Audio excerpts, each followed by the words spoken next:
should have run.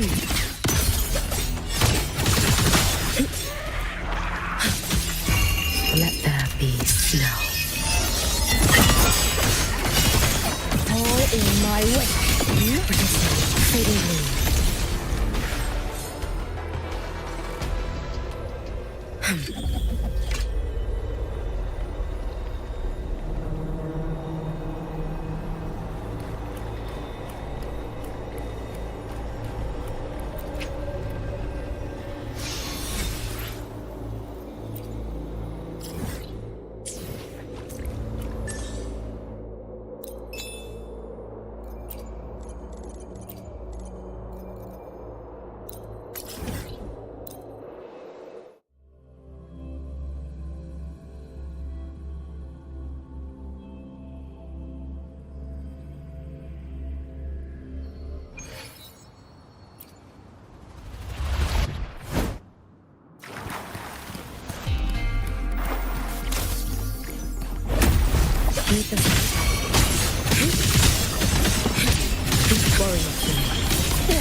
Assuming master control. Access confirmed. Structural override initiated. Take your final dive into Nana.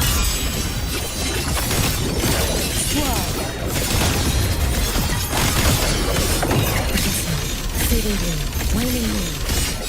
Be prepared for this. Have you listened?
Intercept!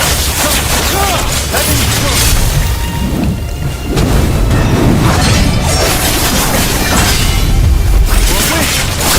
Overturn! Yup!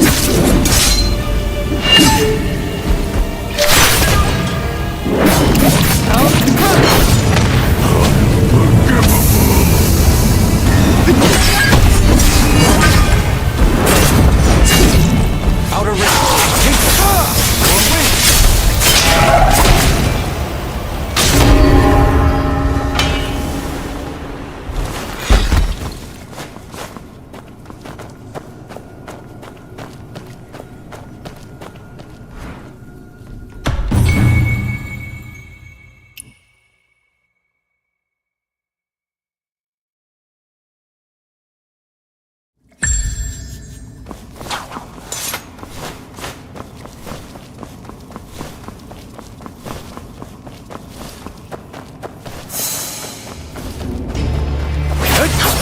Central! Heading stone!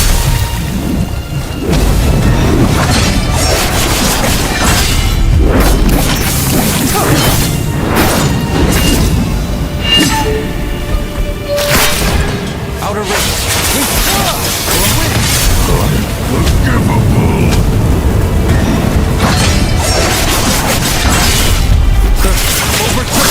Overturn the one! Only yup! Severs the sky!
Watch this. Guy's tough. All's revealed in Pedestal without a trace. God's vaporized.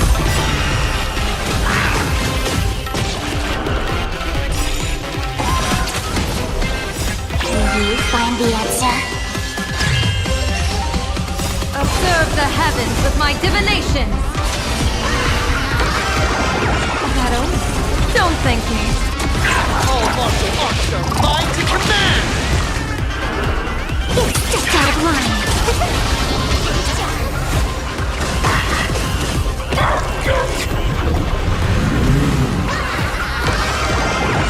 Good luck. An explosive start. See ya! The game is fixed.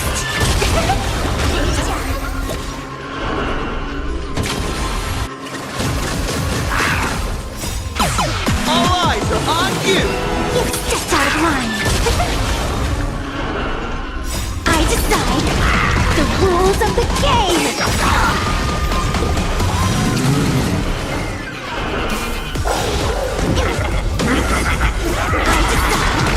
The rules of the game!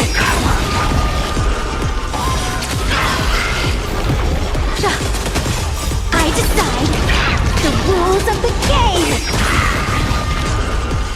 I decide the rules of the game!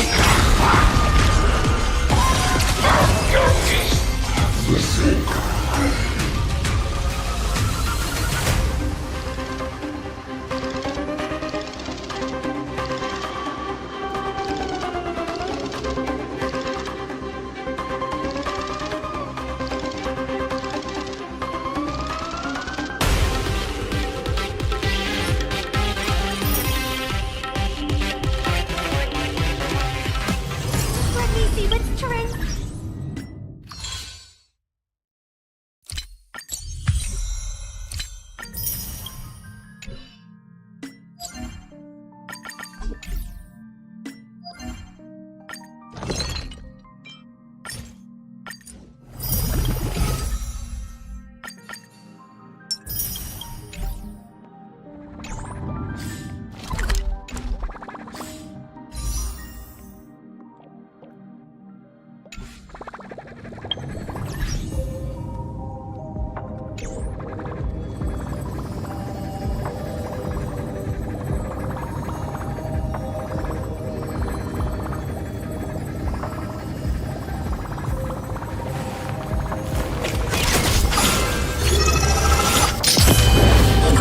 Truth and lies are a hair's breadth apart. Only the heart can judge.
Starry night.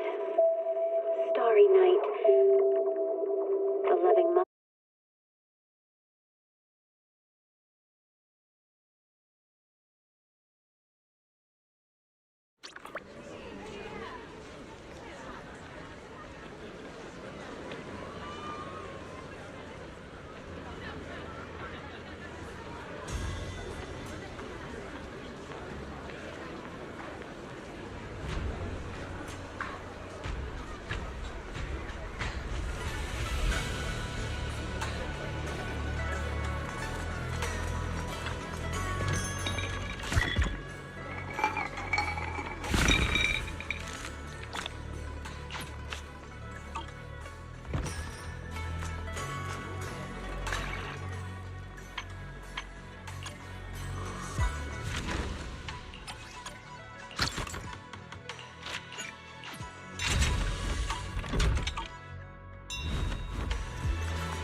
나다.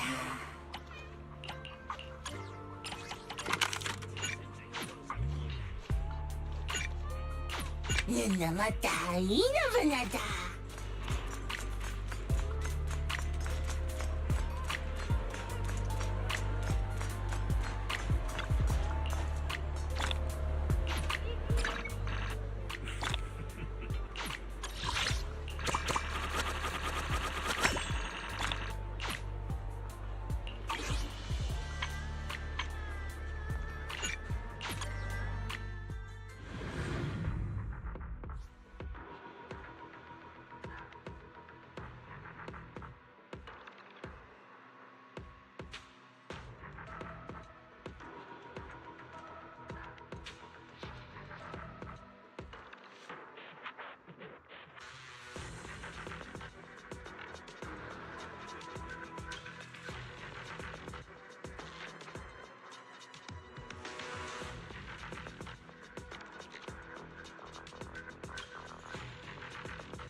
Shokaku's here!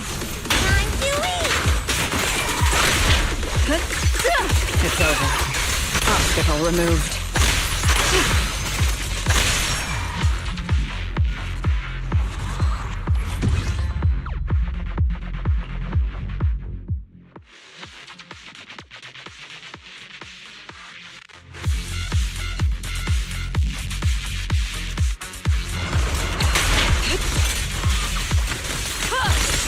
An opening. Time for a surprise! Let me try! Time to eat!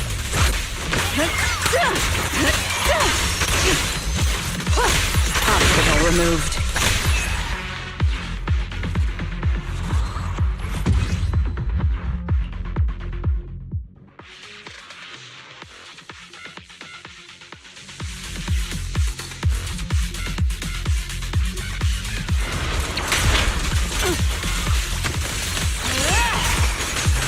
Time for a surprise!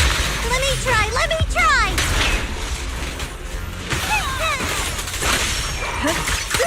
Farewell. Obstacle removed.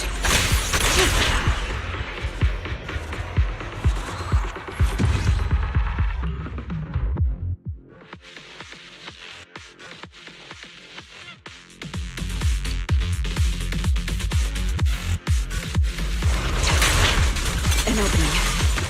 Break time! Let me try!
Lightning, we are united as one.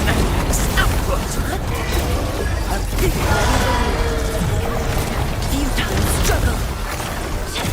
Abysmal.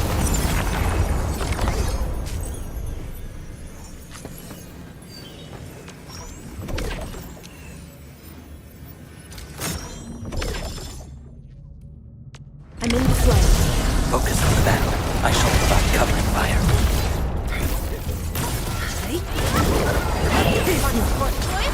Perfect. Spot an opening. We are united as one.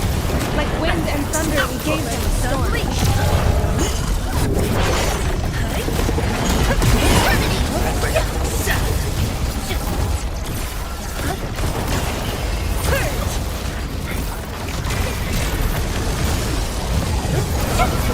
Here's our chance. I shall speak the rest. The optimal path. Abysmal.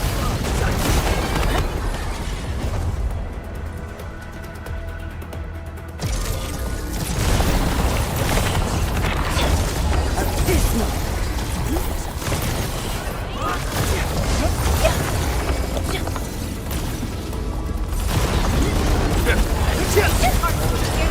I shall search the optimal path.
Endman. You have something. Ciao! Wanna head out for a walk? The colors of the sky look absolutely fabulous today.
Something's off.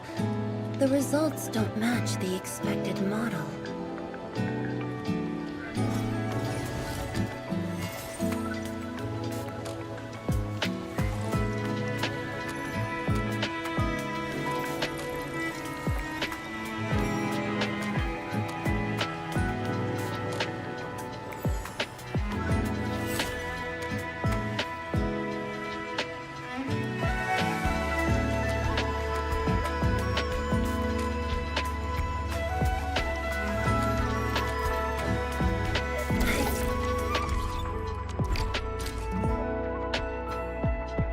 Arknights.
You need me to step in.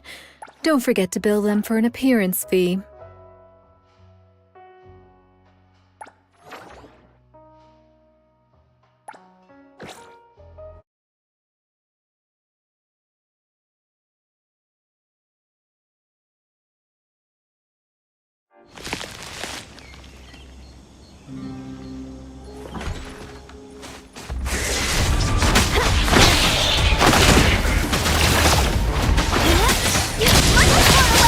Time to eat!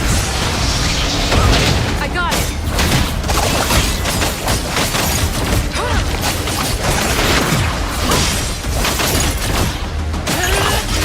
Over here! And thus, time flows on.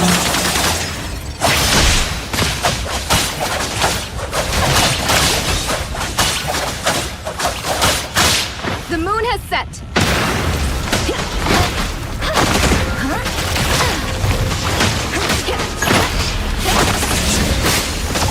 Don't worry, we have plenty of time. You honestly need more practice.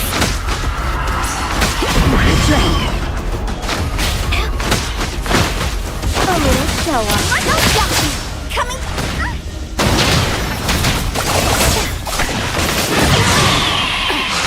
I'm here to help! Here I am.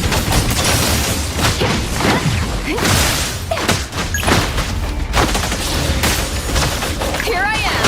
The tide of the world, drawn to his place.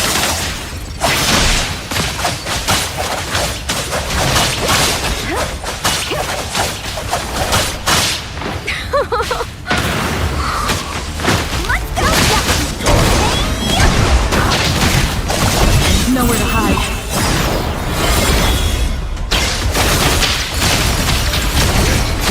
Need a hand? Even if you don't, I'm already here. You better pay me overtime. Just kidding. I'm happy to help.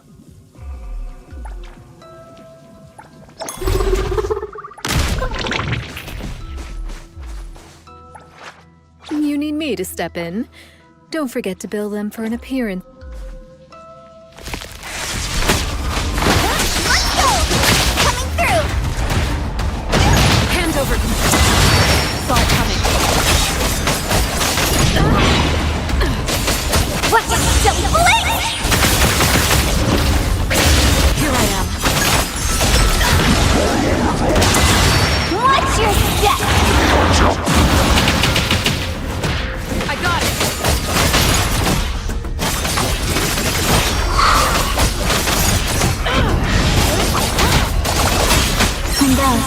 Time flows on.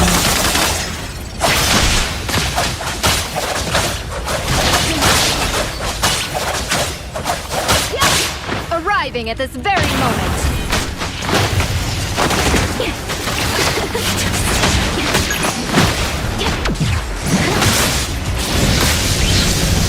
Time to eat. I got it. Thousand eyes, awaken!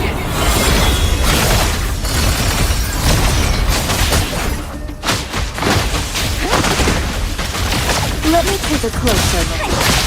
Next focus! Super Devolver! Moment! Tag! Get it! Kiramaro!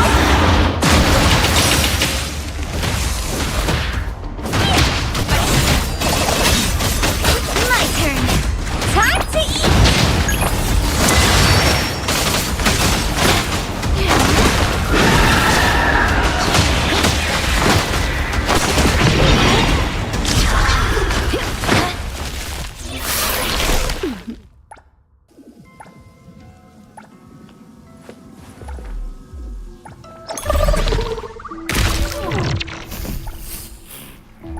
Business is tough.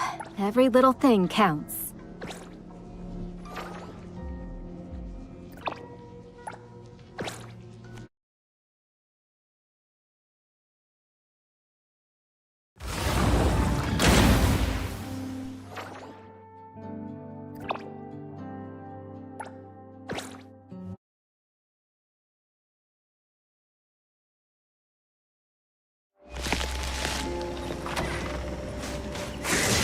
A little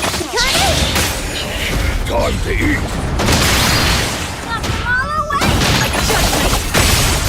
My turn!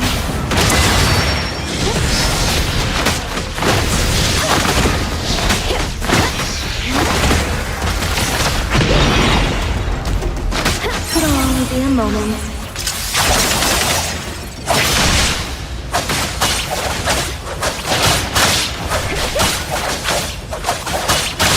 The moon has set. Watch your blink! Watch your step!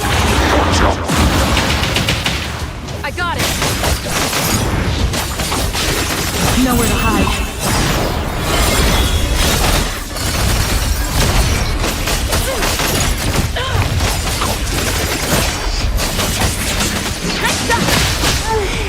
The wind.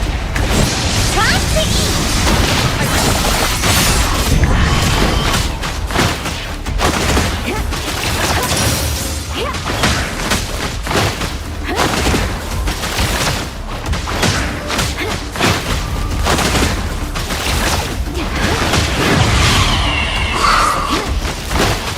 The tides of the world, drawn to the sea.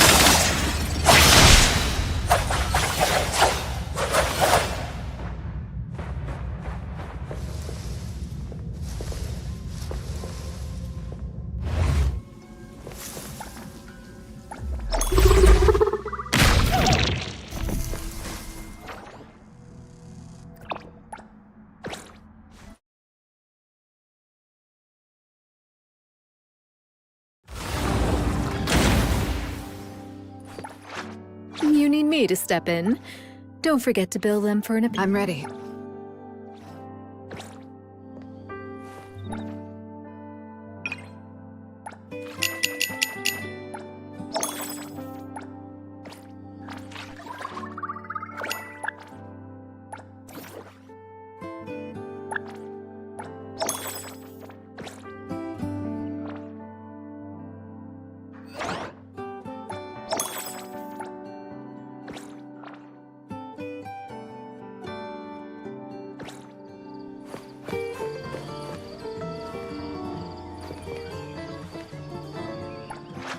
Business is tough. Every little thing counts.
orders. When will it end? The store's overloaded with orders, and we're short. Got it. This one is a common.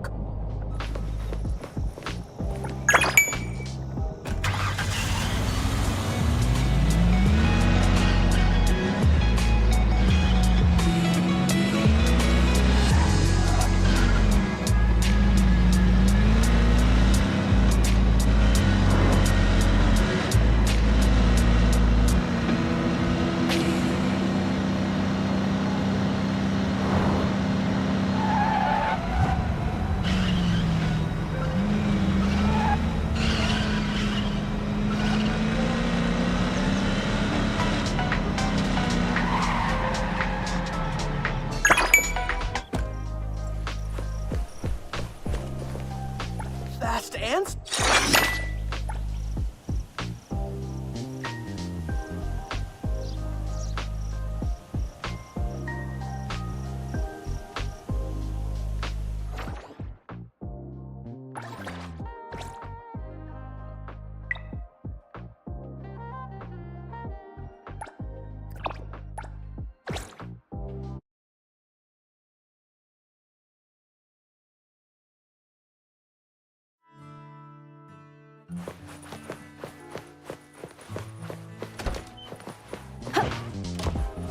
I got this!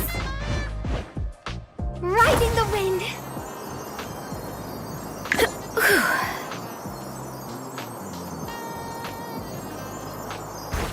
All right, let's go. All these orders. When will it end? The store's overloaded with orders, and we're short-staffed. Can you help us out? Paid per job.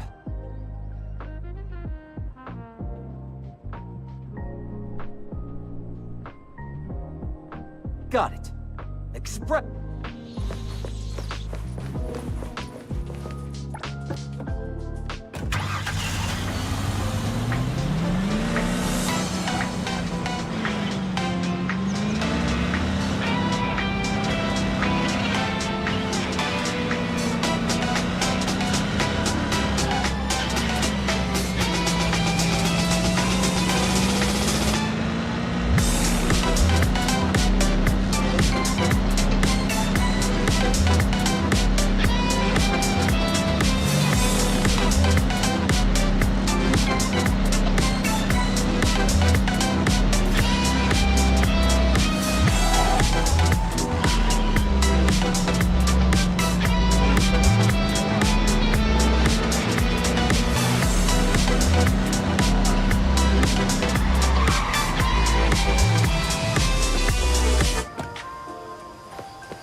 You're a life.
Phew. That should be everything. You two, stop by my lodge if you have the time. I'll put the kettle on, and we can have some tea. You don't need me to show you the way again, do you? Whoa! It's Nicole's voice! Did she redecorate her home or something? Let's go take a look.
As you wish.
Bond is strong! No more lies.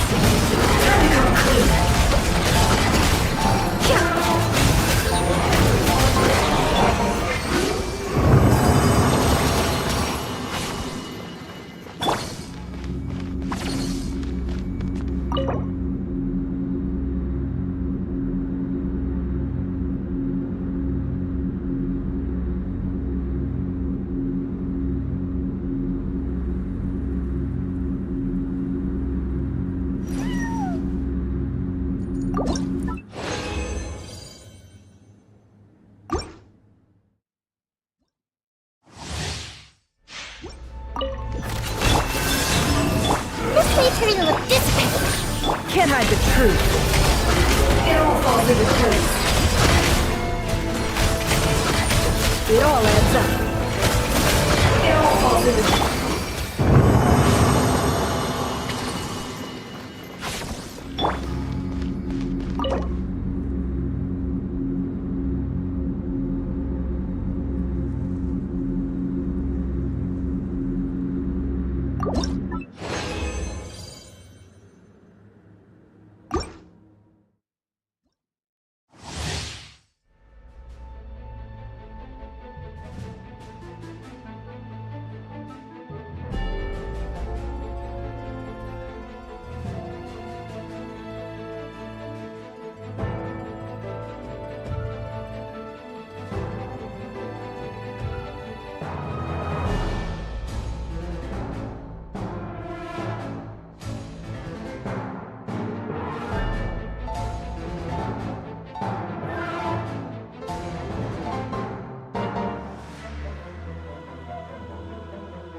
no more. Our bond is strong! Those things are made of. Can't hide the truth.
Add Astro.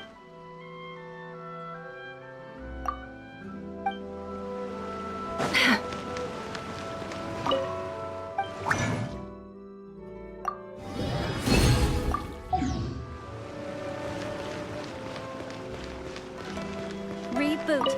Add. Thank you for. Add Astro.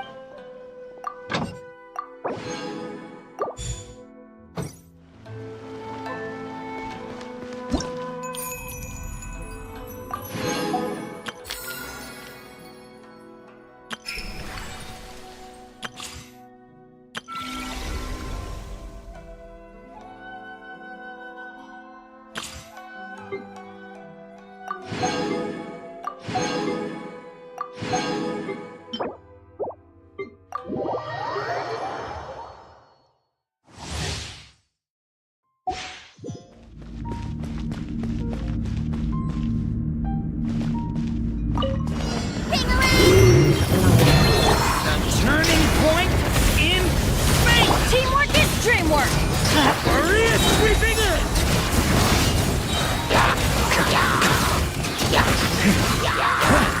Thunder!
I think not.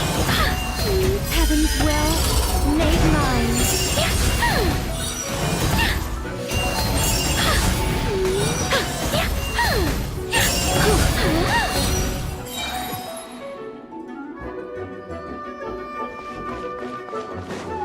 I live again. Begone! Enhanced Animo Module 75! Turning point in fate!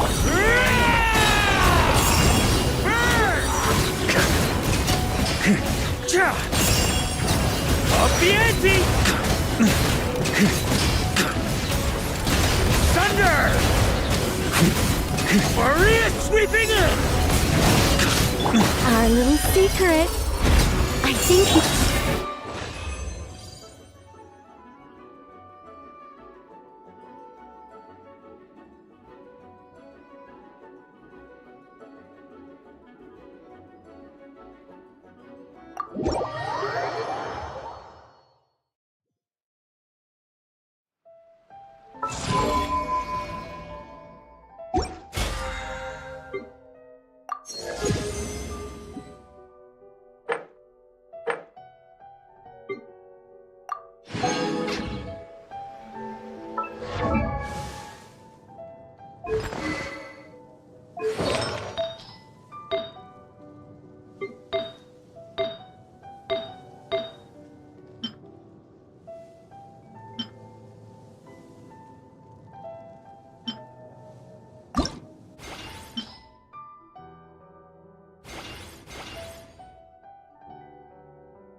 surge.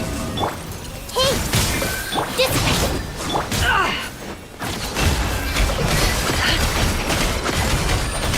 No more lies.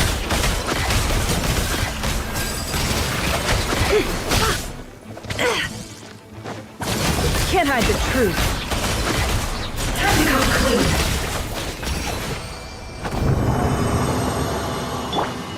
Stand with me!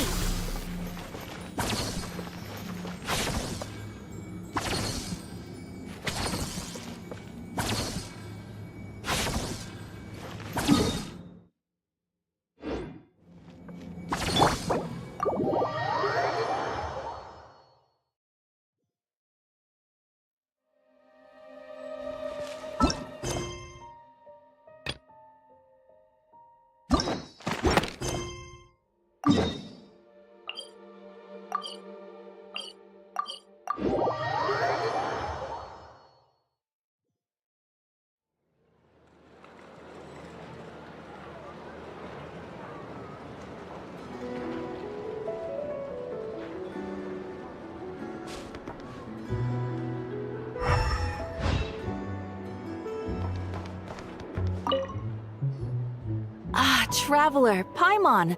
It's been a while. As it happens, there is a letter here for you. One moment. Here. A letter? From who? Dear Diary, I'm Kale.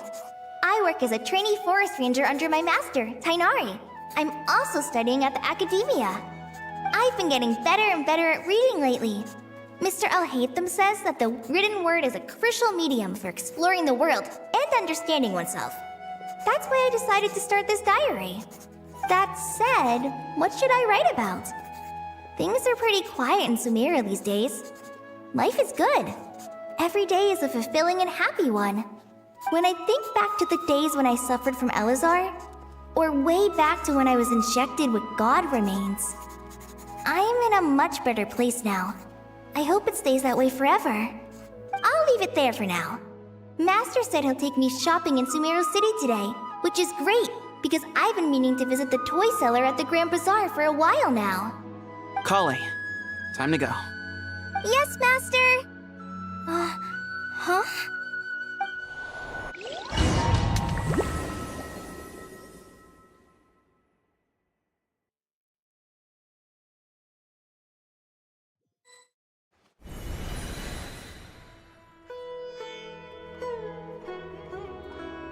What's wrong, Kale? Is there something on my face? No, sorry. I didn't mean to stare. Did Master Tighnari send you to pick me up? Master Tighnari? What are you talking about? Tighnari is the General Mahamatra. He's probably busy arresting criminals in Sumeru City. I mean, if that's what floats your boat, I can introduce you, but... Wait, Master Tighnari is the General Mahamatra? But what about Mr. Cyno? Sorry? Oh, you mean that guy who just joined the Vahumana Darshan? Rumor has it he's the leader of the Temple of Silence. If that's true, it's pretty impressive. Sounds like you've been getting to know more and more people since you joined the academia.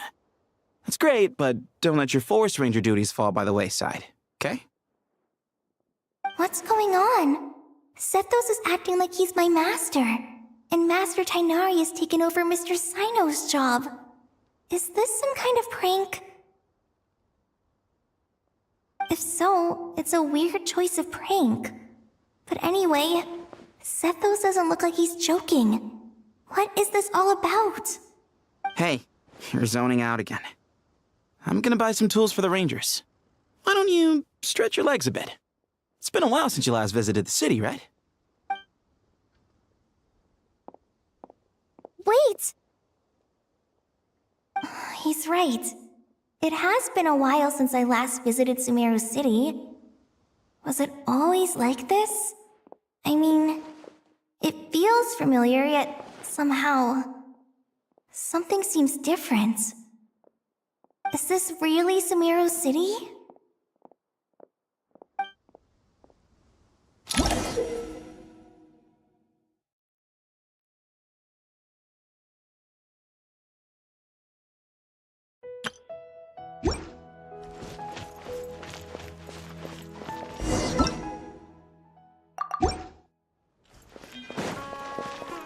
Hey, did you see who just...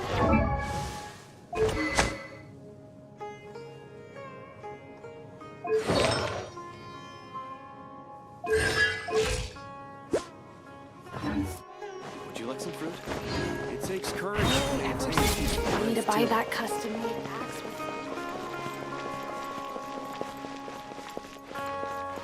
I heard that Sage disappears without a trace. Lord Kaveh Bey, did you get a chance to review this month's accounts? Any feedback? You mean the version you sent over a few days ago? Yeah, I took a look when I received it. I was thinking that maybe our profit margin is a little excessive. I visited some of our commercial partners last month. Their earnings are very slim. Are you suggesting that we give up some of our profits for them? Well, since we have more than we need, yes. Making money for its own sake is pointless. Don't worry, I've already planned for it and the numbers look fine. We can adjust the rates starting from next month. Also, about that designer you hired, I've had to revise his proposal 3 times now, but he just doesn't seem to... Let's cut our losses. Pay him his fee and send him on his way. I'd like you to get Layla on this instead. She was Cyrus's student and she designed the Palace of Alcazarzare. Seems like a much safer choice. Who's sneaking around over there?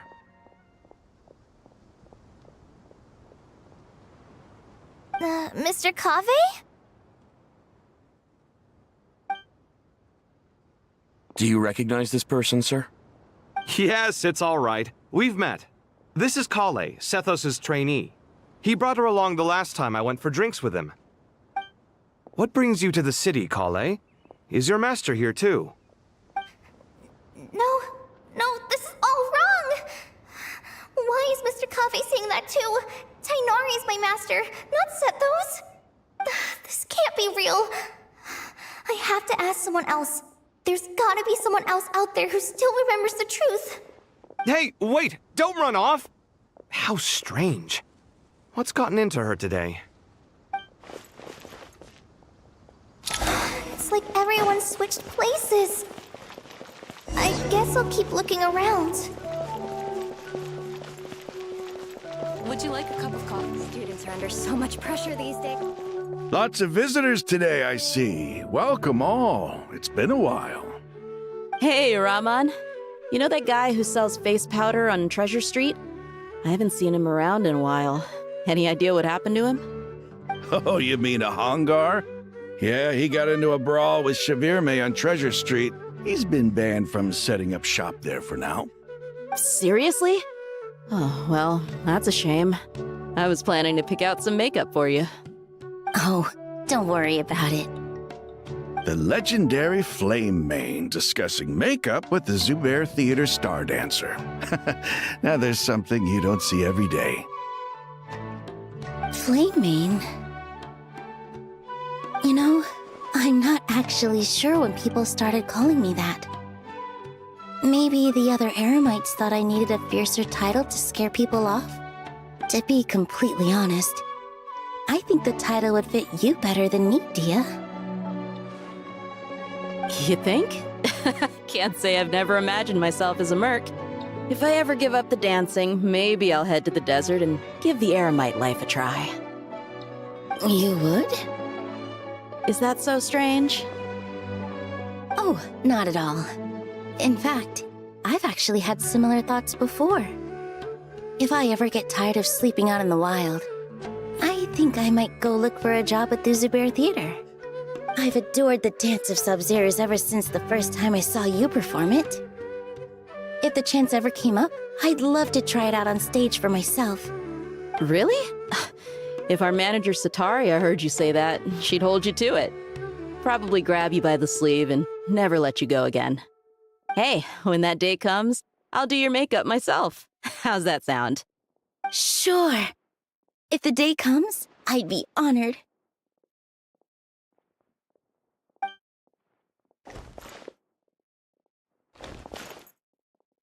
Everyone I know, everything I've ever known.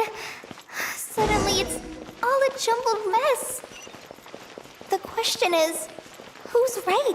Them or me? feels so heavy. I can't think straight.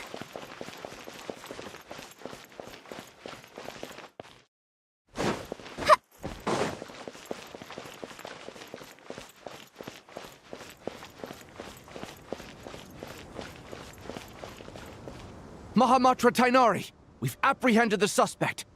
They say that the fool is prone to blind faith, but the wise man is not immune to it either. Suraj, do you have anything to say in your defense? Tainari, you were the one who turned the sages against me. Just a few words of caution from you was all it took to destroy my research. And now you're trying to stop me again? You should know that mechanical life is the future! We must cast aside our useless flesh and... That's enough.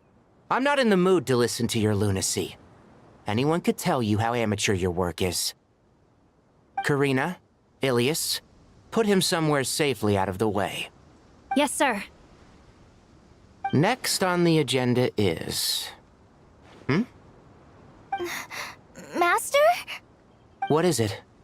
Wait, did Professor Zahahati send you?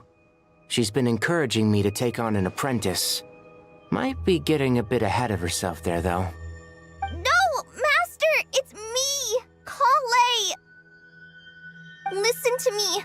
Something really weird is going on in Sumeru City. It's like everyone's identities have switched around. You're not the General Mahamatra. You're a Forest Watcher. Just yesterday, we agreed to come to Sumeru City today to go shopping together and... All right, there's no rush. Let's back up a little. Your name is Kale, correct? Although this is our first meeting, you do seem strangely familiar somehow. Is there anything I can help you with?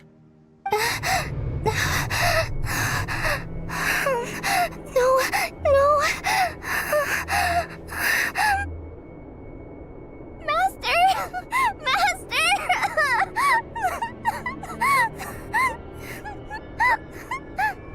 What is it?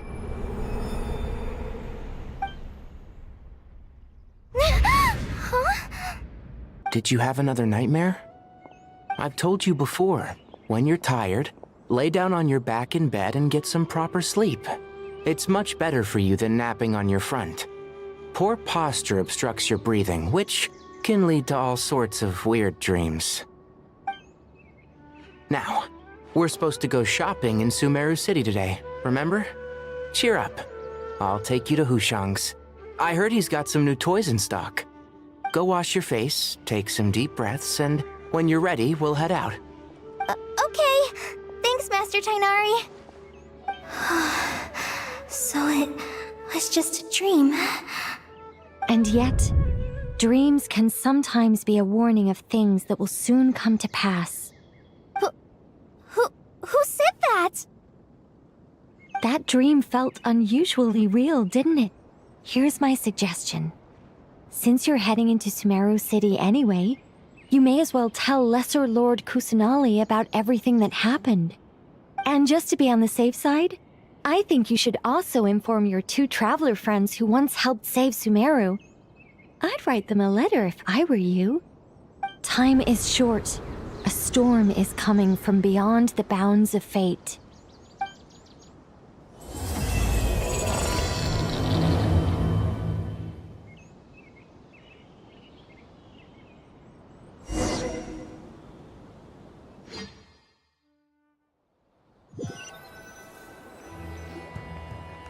What a strange situation. No wonder Kale was in such a rush to write us a letter. Imagine waking up one day to find that everything around you has changed. You might not even recognize Paimon anymore. Oh, that's a scary thought. Let's get to Sumeru and find out what the heck is going on.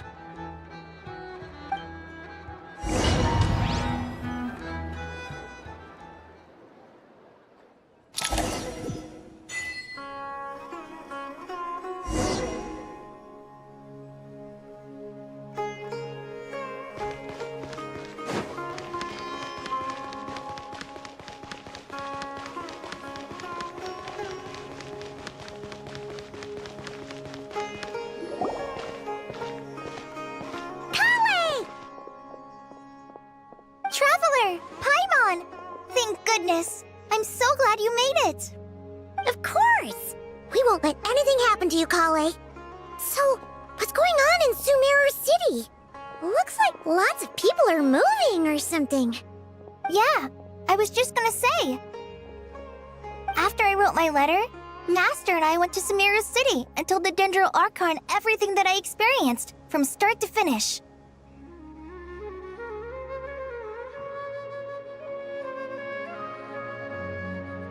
She was silent at first. It seemed like she was deep in thought. Then the next day, we got told that she was ordering everyone to leave Sumeru City immediately and move to Caravan Rebot. The entire population of the city has to move? Not just Sumeru City. The evacuation also includes Lokapala Jungle, Avidia Forest, Ashavan Realm, and Ardravi Valley. Basically, everyone living in the rainforest must temporarily relocate to Caravan Rebot. Holy smokes! It's crazy! Yes, it's quite an operation. Even if people only bring the bare essentials, the scale is simply enormous. They've requisitioned almost all the Sumpter Beasts in Sumeru for the task, including the entirety of Dori's Sumpter Beast Park.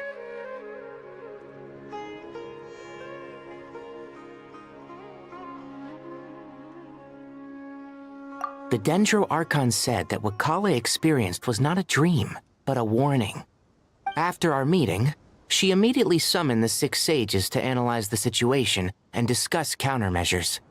They concluded that the events seen in the dream are very likely to become a reality, and that an unknown danger is rapidly approaching.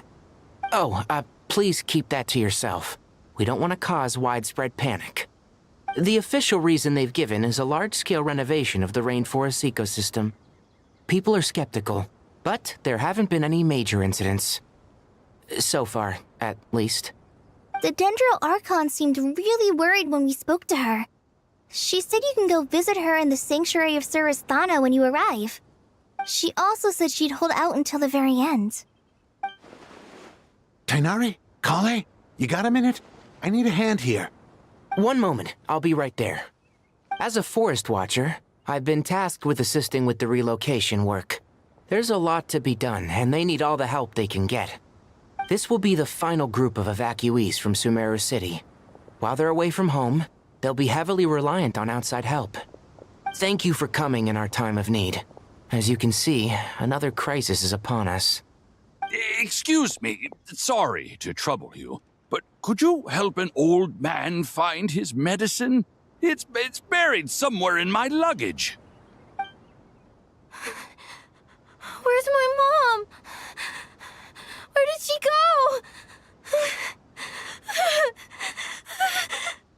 go? Don't worry, it'll be okay. Those items are worth a small fortune. Make sure you store them somewhere safe. You understand?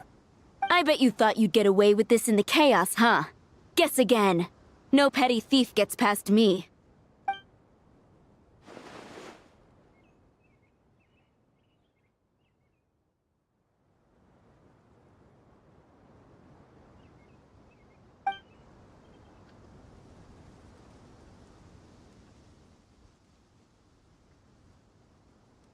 We should go help the evacuees. See you around. I'm so glad that you believed me and came all this way to help. It means a lot. Please stay safe. Don't worry. We may not know exactly what's going on yet, but as long as we stick together, we'll find a way through this. Goodbye! Look after yourselves! Will do. See ya! Whew. Paimon's not sure how she found the words to comfort Kale because, honestly, she's kind of nervous herself. Let's head to the Sanctuary of Surasthana and see Nahida.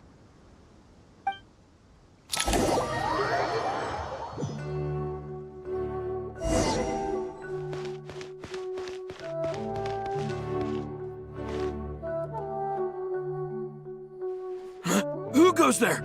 No one authorized access to this place. By order of Mahamatra Sino.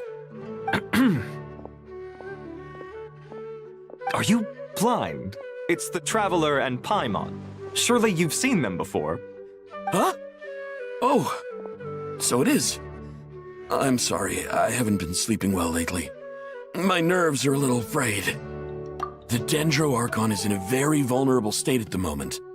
Mahamatra Sino is concerned that our enemies might choose this moment to strike, so he's ordered us to strengthen our defenses.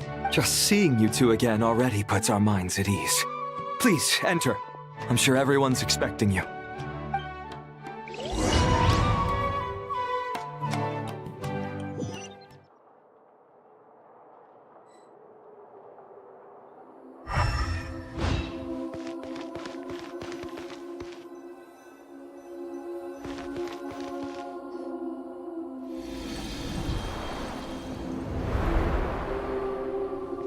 Traveler, Paimon, you made it. Aha! Perfect timing.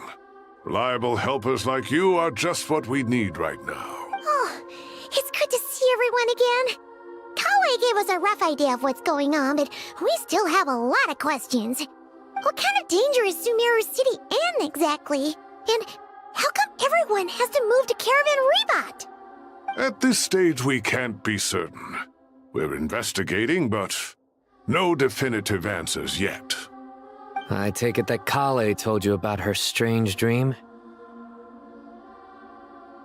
Yeah. Apparently, everyone in Sumeru City was acting super weird. Even you guys. It was like you'd all switched places.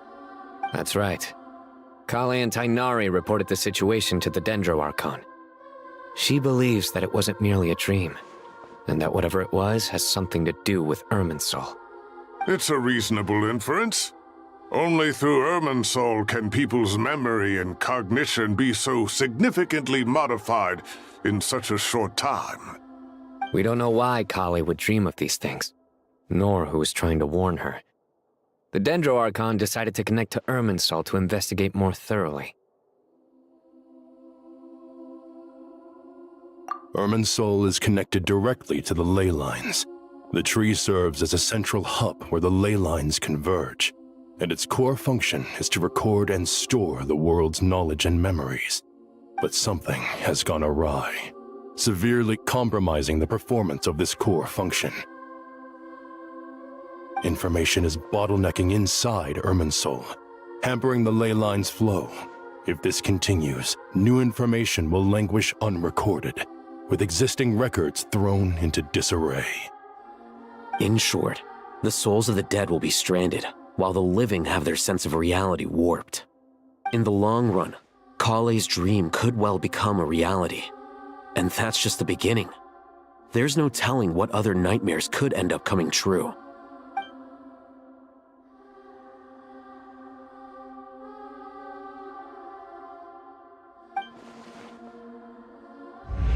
I have come this far, to use my death to open the gates of the ley lines to my people.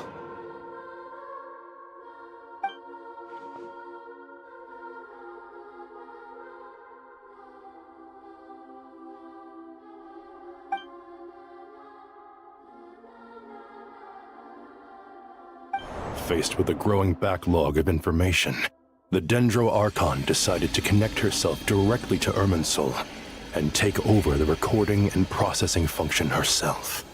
But it is an almost impossible task.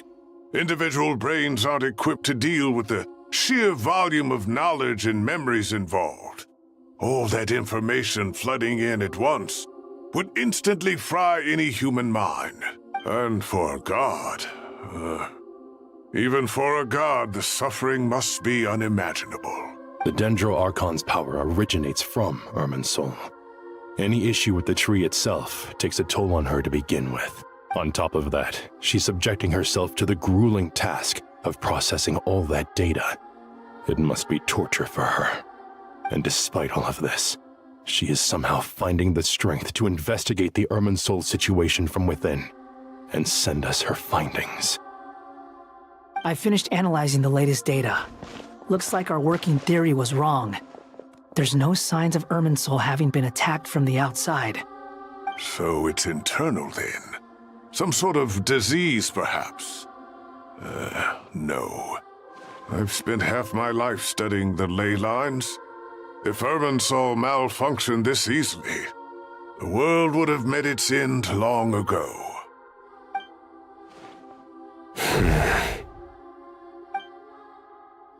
Sino? What is it? Not long ago, I got a tip from the Corps of 30 that a large number of unidentified merchant caravans had recently been spotted entering Sumeru through Beta Harbor. At first, I suspected that they might have something to do with all this, so I sent some people to investigate. But if Irminsul wasn't attacked from the outside... Don't you think there are more important things to worry about right now than guessing who's behind all this? It's been over 12 hours with no new intel. If even the Keeper of Irminsul is this badly affected, you can imagine how bad things are in there.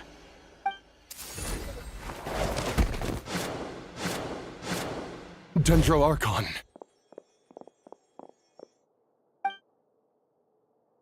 Nahida! What's wrong?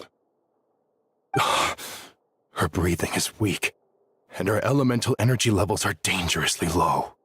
Looks like it's time to move to the backup plan. What's the backup plan? Get out of the city and take the Dendro Archon with us. The entrance to Irminsul is directly beneath the sanctuary of Surasthana. That means this is ground zero if anything goes wrong. The Dendro Archon has a very strong connection to Irminsul. But theoretically, this connection should grow weaker with distance.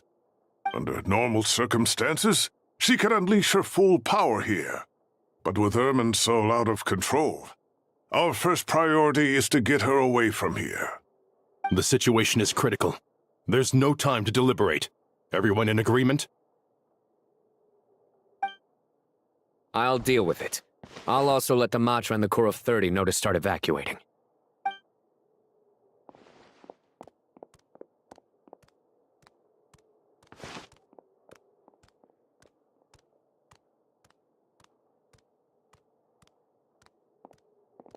Let's go.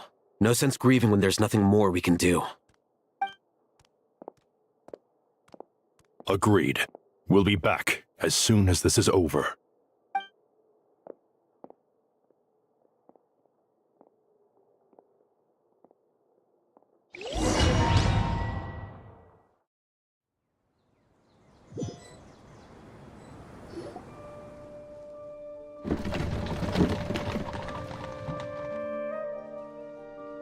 The last group of civilians has been safely evacuated. Dendro Archon's carriage will travel with them. Sino and Hat Guy will protect the convoy.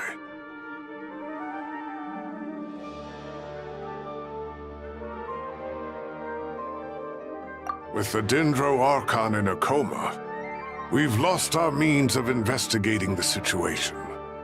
And with Irminsul still deteriorating, we have no choice but to evacuate Sumeru City. Feels as though we're being pushed along by an invisible hand. Stop moaning, Cyrus. We're the teachers here. We should be showing a little more confidence, don't you think? A wise judgment. Let's move out to Caravan Rebot.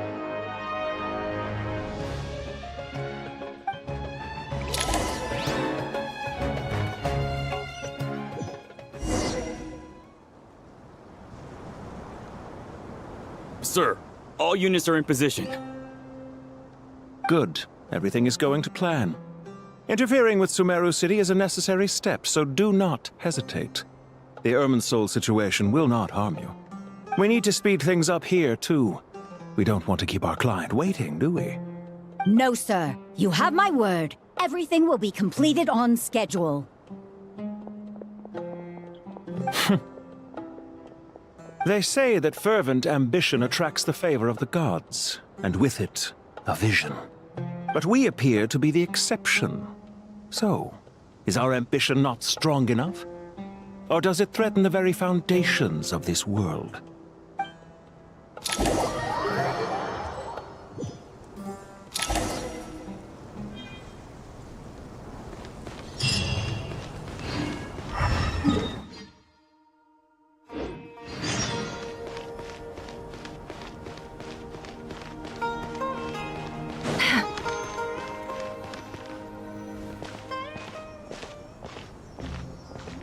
How is the Dendro Archon?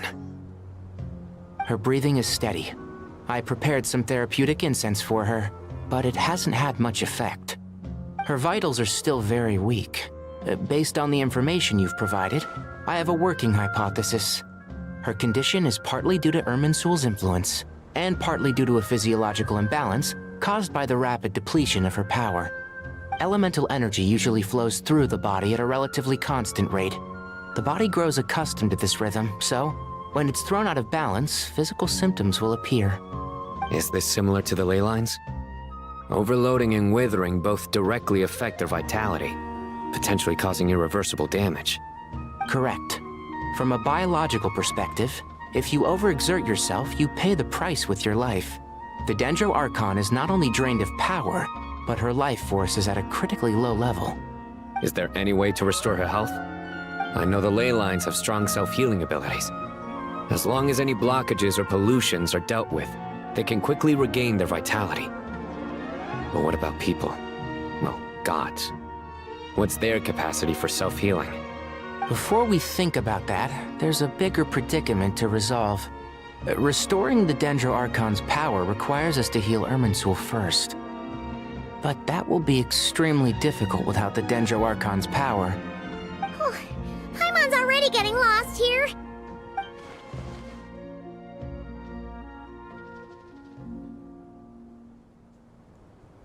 Master Tighnari and Cyno look so serious. I've not heard Master speak in this tone for a long time. Tighnari. Master Nephis, sages. Tighnari, haven't seen you in ages. Have you gotten taller? Or did your ears get longer? Hopefully the former, Uncle Baladuri. Cyno, where's Professor Cyrus? I thought he'd be with you. He went out into the wild to investigate the situation. He said that the Irminsul anomaly will likely start to affect the real world soon. He shouldn't be trotting around alone at his age. Which way did he go? I'll look for him later. Would someone mind introducing us? Ah yes, of course. Allow me to do the honors. I'm sure we're all familiar with the Traveler and Paimon. They're the heroes who helped foil Azar's conspiracy and save Sumeru. These gentlemen and I are the 6 current sages of the Academia. Balduri and I are part of the Old Guard, while the other 4 took office after Azar and his clique fell from power. We have Sage Alkindi of the Spantamad Darshan, Sage Farnas of Kasharawar, Ritaoist Sage Shakir, and finally Harabatot Sage Rusht. Nice to meet you all! I've heard much about you. Delighted to finally meet you in person. You're younger than I imagined for someone with the power to stand up to fate itself. Thank you for lending your aid to Sumeru once more. Once we're on the other side of this, could we get a photo together? My daughter has a friend named Isak. He's always talking about you two. Of course! No true hero would deny a child their wish. Back to business. So with the Dendro Archon currently in a coma, the people have taken temporary refuge at Caravan Rebat, but they cannot stay here forever. We need to come up with a plan as soon as possible. Fernas, any thoughts? Well, firstly, having reviewed the data, I'm inclined to agree with your assessment. This doesn't look like an attack on Irminsul from the outside. Rather, it resembles a malfunctioning machine. Calculations going haywire and sparks flying. That being said, before we consider how to fix it, we need to understand precisely what has gone wrong. Furthermore, we somehow need to ascertain this without relying on the Dendro Archon's power. We have no direct access to Irminsul. However, we might be able to gather the information we need from the ley lines. Study the branches to learn about the trunk, in other words. Wait, is that what Cyrus is up to? No wonder he ran off to research in the wild. Curse's always one step ahead of me, isn't he? I heard that while in the sanctuary of Surasthana, the Dendro Archon had to serve as the central information hub herself. This is a clear sign the situation within Irminsul might be far worse than we can imagine. Irminsul is vital, not just to the safety of Sumeru, but to all of Teyvat. We must be the ones to bear responsibility for this world. To be on the safe side, I think we need to consider some backup plans. Are you saying we should consider a scenario in which Irminsul is completely destroyed? I'm merely pointing out that the possibility exists. You have a valid point. But until worst comes to worst, I believe we should focus our efforts on resolving the Irminsul anomaly and helping it recover. Kale, I understand that you were the first to foresee this crisis. If it's all right, I'd like to talk with you about it in more detail. Of course. But even I don't know how I came to have that dream. If there are no signs of external damage, could it be a stress fracture? Metals tend to suffer from this issue with long-term use. And Irminsul has existed for centuries, after all. It's possible, but surely a stress fracture would be more likely to cause a complete shutdown rather than chaos. Sages, General Mahamatra, sorry to interrupt, but something has come up. What happened? Some citizens didn't believe that Sumeru City was really in any danger. They slipped away and hid during the relocation, intending to return home. How many people are we talking? About a dozen. Sakura found them while on patrol, but they appeared to be suffering from psychosis. For whatever reason, they were trying to kill each other. By the time we arrived, there were only 2 survivors. One was unconscious from their injuries. The other tried to attack us, but was subdued. Where did this happen? Near Yasna Monument.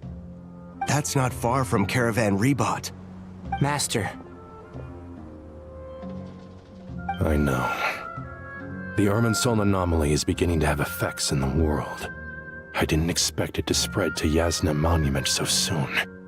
It almost feels like we're being chased relentlessly, with no time to catch our breath. Sir Cyrus said the same thing. He sent me back to report in, while he continues investigating. I'll go join him. Count me in too. Don't let my age fool you, I can still fend for myself. Very well.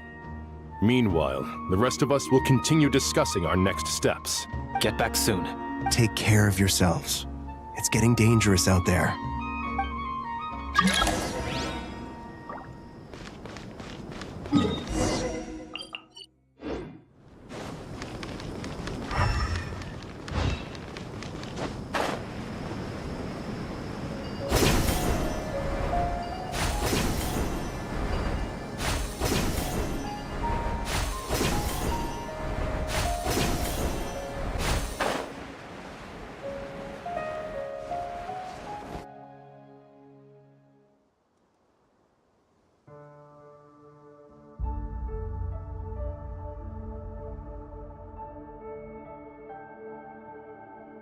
Please, don't go any further. As you get closer to Sumeru City, there's no knowing what dangers you might encounter. So this is our mentally disturbed man? I'm going to gut you all!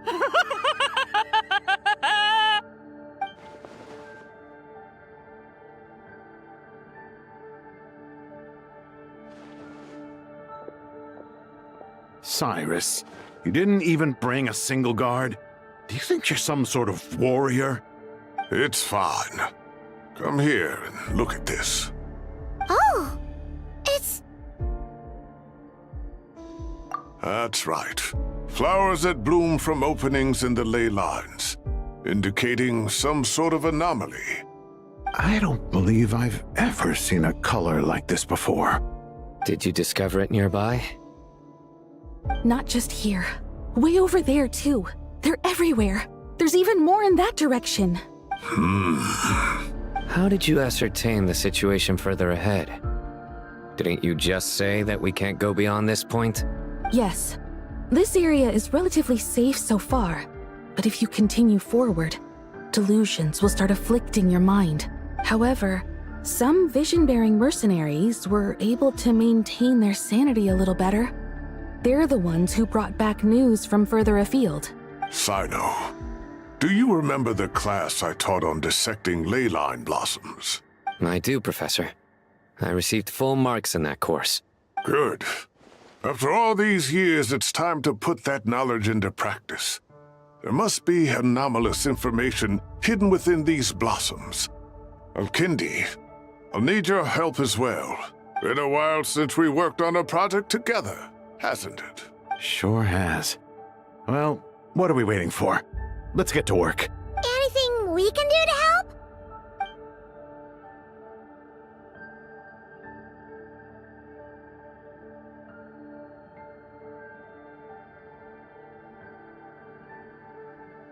Will you need my help?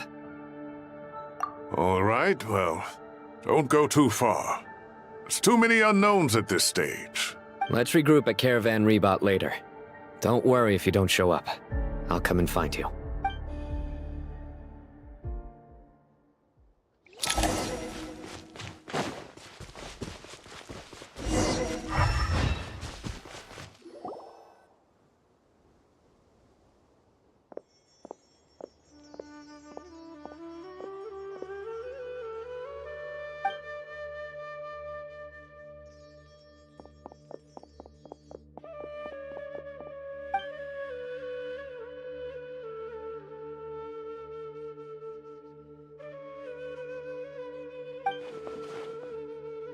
That should be the heart of Oasis.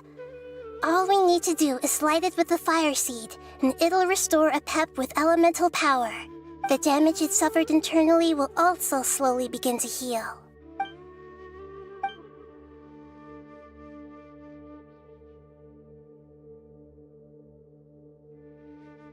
What is it? You thought of something? Really? Then let's get back and tell the others!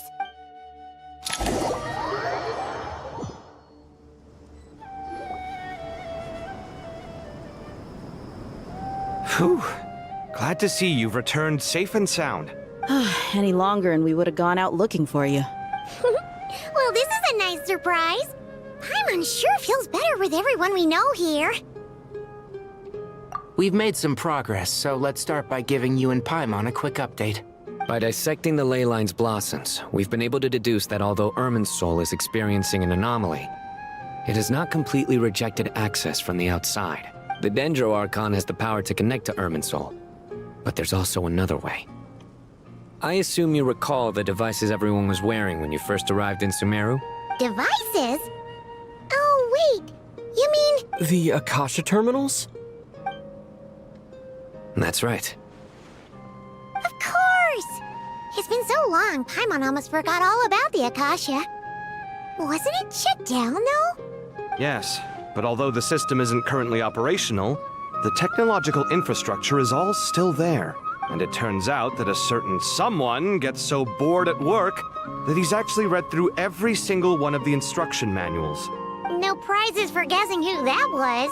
If praising others is that embarrassing for you, you can simply spare yourself the ordeal. As much as it pains me to say anything nice about him, there's no denying his intelligence. He rarely forgets anything he's read. The Akasha is exactly what Sumeru needs at this moment. Between us, we should have all the knowledge and expertise we need to get it up and running again. But if I recall correctly, doesn't the Akasha need a Gnosis to function? That's exactly right. The Akasha relies on the Gnosis as a power source, and in its absence, we'll need to find an alternative. To tackle this problem, it looks like we'll be relocating once again. Namely, to the Temple of Silence. Ring any bells? It's the only major institution in Sumeru dedicated to preserving the knowledge of King Deshret's civilization. You might find the answers you're looking for hiding there. I agree. There's a good chance. Master Nephis and the other sages have discussed it. As the chaos from Irminsul continues to spread, Caravan Rebot won't be a safe haven for much longer. We have to move into the desert next.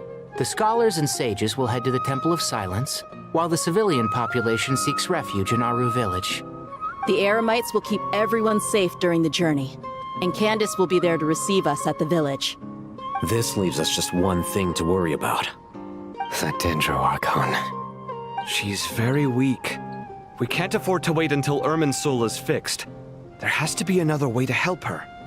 Huh. Wow. Luckily, the Traveler had a eureka moment while we were out investigating. Really? Wow, nice one, Traveler. Let's hear it. What say our Amorta experts? Theoretically, it's feasible. From what you're saying, although elemental life and elemental energy have their differences, the Dendro Archon has explicitly stated that she can imitate the power of the former. In which case, as long as Apep is willing, she should be able to convert her own power into a form that the Archon can use. It wouldn't be difficult for her at all. The only problem is convincing her to help. Yeah! Even though she wasn't exactly friendly the last time we met, she didn't refuse to talk with us. When she realizes the danger that Nahida is in, surely she won't turn a blind eye to it. Well, hopefully not. Either way, we're not exactly spoiled for choice here. Hey, it's better than having no options at all. I agree. Without Irminsul's aid, the legendary Dendro Dragon Apep may well be the only living thing in Sumeru who can help our Archon recover her power. There's no time to lose. I'll bring this proposal to Master right away. If he and the other sages agree, we'll split into 3 teams. The academics will go to the Temple of Silence to look for a solution to the Akasha problem. The Eremites will escort the civilians safely to Aru Village, and the Traveler and Paimon will take the Dendro Archon to see Apep. There's still a long road ahead, and no knowing if we'll make it. But at least we have a direction now. I'll take it over floundering around in confusion. If there are no objections, then let's proceed. But before we adjourn, I would like to leave you all with some parting words. No matter the distance between us, there will always be an invisible force tying us together. May the bonds forged in the past shine bright like stars and open a new path before our feet. Huh. Is that from King of Invocations? No. This one's from King of Invocations, the sequel. What's the difference? The sequel's much cooler. Couldn't agree more. Well, it was very apropos. Once this is all over, I'll give everyone a copy of King of Invocations and the sequel to show my gratitude. Come on, let's get moving.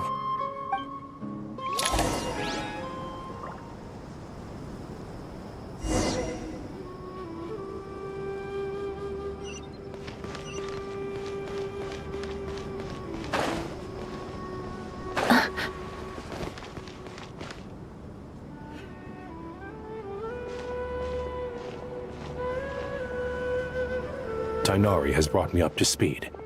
I approve of your plan of action, but we can't proceed with everything right away. The people need to rest. For many of them, this will be their first time in the desert, so we'll need to find additional personnel to help escort them. You two, please go on ahead with the Dendro Archon. Let's rendezvous at the Temple of Silence later. No problem. We got this. Words can't express my gratitude, so let me just say, I hope everything goes smoothly for all of us. Goodbye for now. All right, let's get going. If Paimon remembers correctly, the last time we saw Apep was in... Traveler, Paimon. Could I borrow you guys for a moment? It'll only take a second. Collei, what's the matter? Well, the thing is, Master Tighnari once told me, after you raise a problem, you should think about how to resolve it. But ever since I had that dream, I feel like I haven't been of any help at all. I tried my best to keep up with the conversation, but there was so much new information, I couldn't take it all in. So, I just wanted to ask, do you have any tips for me there? Paimon knows exactly how you feel, but fear not. Everything you need to know is right here in Paimon's notes. Sumeru chapter. It's got tons of info about all the things we've seen and heard on our adventures. Some parts are a little simplified, but hopefully it all makes sense. You see? Being the greatest guide in Teyvat isn't just a fancy title.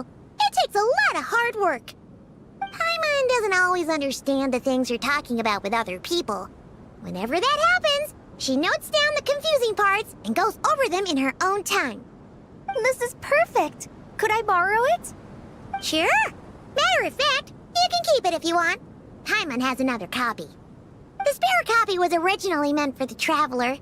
Paimon used to worry that one day he might not need a guide anymore, so she wanted to have a gift for him, in case we ever parted ways. But it doesn't seem so necessary nowadays. We have so many more places to see together. One copy will be enough for both of us. Thank you so much.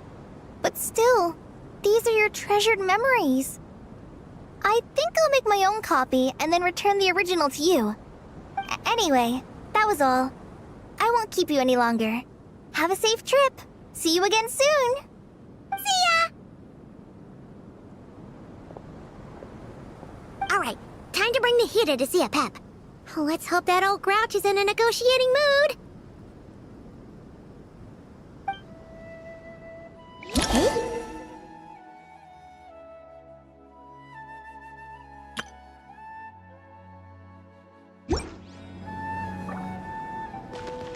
Actually...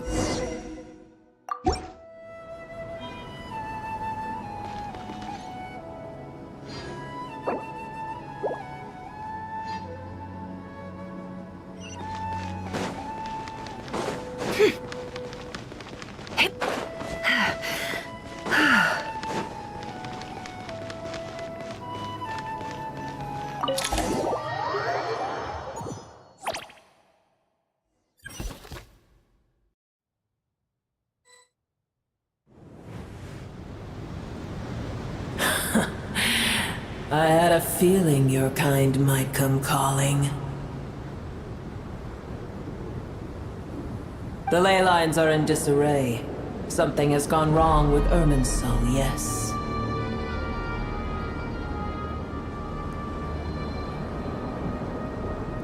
Even from a great distance away, I can sense that Sumeru is headed for destruction.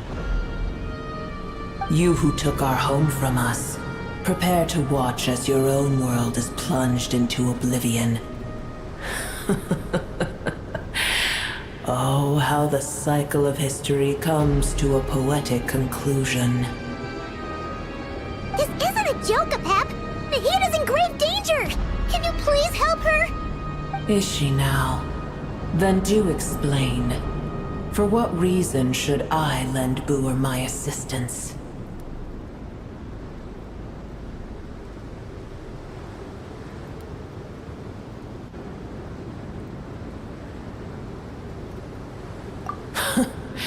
The Age of the Dragons ended long ago, and the world that replaced it is under the dominion of the Heavenly Principles. In choosing not to side with your enemies when the Heavenly Principles' rules began to relax, I have been merciful enough. Do not forget that I have no love for this world you hold so dear. Apep, if you truly despise gods and humans so much, well, after the great humiliation of being helped by a god in the past, shouldn't you be jumping at this chance to balance the scales? Now that is a compelling reason. When El Ahmar plotted against me and I was tortured by forbidden knowledge, it was Buer who saved me from agony. And though I regard with shame the pity of my enemies, to receive aid without repaying it would likewise tarnish a dragon's dignity. Oh, tiny Buer.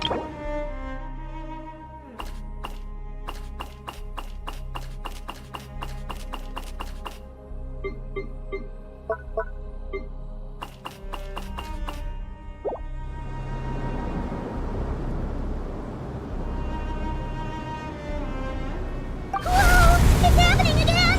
We're gonna get sucked in!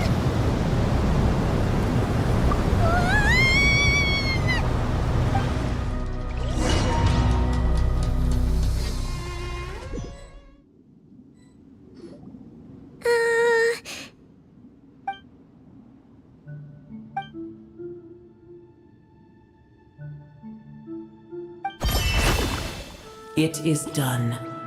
The heart of Oasis is supplying her with life force as we speak. It shall not be long before she recovers. But I should warn you. Booer's existence is closely intertwined with Irminsul. Unless the issues plaguing it are resolved, she will never completely recover her former strength. Oh, thank you. Spare me your words of gratitude. You may also spare me your feigned concern.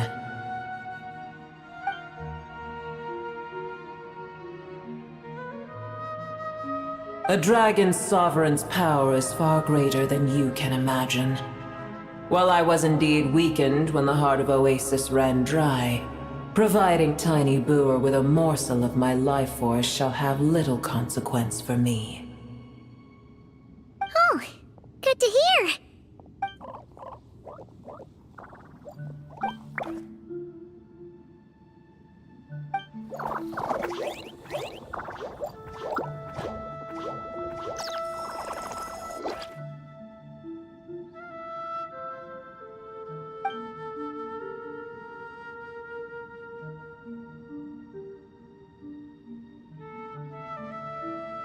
Ever held in high favor, I see. Oh, well, you know. The compliment was sincere. Simply accept it.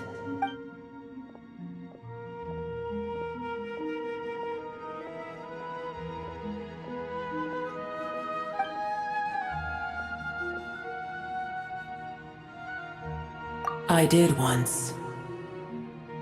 That tree was not planted by the heavenly principles. Irminsul existed before they ever arrived in Teyvat. What? There was a time when it belonged to Teyvat, to dragonkind. Its appearance and function then differed greatly from today. The ley lines flowed with an abundance of a familiar, primitive form of elemental energy.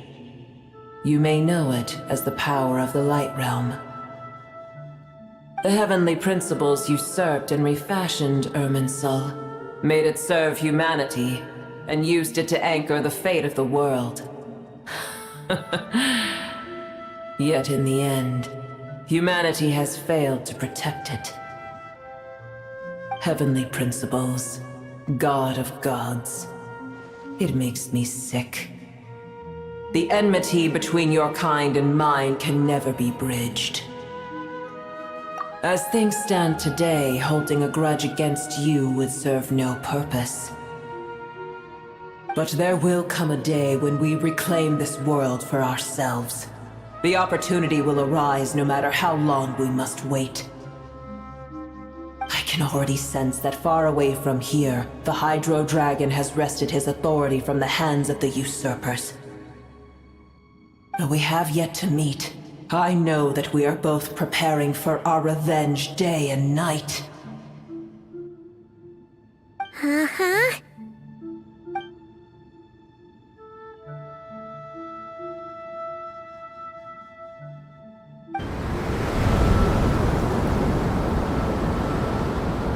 I hear a great disturbance out there.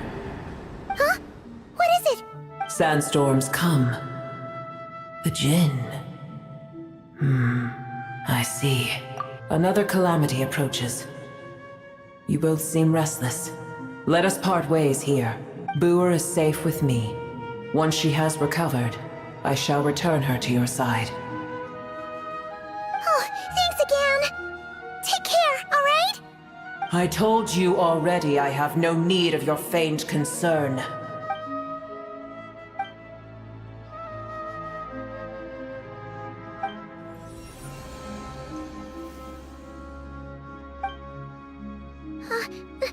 Nahida? You're awake! Are you okay? Cease your interrogation. Yes, she awoke for a brief moment, but she has now lost consciousness again. Take it. We shall talk more at another time.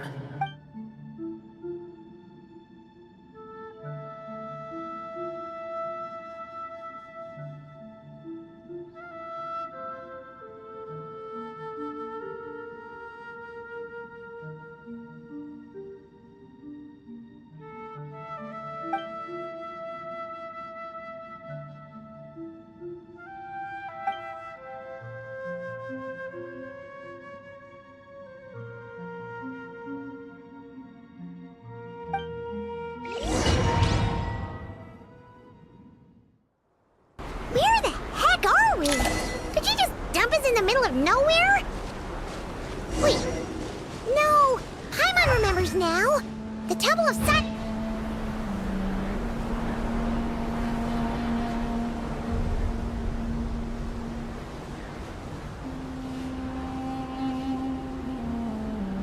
There's no need for everyone to stay here. I'll protect the sages. The rest of you, return to Aru village. Yes, Mahamatra Sino.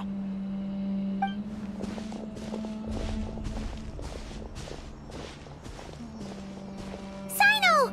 What's going on? You're back. How is the Dendro Archon?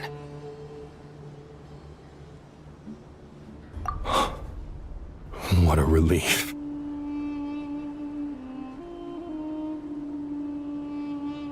It's the Jinn.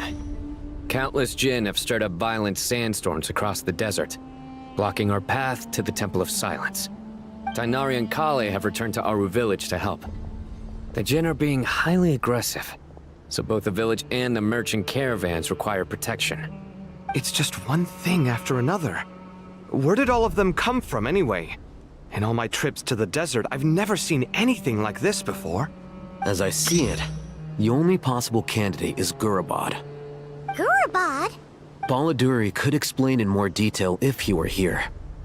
All I know is a rumor I've heard about from previous trips to the desert. Supposedly, a great number of dormant Jinn lie sealed beneath that city.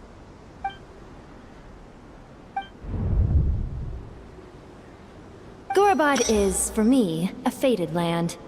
I must therefore return back to this city, where my destiny awaits me still, my master. I am sorry that I couldn't stay by your side for long, and that I could not have more time to get familiar with you. Laylapar.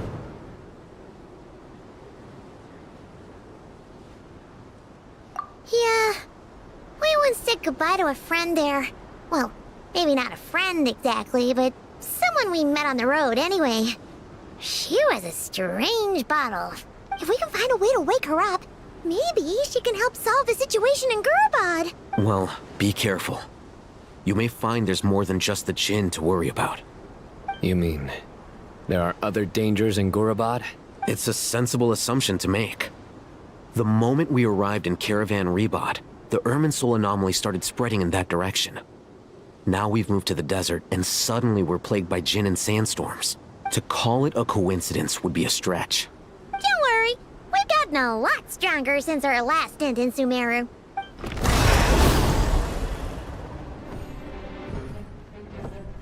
Ah! When did they show up? It appears the monsters native to the desert have been stirred by the Jinn's activity.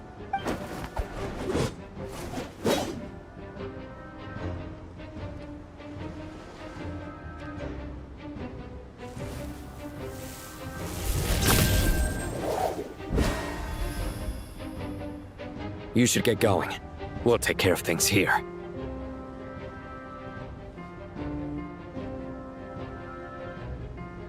You too. Don't do anything too risky. You got it?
They just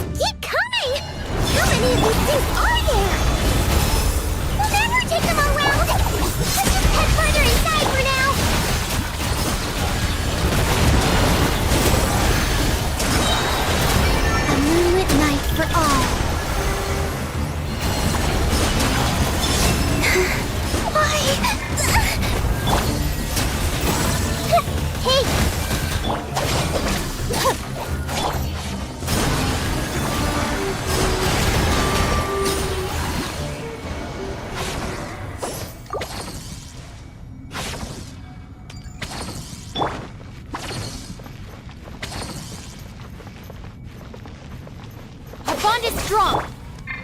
Target spotted! All units at the ready! The Fatui? They must be using this place as a stronghold! Are they the ones behind all this?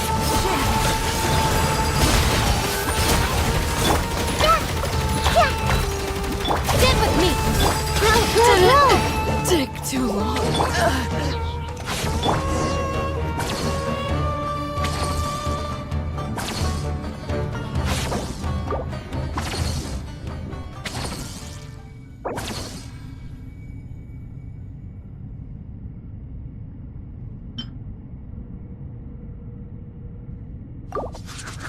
Our bond is strong!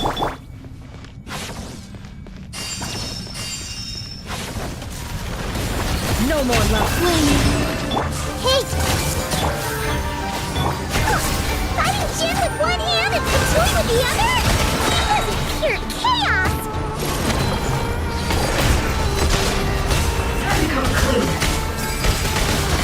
It all falls into place. Can't hide the truth.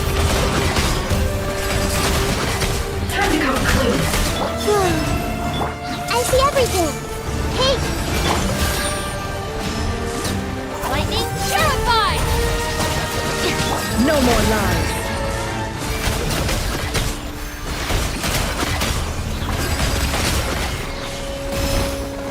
It all ends up. Time to come clean.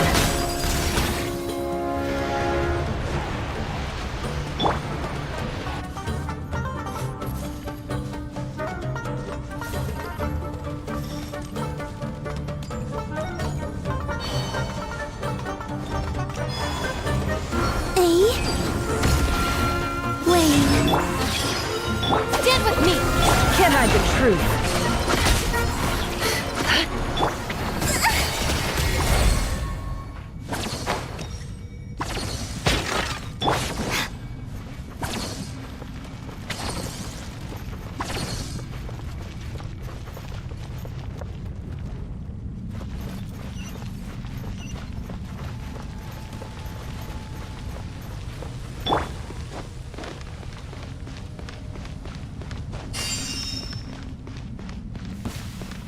No more. Your go! I see everything! Our bond is strong! It all ends up.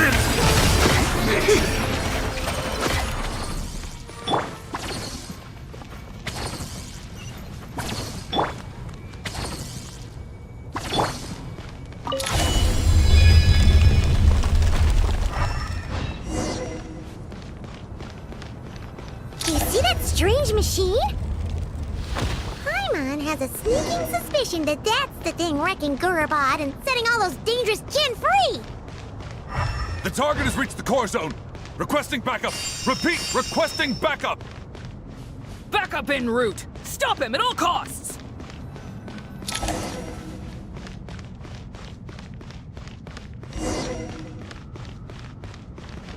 Careful! They're back again! It all adds up. It all falls into place. Nice one, Traveler! Let's keep going!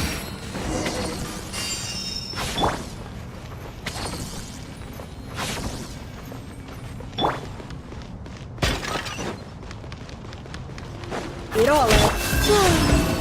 I see everything! Time to come clean. It all falls into place. No more lies.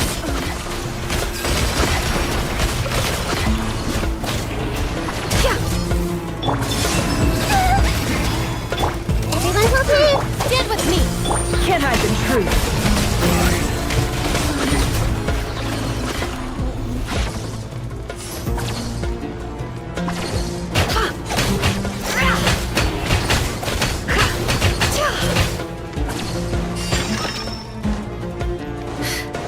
Surge. Huh?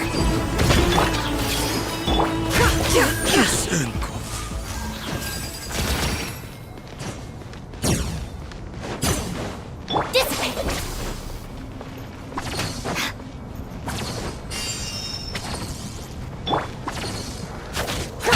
This hundred gen's gone kaput. Yeah, we can finally. It seems my subordinates failed to stop you in your tracks. Apologies, sir. There is no need to apologize. You did well to hold your ground against such a powerful adversary for as long as you did. I must commend your courage and perseverance. So, you're in charge here, huh? First the problems with Irminsul, now this mess in Gurabad? Are you the ones responsible for all this? I'm afraid I cannot answer that. I assume you aren't naive enough to expect answers from an enemy. Oh, this guy is so snooty! However you want to spin it, you're clearly involved in this somehow. So you can either start talking, or we'll have to make you talk. Let's get him! Traveler, what's wrong?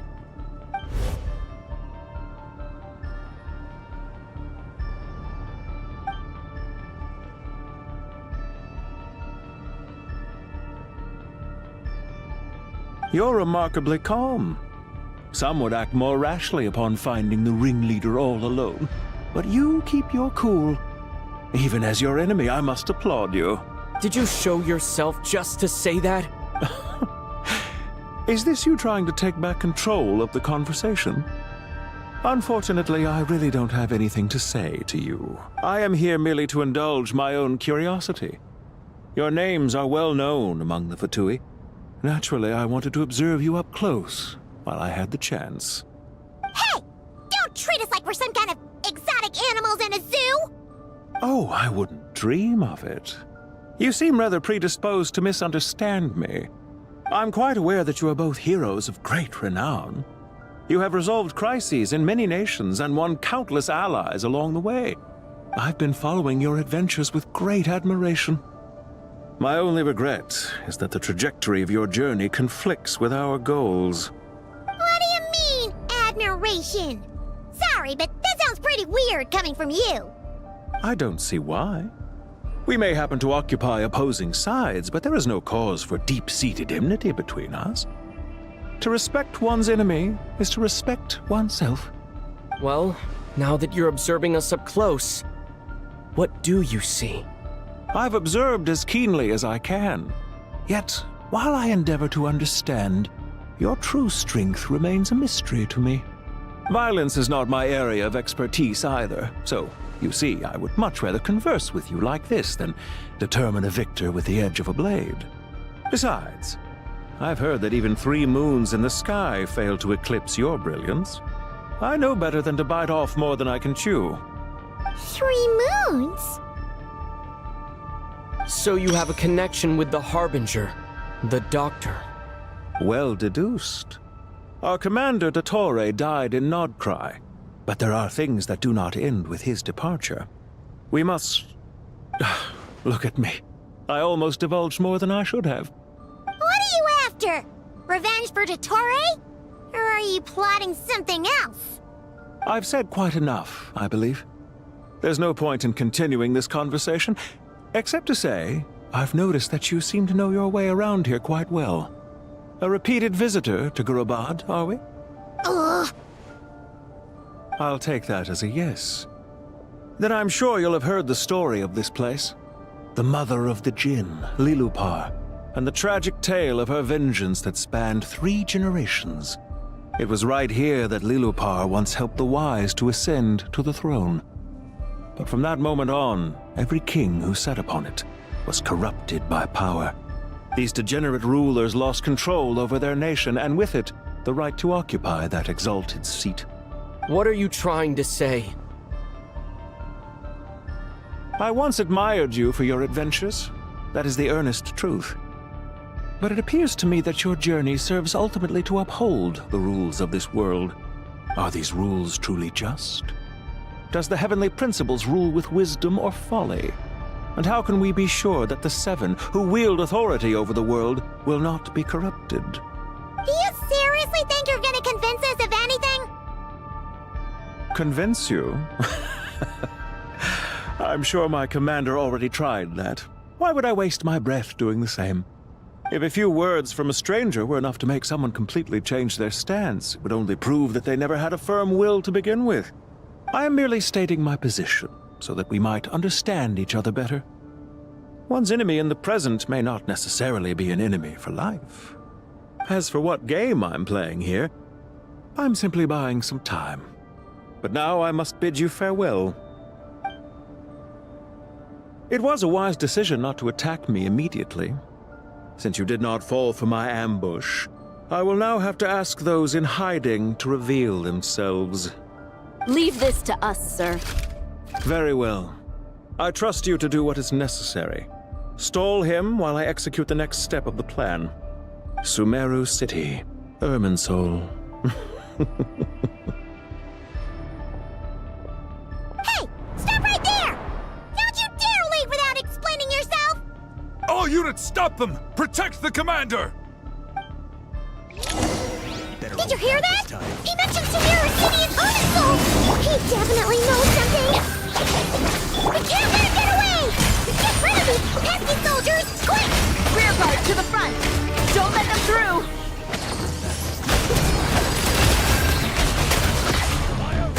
It all falls into place. Get that thing in position! Hold on! Just a little longer!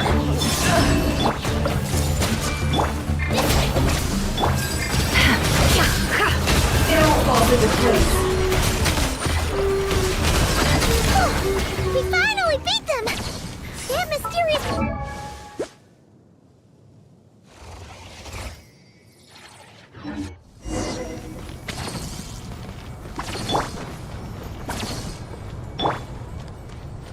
Stand with me!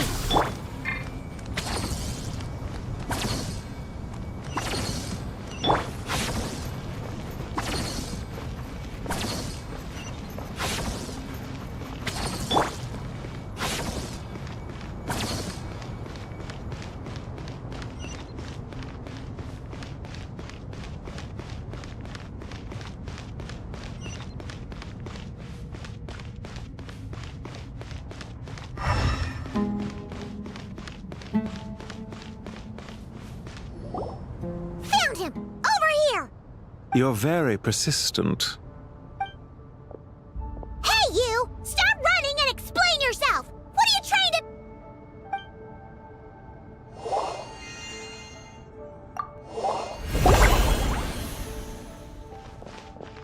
What's this?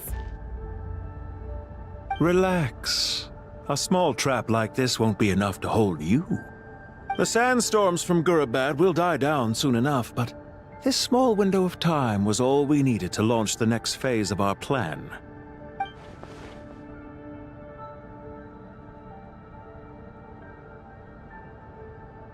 Don't be discouraged. I knew that someone would come here eventually, so I planned ahead. Where to chat with you, which door to exit from, even which mechanism to wait by for you. I thought through every detail. You, meanwhile, know nothing of who I am. So far, you've only heard my voice, and for all you know, it may not even be real. But not to worry. This is only our first meeting. It shan't be our last. Just answer me one last question. Why do you continue to follow Dottore? He has conducted countless cruel experiments, even on his subordinates. Follow isn't quite the right word. Let's just say even those you see as villains have their friends, even if they aren't the most sincere of friendships. When any set of rules is established, there will be those who benefit and those who lose out. People will do anything to justify what they have gained or escape from the hardship imposed upon them. Neither he nor I are tolerated by the rules of this world. We were both searching for a new order. Our ideas of the final form that should take may have differed, but our journeys took a shared path. Goodbye, Traveler and Paimon. I wish you a timely escape, albeit not too soon. I will need a little more time to prepare, after all. Hey! Come back! Wait, this dark wall. We've seen these on our adventures before! It swallows people up! Oh, I'm sorry! She shouldn't have jumped a gun! Oh, okay. He may have fooled us this time, but we'll get it back!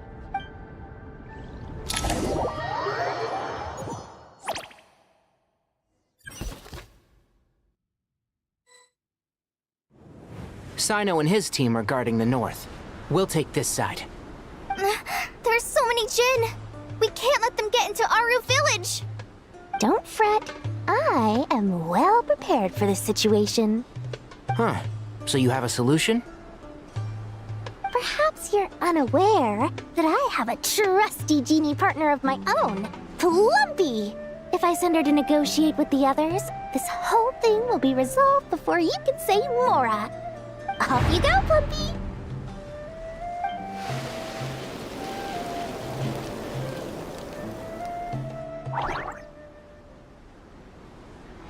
Come on, what's the holdup? 5,000 Mora. 20,000 Mora.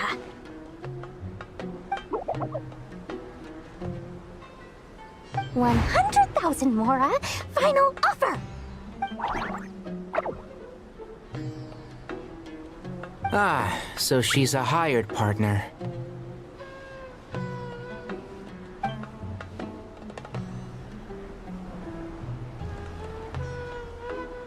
Hired partners are reliable too. Plumpy here is a highly skilled negotiator. You'll see. Just a few words from her and...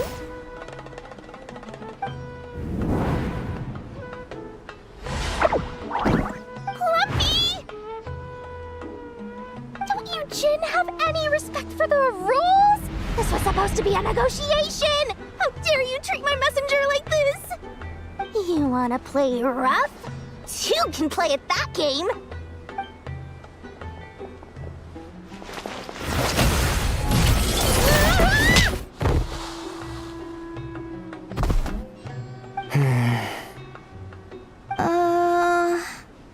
Looks like it's up to us now. Be careful, Kale. Yes, Master.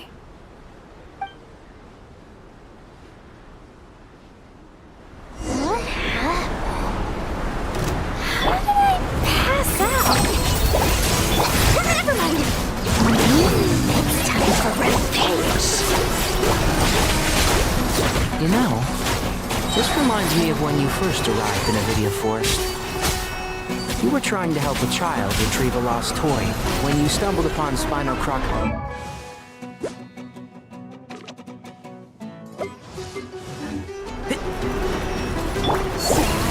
Yeah!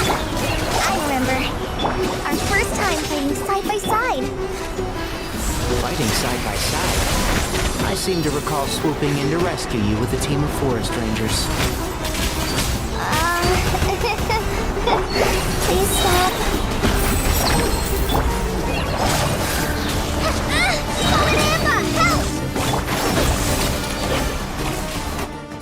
There's too many of them!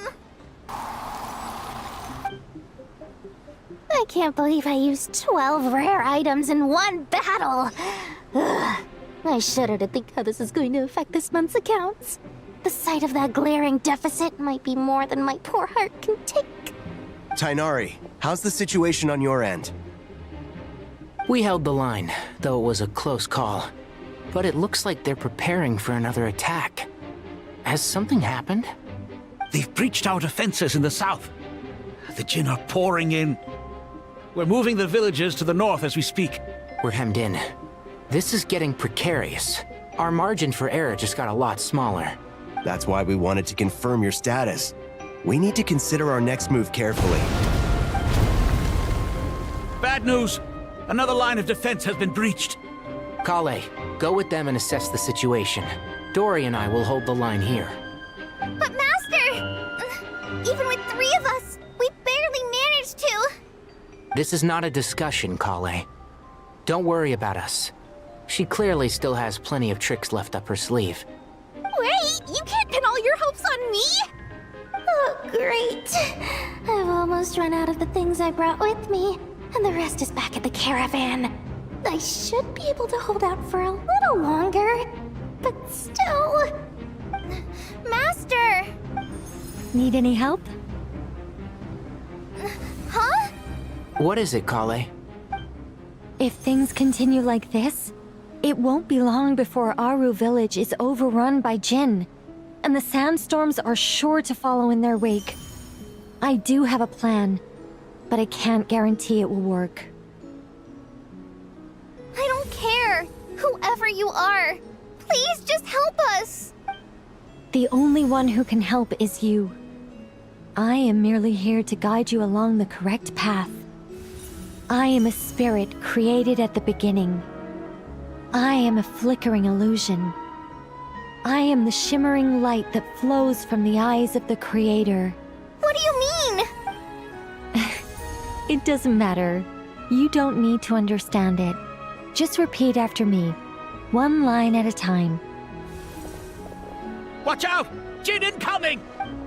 I am a spirit created at the beginning.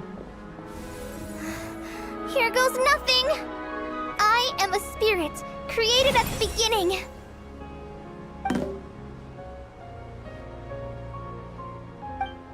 I am a flickering illusion. I am a flickering illusion.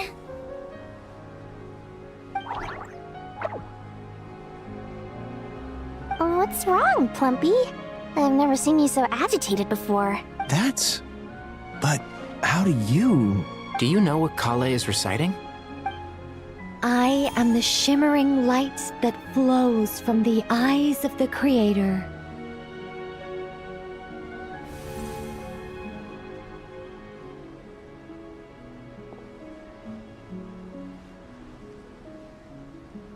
I am the shimmering light that flows from the eyes of the Creator!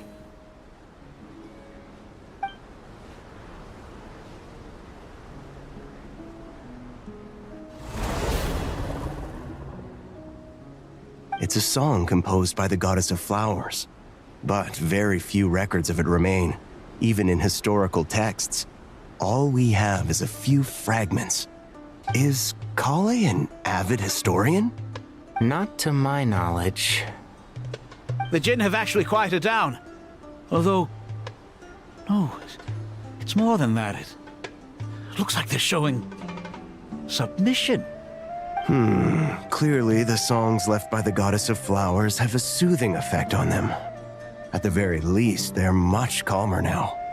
Really? Let me try. I am a spirit created at the beginning.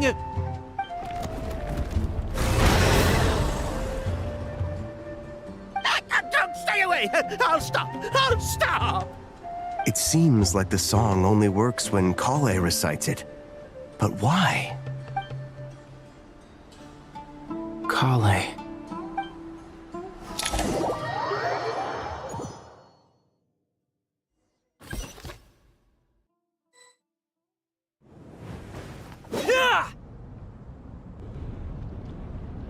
Any luck?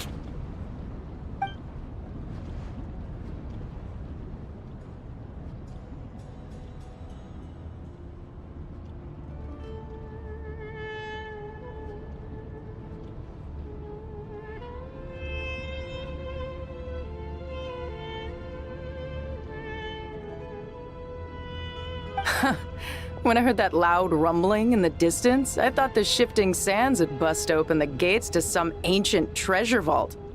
Turns out it was just you guys. Huh? Wait, that sounds like... It's been a long while. Did you miss me?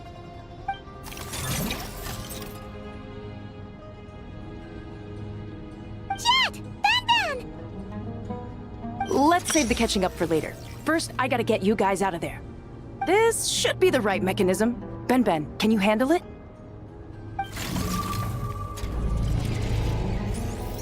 There we go. Come on, let's leave this place.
Fatui sure made themselves scarce. It's like they were never here. The Fatui? They came to the desert again? Yep. No idea what they're planning this time. They were being very coy about it. How have you been, Jet? Well, since we last met, I've started my own band of mercs. We've actually made quite a name for ourselves. Oh, yeah. On a slightly different note, I have some good news. I finally took care of Masaira. Not much to write home about. It was just another day. Found his hideout. Dragged him out of his cozy little bed. He tried to talk me into seeing his point of view, as usual. But I'm way past that by now. There was nothing he could say to save his life.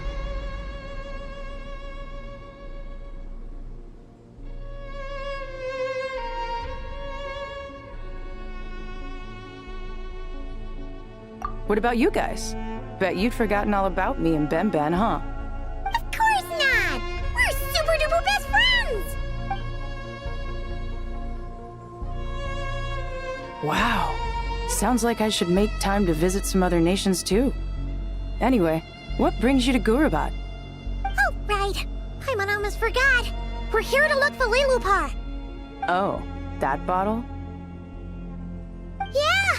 We need her power to calm the Jinn and stop the sandstorms. Here's hoping we actually manage to find her, after all the trouble we've been through. Surely with everything's been going on in Gurabad, she must have woken up, right? Only one way to find out.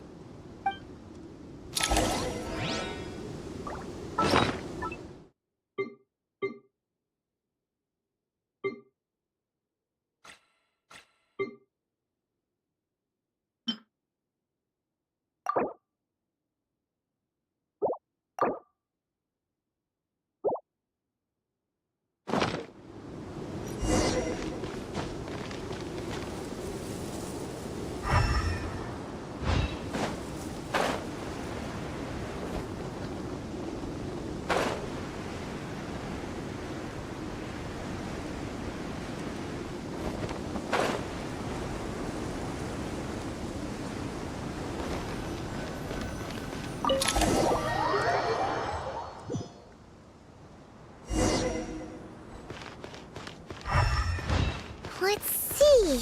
She should be around here somewhere. Aha! Found her!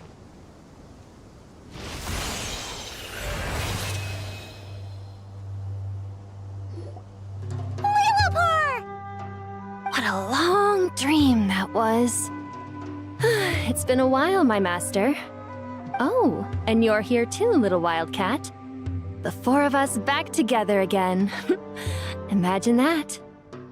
After we last parted ways, I merged with the land beneath Gurabad to suppress the dark calamities stirring in the depths. It rekindled the flame of vengeance within the Jinn, depriving Gurabad of any hope of peace. I fought against it for a long, long time. Until one day, I sensed a change in a foreign land to the west. Suddenly, the pitch-black abyss fell silent.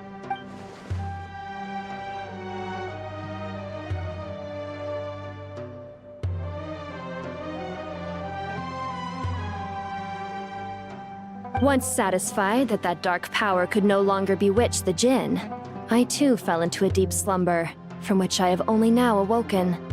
Why have you returned to Gurabad, my master? And why is my sand-swept homeland in disarray once more? Well, basically, Sumeru's in danger and a lot of our friends are affected. Some bad guys messed around with Irminsul and now they've released the Jinn in here. We managed to chase off the culprits, but we have no idea how to seal this place back up and stop the sandstorms. Child's play. I shall quell the Jinn and scatter the storms. Thank you, Lilupar. No need to thank me, my master. I have granted many wishes in my time, and this was the most trivial of them all.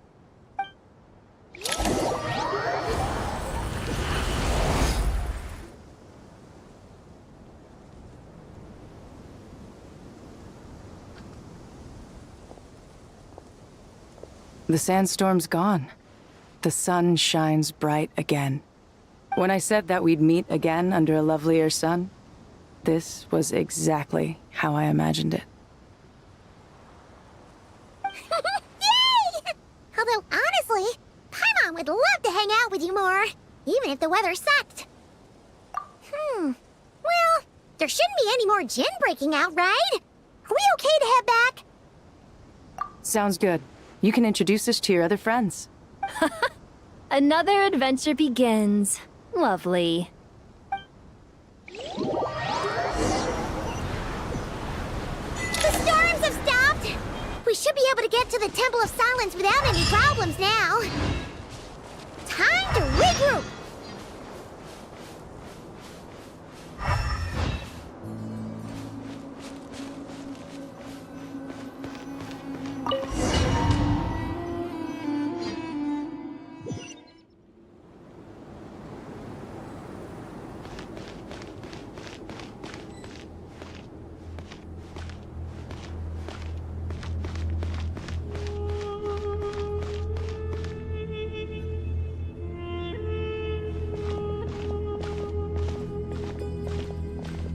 So, this is the Temple of Silence.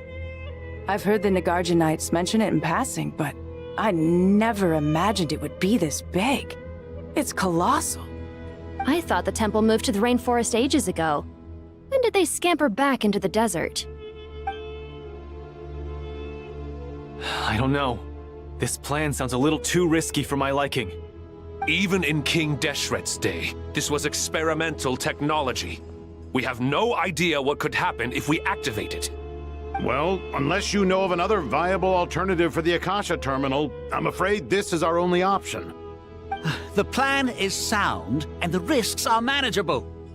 However, if we are to proceed, we must act quickly. The scale of this project is enormous. Even with Kaveh, Faruzan, and every other scholar of mechanics working on it full-time, the proposed modifications won't happen overnight.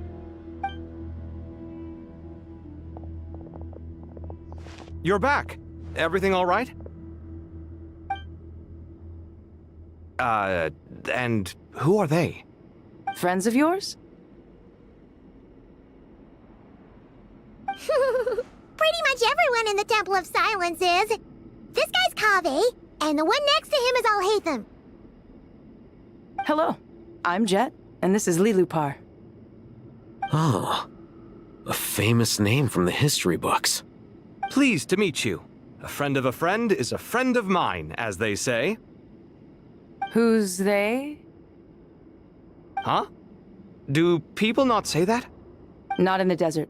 Friends you can trust, but friends of friends? Gotta keep an eye on them. Still, I do trust the Traveler's judgment. I'm sure you're good people. The sandstorms have calmed down. I take it the Gurabad problem is resolved? What did you find?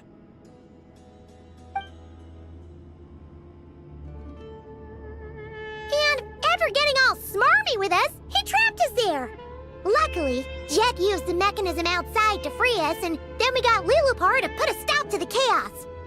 Wow. Thanks for being there to help them.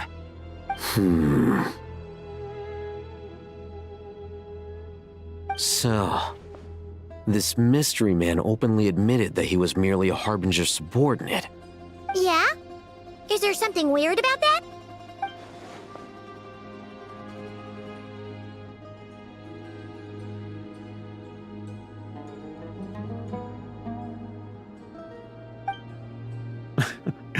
I assume you aren't naive enough to expect answers from an enemy.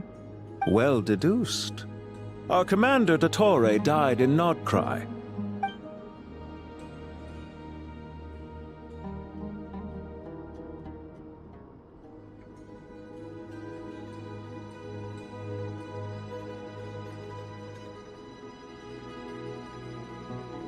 Are you wondering about his true identity? Or do you think there's a big conspiracy behind all this? I wouldn't go as far as to call it a conspiracy. Just the simple fact that having someone to shift the blame on tends to prove useful should trouble come knocking later. The most important thing for now is to solve the immediate problem. Perhaps that man knew you wouldn't have the resources to investigate his background and so didn't put much effort into disguising himself.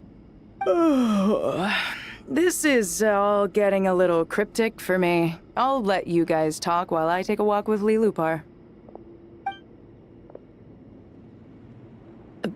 Jet?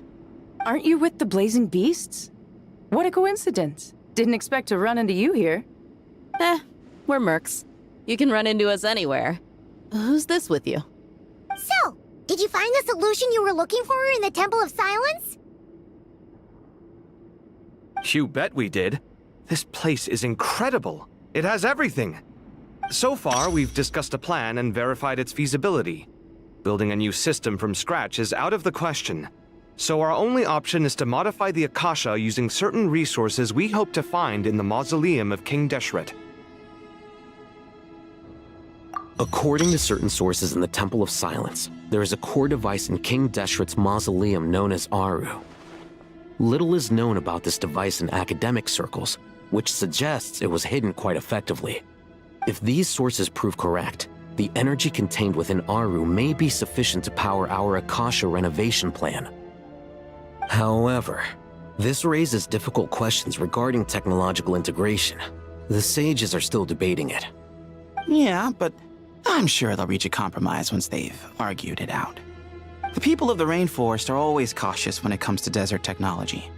But times of crisis like this leave us with little choice. Wait, Paimon has a question. Is this the same Aru we've heard of before?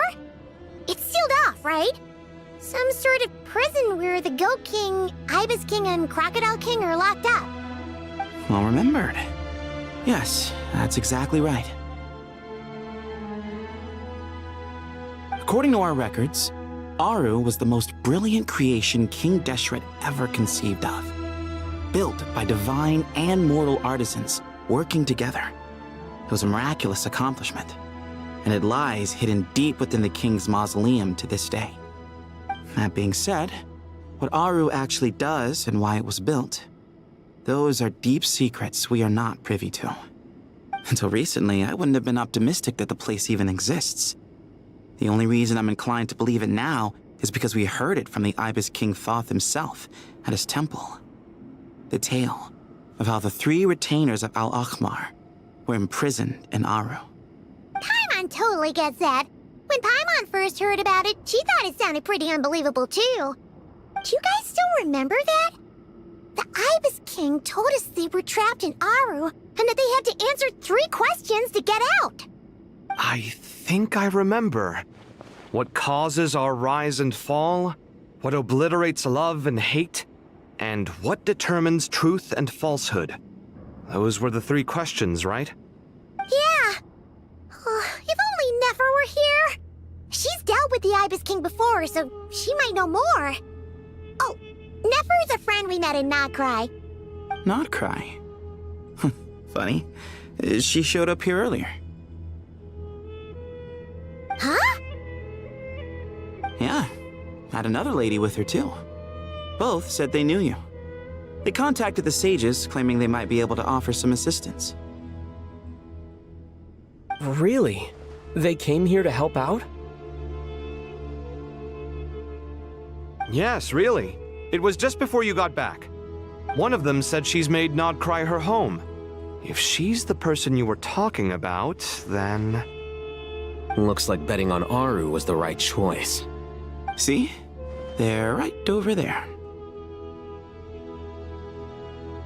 Nicole! Nefer! Why, hello! We're here to help.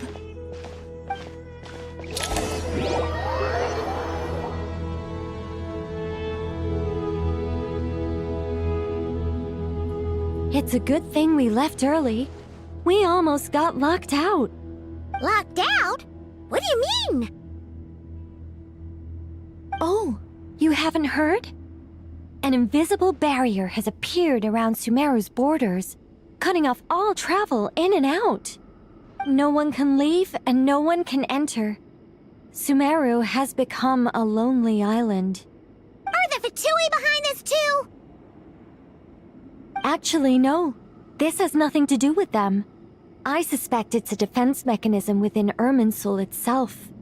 Irminsul is the source of Tevat's ley lines, after all, and Sumeru is the nation closest to it. I imagine this function was put in place to seal the entire region off in the event of serious damage, preventing the disaster from spreading to the rest of Tevat. It may have been implemented long ago. But doesn't that mean that the people here won't be able to escape to other nations if the anomaly keeps spreading? Currently, that does appear to be the case, which is precisely why I am here. This is a critical moment for the world, and Sumeru is the eye of the storm.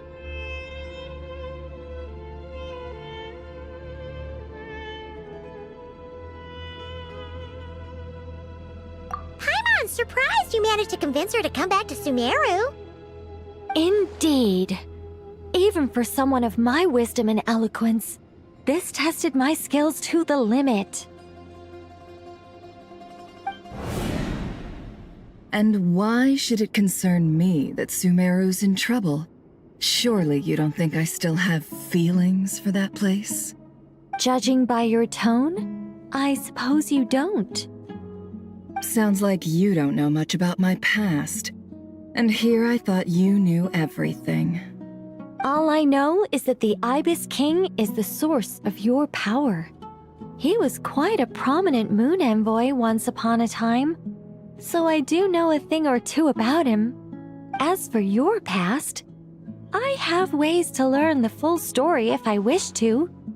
But everyone has secrets they'd rather keep to themselves, wouldn't you say? I'm glad you see it that way, Miss Nicole. I've chosen to call Nod Cry home, which is why I did my part in its hour of need. That doesn't mean world savings become a habit with me. I have no particular desire to play hero in Sumeru, thank you. I understand.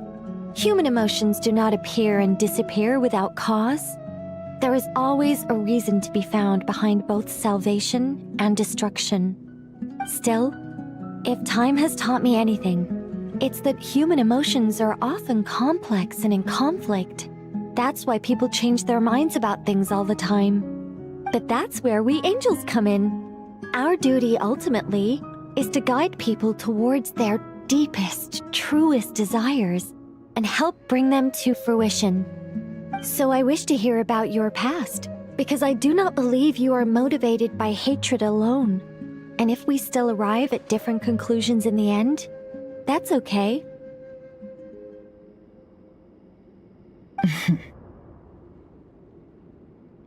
I refuse. Wait, what? But I set the atmosphere and everything. Isn't this supposed to be the moment when we finally open up to one another? Is it? Maybe I'm not so good at reading the atmosphere. You're right, Nicole.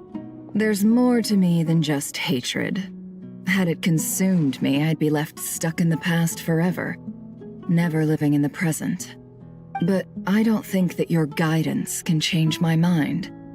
The all-consuming sands, the bloodshed, both deserved and undeserved.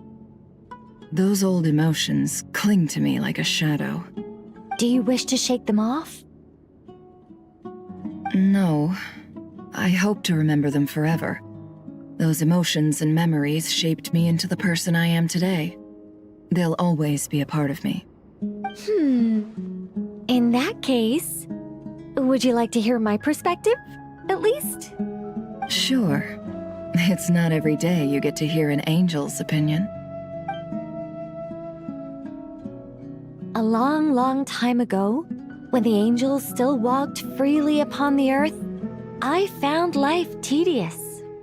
Monotonous work, lukewarm relationships.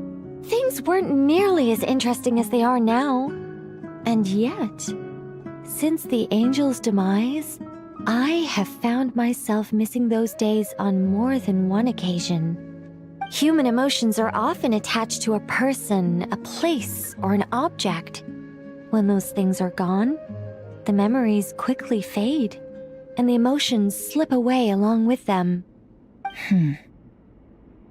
If Sumeru were destroyed, both rainforest and desert would be no more. With the object of your hatred wiped from existence, it would not take long for the memories buried deep in your heart to slowly fade. Both love and hate are intense emotions, but they are nothing compared to the void left behind when they disappear. Most sophisticated, Miss Nicole. But anyone focused on the future could only ever applaud the destruction of the things they hate. Still, I'm a special case. Someone once told me that human memory is more selective than a Mora-hungry merchant choosing between customers. We all need a reality check once in a while, so we don't forget the truth. As much as I dislike Sumeru, this is no way for it to perish. All right, you win. I'll help you out a little, but I won't work for free. How much will you need? You're not gonna milk this for all it's worth, are you? What do you think? I'll be upfront with you. I don't have much more on me. If that's what you need, I could borrow some from Alice. Or perhaps I could pay in sculptures. The ones I carve are actually worth quite a lot.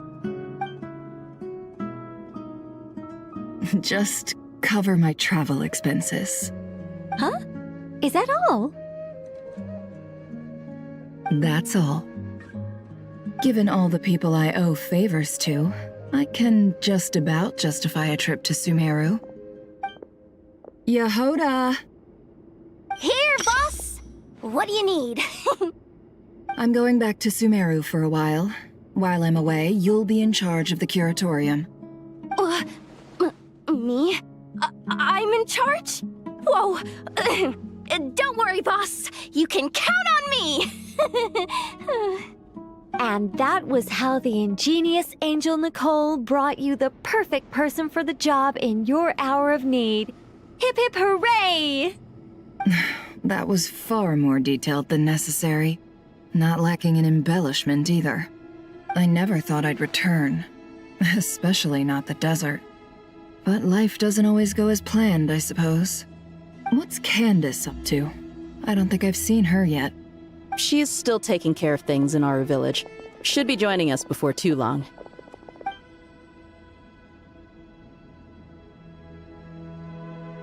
Oh, and sorry. Hope we're not interrupting anything. We have some good news, though. We're planning to go to the mausoleum of King Deshret to look for the legendary Aru, then use it to try and restore the Akasha system. According to records in the Temple of Silence, the mausoleum houses something called Aru's Chute, which can be used to establish connection with Aru. We still have some time before we leave, so there's no rush. By the way, who are these two new faces? Just call me Nefer. I'm based in Nodcry. Did I hear you mention Aru? Correct. Well, I happen to have a connection with one of the 3 retainers imprisoned inside. the Ibis King.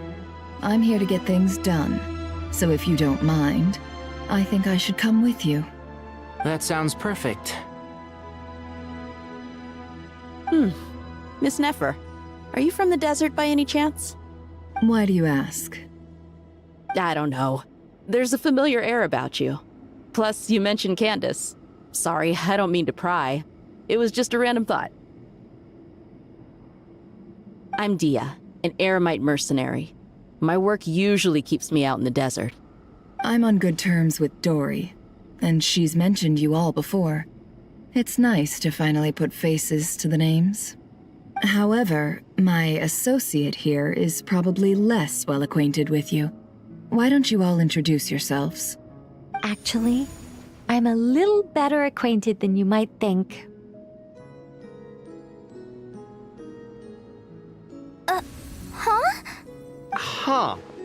Are my eyes playing tricks on me?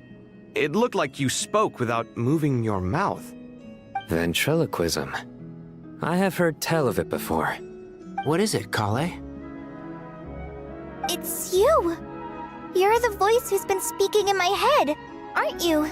You encouraged me to report my dreams to the Dendro Archon, and got me to recite that magic prayer. I have many titles, but let's go with the most pertinent one. I am Nicole Rain, an angel who has lived since ancient times. An angel? Sounds like a big deal, but, what exactly is an angel? Oh, Well, we're a rather long-living race of beings. Not gods, technically, but we can still tell you a lot of stories from ancient history. Yep! And she's also an amazing sculptor! You could say she's a real creative type. Well, ma'am, if both the Traveler and Paimon give you rave reviews, you must be pretty impressive. Oh, please don't call me ma'am. I find it so awkward when people get too formal with me. Just relax and be yourselves. No need to be nervous. Miss Nicole? If it's okay, could I ask you a few questions? Yes, you may. I can see your heart is filled with confusion, and you are desperate for answers. I also know which questions you want to ask me. Why did you dream of Sumeru City in disarray? Why did those verses soothe the Jinn only when recited by you? I can guide you to the truth, but it involves a personal secret of yours. I'd prefer to speak with you alone, if possible.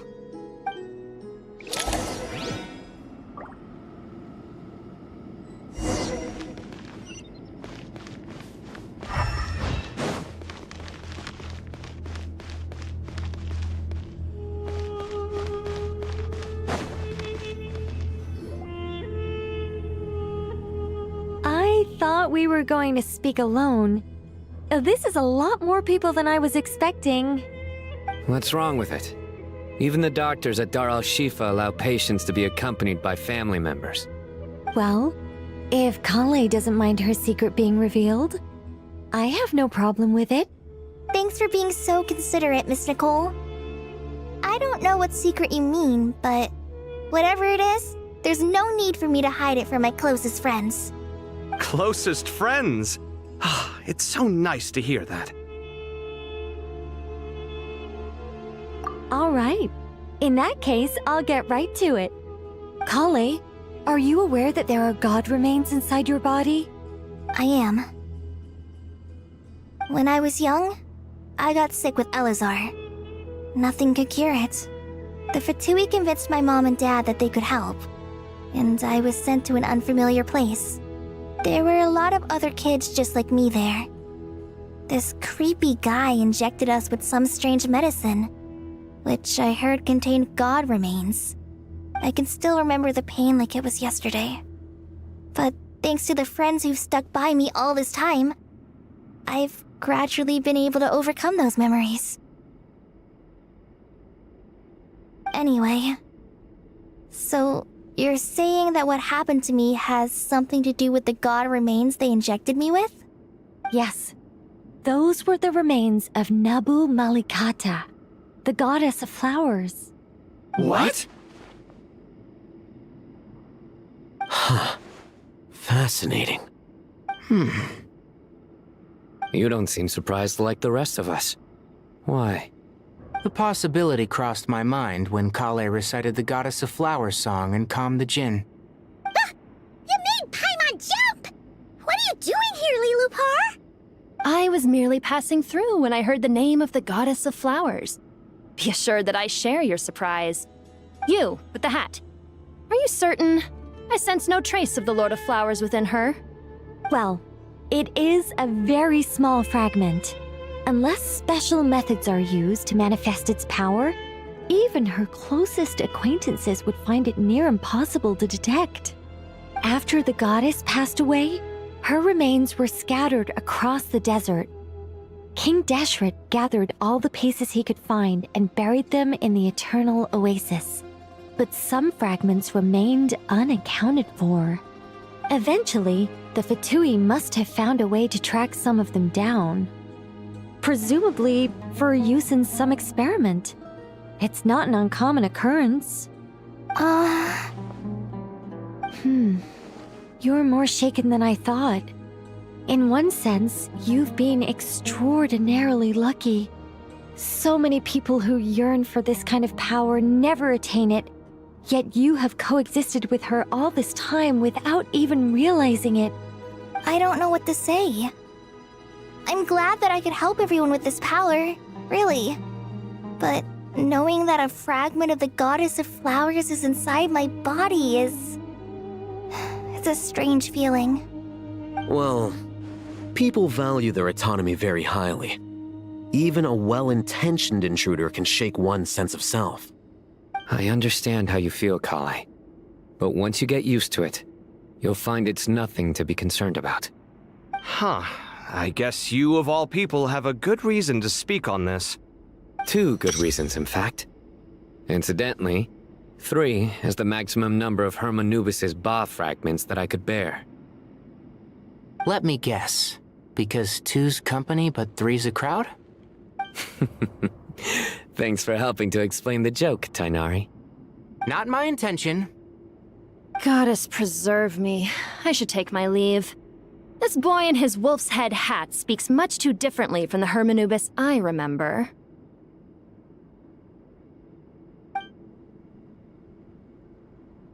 Kale, all I'm trying to say is, no matter how many Hermanubis fragments there are within me, you wouldn't think of me as Hermanubis.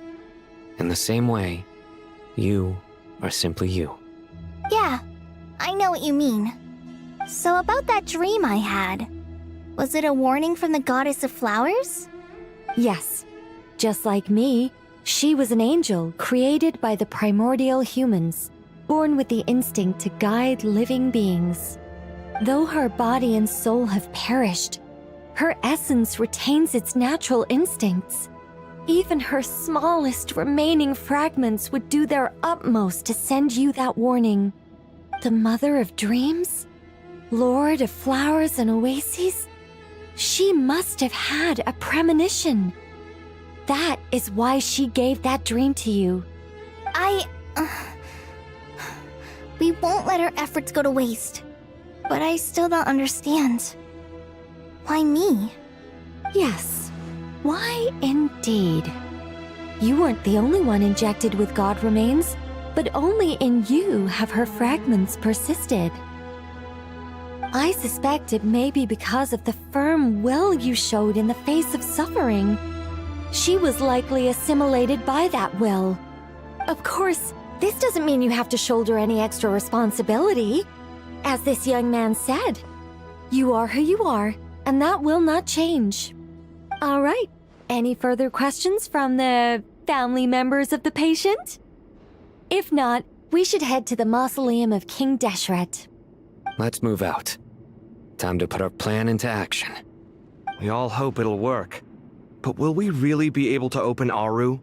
And even if all 7 pillars of King Deshret agree to let us proceed, the scale of the work to follow is daunting, to say the least. Haven't you handled other big projects before?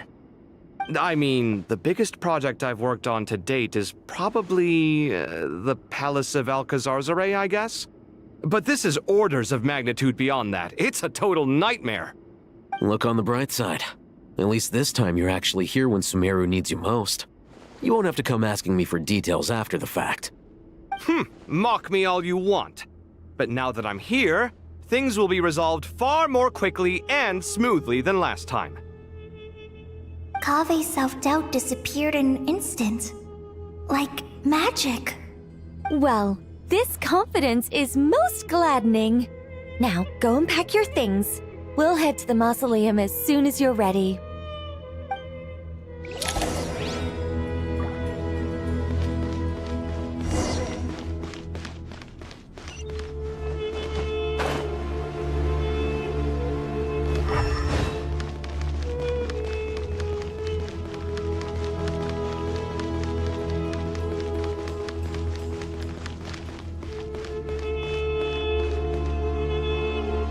Oh, Miss Nicole.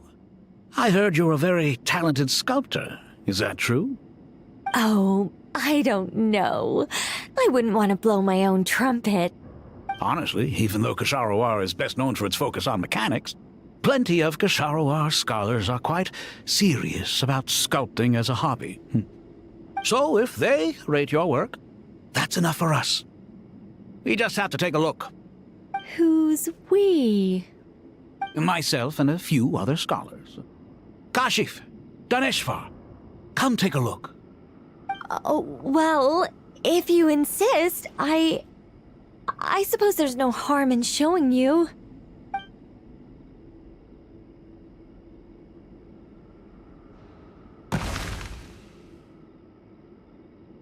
Whoa! Where did that come from? Look at the level of detail. It's so lifelike. The squirrel descends from the heavens like a champion, and the earth trembles beneath its feet. What do you think? Striking, isn't it? Kaveh? Kaveh, come here for a sec. Oh, and Madame Faruzan, didn't you used to study in our darshan?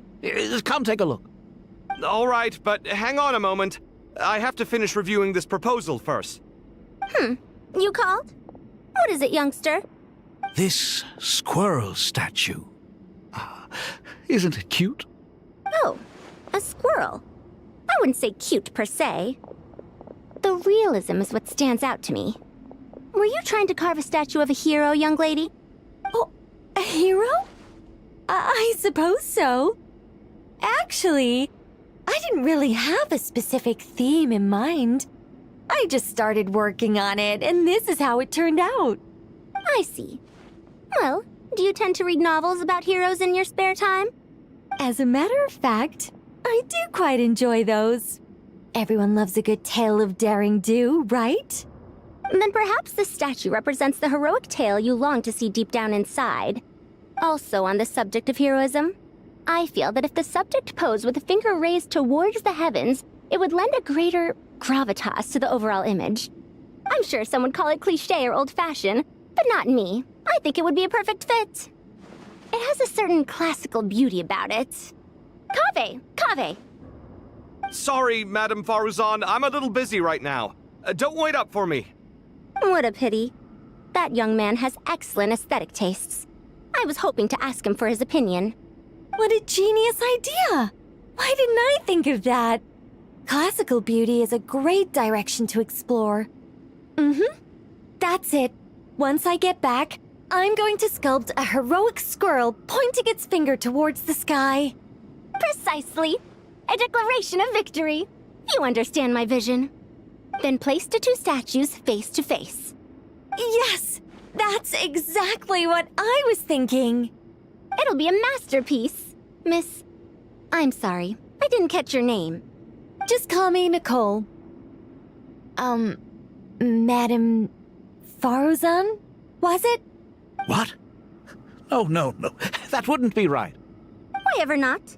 Madam is a state of mind cultivated from within. Anyone may call me Madam if they so desire.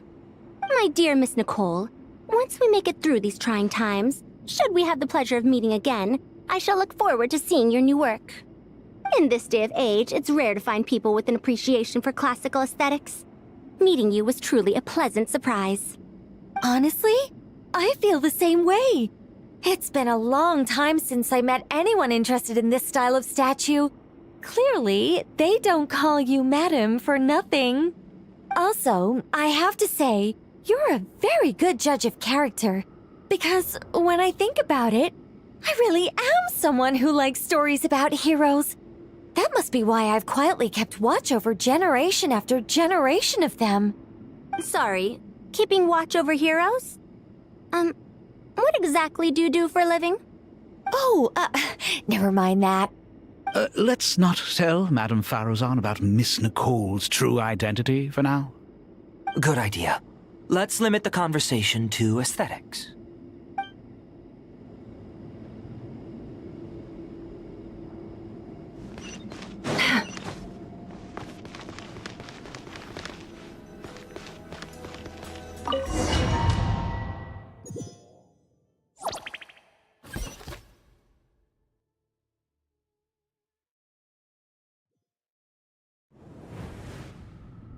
I hope everyone's ready. We'll be arriving at our destination very shortly.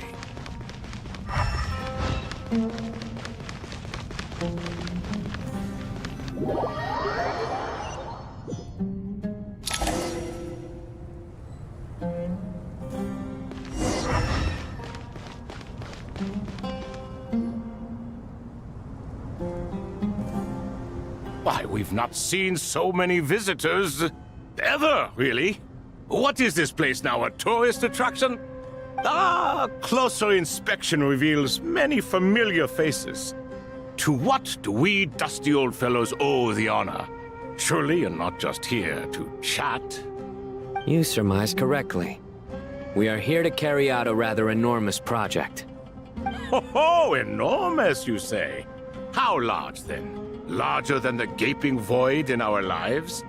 Why, you've even put a smile on Goatee and Crocco's faces. All this activity is making for quite the special day.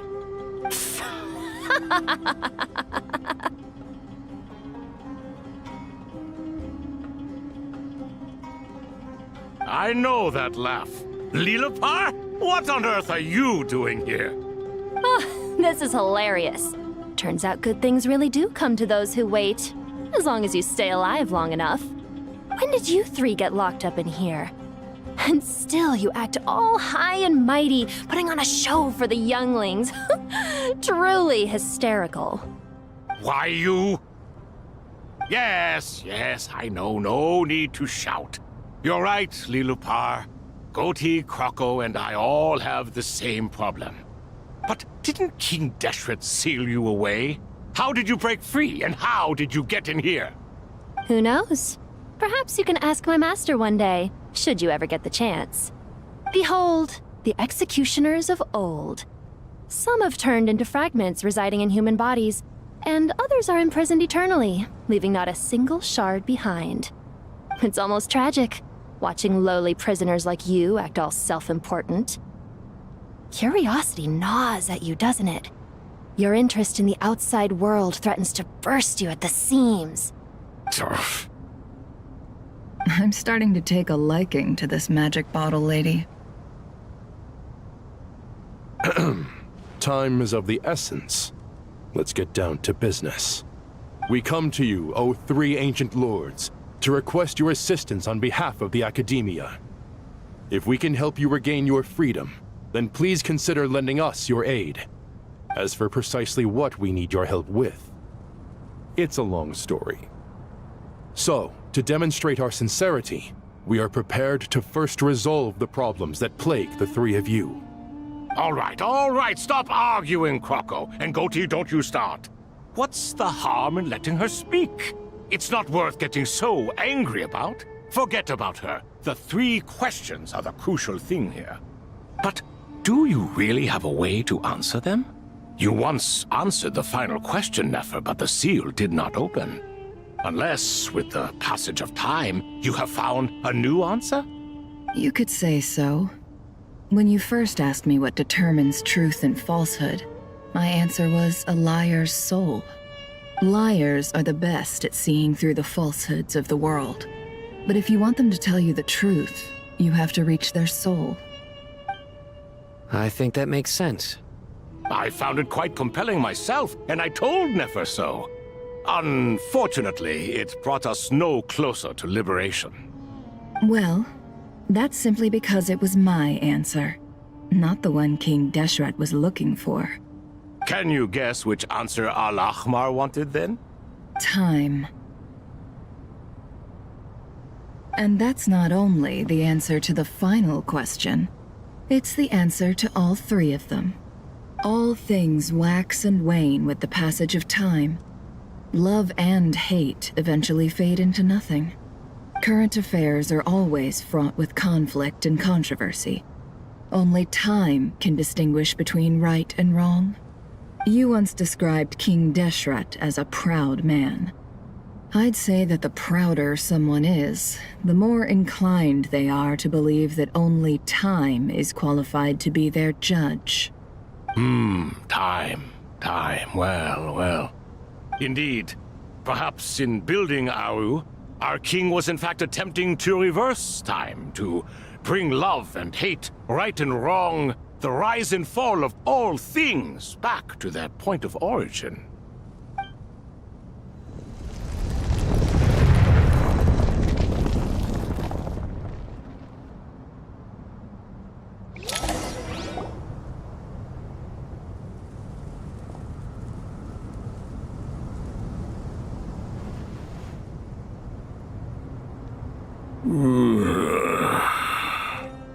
This is the most eventful day I have experienced in a long time. You have my sincere gratitude. Are those 3 of the 7 pillars? Turns out the statues were quite faithful to the source. You 3 seem to be in good spirits. Prison can help a person grow and learn to cherish what they have. Nevertheless, after everything you've done for me, I sincerely hope you never have to experience it for yourself. Hello, Nefer. It's good to see you, Thoth the Ibis King. Nice. Definitely puts my mind at ease, seeing you two getting along so well. Should we maybe introduce ourselves, or... Sure. I'm Sethos, the current leader of the Temple of Silence. This is General Mahamatra Sino, and this is the former Spantamat sage, Cyrus. But I'm guessing none of that means a whole lot to you. Everything is equally new to us, in truth. We've been gone from this mortal world for longer than you can imagine. Let's hold off on the introductions for now. We can always ask Nefer about you later. It'll give me something to talk about with my chosen disciple. You're like a helpless parent. Gods and people of yore are not necessarily welcome in today's world. Self-awareness is one of my finest qualities. I thought I ought to share its fruits with you two. Is that so? Well, I think we'll take it in stride, just as we did with the 3 questions. Let's not forget, it was my persistence that won you both your freedom. Fair point. I have to applaud your persistence. And I must praise you for your wisdom. Now, state your wishes, young ones. I'm sorry? Why, your tremendous accomplishments deserve a reward, do they not? You must let us do something for you in return. General Mahamatra, what do you think? I won't beat around the bush. Sumeru is facing a crisis the likes of which have never been seen before. And we need your help. Every calamity throughout the ages has been connected to us in one way or another, whether we were its cause or consequence. Whatever is wrong with Irminsul, it severely affected the Dendro Archon. She fell into a coma and is currently receiving treatment from the Dendro Dragon. The Dendro Dragon? I'm sorry, the Dendro Dragon is helping to heal the Dendro Archon? Not a pep, surely. Not vicious, cruel Apep, who possesses no virtues aside from her basic instincts. Ah, good heavens. Oh, I shudder to think what could have caused Lesser Lord Kusanali to suffer such a plight. Still, why would the Dendro Dragon lend you her aid? She has always held nothing but contempt for the Archons. I suppose she and Kusanali must have some history. You can help us make history too. A smooth talker. Well said, lad. Currently, no one can connect to Irminsul. We hope that by opening up Aru and making some modifications to it, we can use its technology to our advantage. Unfortunately, Aru is an imperfect creation. King Deshret never managed to realize his full vision before his death. Much remains to be done if it is to be pitted against Irminsul itself. Besides, I hear your reasons, but to give Aru up over such would be... The archaeological records clearly indicate that although Aru's construction took a long time, it was not beyond human means to achieve. Modern technology should solve the efficiency issues. We have no choice but to go all in on this. This is by no means a threat. But the only reason we helped you escape from Aru was to gain the necessary leverage to negotiate with you. You asked us to state our wishes, and we have. Each one of us here needs your help, as do all the thousands of people living in Sumeru. They need you, and they need Aru. What do we think, my fellow old fogies? Shall we lend our support or not? Since you ask so nicely, naturally. Naturally what? Are you for or against? I simply mean we shall do what comes naturally. You claim that you wish to open Aru. Know you then that the golden slumber created by King Deshret is preserved within? We do. We understand the risks involved. In all likelihood, the mortal world will never again be able to replicate King Deshret's work. Never will there be another chance to come so close to creating a utopia. Knowing this, are you sure of your decision? We are sure. Before people can dream, they must first live. If your minds are made up, very well. We shall summon our erstwhile colleagues to discuss this further. Saint Shezepank, Saint Bennu. Once you surrendered to silence and were buried with King Deshret. But now, we invoke the right to awaken you with our voices.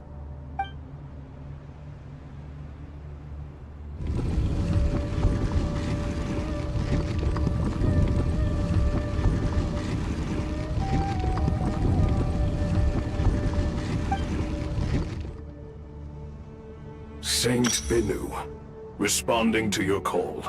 3 kings detected. Initiating autonomous will. Saint Shezbank, responding to your call. 3 kings detected. Initiating autonomous will. Ah, Lord Herreshoff. What a long time it has been. I trust you are keeping well. Then your trust in my well-being has long outlived your physical body. You have always opened with that same phrase, in life, death, and now even beyond. Al-Akhmar is long gone. What is the reason for this meeting? You're awake? Good. We are voting on whether to give the people of present-day Sumeru access to Aru and permit them to perform technological renovations. You have the right to support or oppose the motion. Aru is the pride of Al-Akhmar. Opening Aru requires the unanimous consent of the 7 pillars. I hope you have a convincing reason to present to us. Sumeru is currently in the midst of a major calamity. Let us not forget that while Al-Akhmar was a stern ruler, he was also a teacher of wisdom. A god without his people shall cease to exist, and King Deshret's greatest wish was to provide protection for his people. Let us then honor our God King's wishes as we consider our decision. I do not mean to mock these proceedings, but what is the point of a unanimous vote when we know that the last of the 7 pillars, the Dendro Dragon Apep, will never communicate with us? This will no doubt surprise your mechanical mind, and I have no intention of trying to persuade you it is true. But Apep is, in fact, healing the Dendro Archon as we speak. Huh? Can someone attest to this? Do we have any proof? I ask the 3 kings. Can any of you vouch for the truth of this claim? Naturally, the Ibis King, Thoth. What? It was Thoth's disciples who revealed the truth to us. We need not debate its veracity. Simply let Thoth bear accountability. That way the rest of us may have a clear conscience. Harishef, you diabolical fiend! I awakened our former colleagues for you, supported your opinion, and backed your decision. What sort of fiend would do that? I miss the days when Hermanubis was still around. At times like this, he would offer to take accountability. What are you trying to say? Is my word worth less to you than Hermanubis's? Hypocrite though you are, Lord Thoth, you are humorous in equal measure. How could we bear not to associate with a character such as you? I, Saint Shezpank, approve the Goat King's proposal. Since King Deshret is no more, we shall receive no reprimand for acting beyond our remit. Nevertheless, I sincerely hope that those before us understand the significance of what they intend to do. Remember, the moment that Aru is liberated, the myriad souls residing within the Golden Slumber will return to the ley lines. And once the ley lines flow again, these souls shall in turn be received by Irminsul. To take this step is to bring the perfect afterlife created by our king to a permanent end. We understand that well, and we have decided to proceed regardless. Furthermore, the contemporary human perspective would contend that confining souls in this way is no act of benevolence. The deceased have a right to rest in peace. King Deshret's creation is clearly a place of rest and peace. It is just that many do not see it this way. But no matter. Saint Binu approves. Hermanubis' representative and the Dendro Dragon Apep made their choice ahead of time, while the Goat King, Ibis King, and Crocodile King have also granted permission to liberate Aru.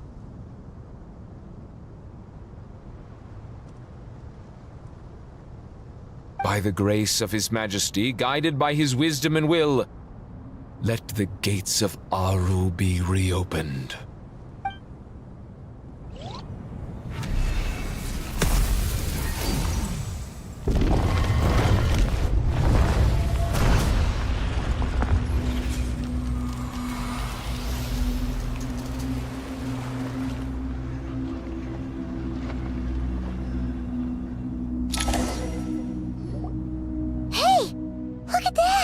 What's this? Are we under attack?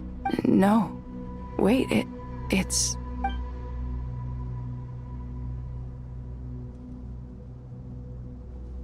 Here you are. Through the sands of time. I see you. Father.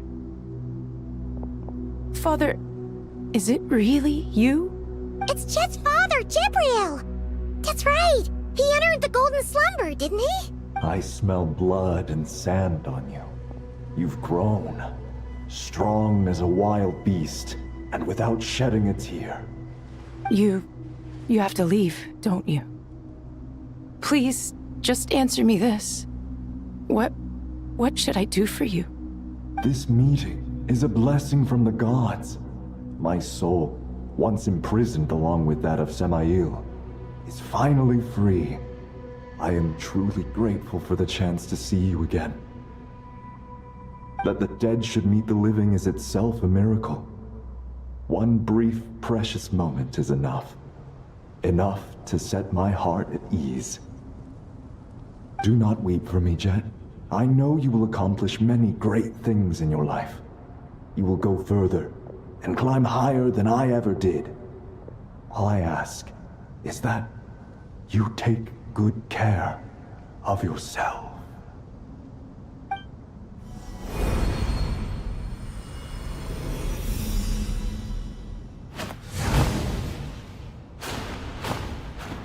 Father! Father! Father. Hey, Jet. Do you want something to eat? Maybe it'll help you feel better. I'm fine. Thanks, Paimon. It was just a little sudden. The chance to see my father again meant the world to me. He was trapped in the golden slumber for our sake. And now, after all this time, he can finally rest in peace. I'm glad. It's a huge relief. You've grown strong, Jet. More than enough to fend for yourself. Yeah. I'll leave the past in my memory where it belongs. My family, the good times and the bad. Goodbye, Father.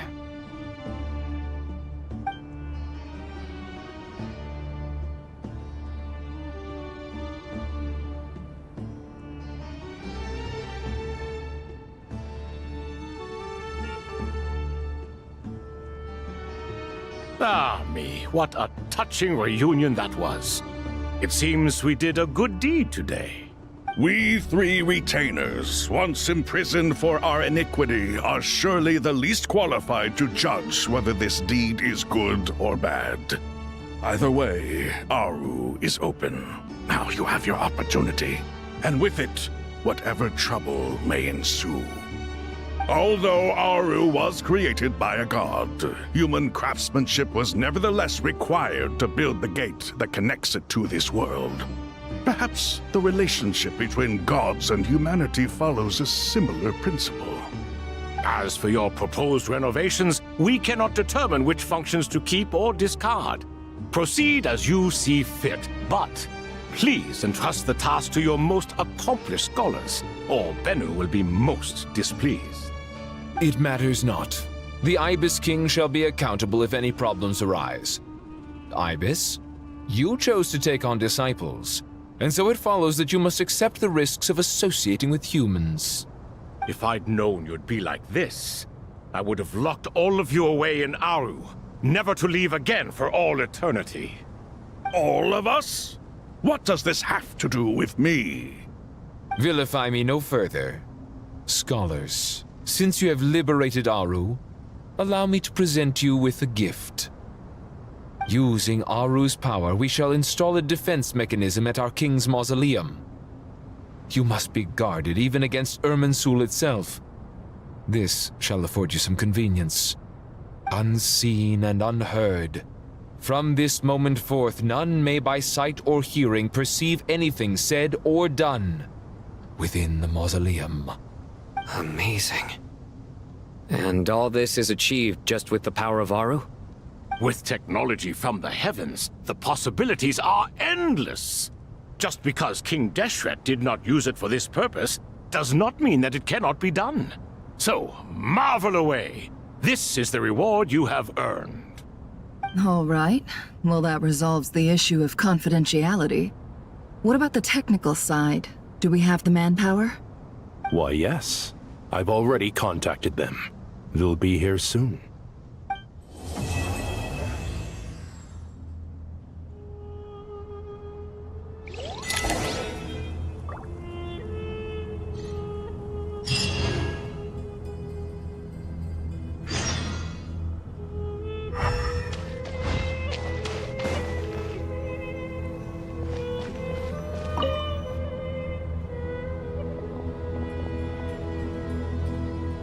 You must be the ones tasked by the Academia with renovating Aru? That's right. Good afternoon. I'm Kaveh, and these two are Termezi and Naisaburi. Hey, I'll hate them. Come and introduce yourself. We've met before. This is Thoth, the Ibis King, and everyone knows these two. Afternoon, gentlemen. I've only ever seen these two in murals. Ah, the paintings in the temple. They show us chatting, playing cards, playing chess. Precisely the activities we most enjoy, funnily enough. No, only you enjoy playing chess. We were just humoring you. I wouldn't go that far. Back to the matter at hand. A preliminary assessment by the Academia indicates that this project requires expertise in various disciplines, including the deciphering of ancient texts, mechanical engineering, the restoration of ancient ruins, and elemental theory. The most capable minds in their respective fields are here before you. If there are no objections, we'd like to begin our work. The artisans who built Aru for Al-Ahmar gave their very lives to create this splendid work. Follow their example by giving your utmost devotion to this project. I didn't know that. We'll do our best, of course, but we certainly won't be sacrificing our lives. Such brazen words. Humans these days are a far cry from their ancestors. What little respect you show for King Deshret. No, that's not what he meant. Please, don't mind him. He shares your sentiments, just not your, penchant for hyperbole. Assuming that's what you were going for? I just think it's important to manage expectations. Forgive my lack of courtesy, but we simply can't sacrifice our lives to the gods on completion of the project like people in the legends of old. Here's a first draft of the project proposal for your perusal. Please let us know if you have any requests. Normally, I'd have made it look a lot more visually appealing, but we were really pressed for time on this occasion. I hope you'll forgive me if it's a little rough around the edges. Naturally. If my fellow ministers deem this meager display of respect sufficient, I suppose I can consider agreeing to their proposal. Why are you so preoccupied with the ostentatious displays of respect to Al-Ahmar? We should be trying to make things easy for them. You never know. We might have to rely on these young people to look after us in our old age. Exactly. This is Aru's mainframe. Be reminded to use it with great caution. We certainly will. Thank you for your assistance. You may attempt to lay out punishment should you so desire, though I'm afraid it would be futile. You and I both know that certain components of Aru can only be operated by humans. King Deshret always believed in humanity. Still, the reason that Aru's modules are designed that way is not so much because he trusted them, but more because he was wary of you. Is that true? No wonder human artisans helped to build Aru then. He actually required human assistance to create his greatest work. Naturally. Have you noticed that the Goat King keeps giving superficial responses? It's like he's just going through the motions and leaving the real debate to his colleagues. He understands the art of perfunctory speech. That's what earned him his position as the Minister of Ministers. It seems the rumors about King Deshret being a poor judge of character are baseless after all. Excuse me for being blunt, but it sounds suspiciously like you're putting yourself on a pedestal and mocking me. You're mistaken. And while there's nothing strictly wrong with making every conversation about yourself, it's not exactly a positive tendency either. You? Whatever. I knew it'd be like this working with you. All right, let me past. I need to look at this console. It's your job to activate it after all. Let's begin. Everyone, please proceed with the external checks and preparations as per the procedures outlined in the engineering plan.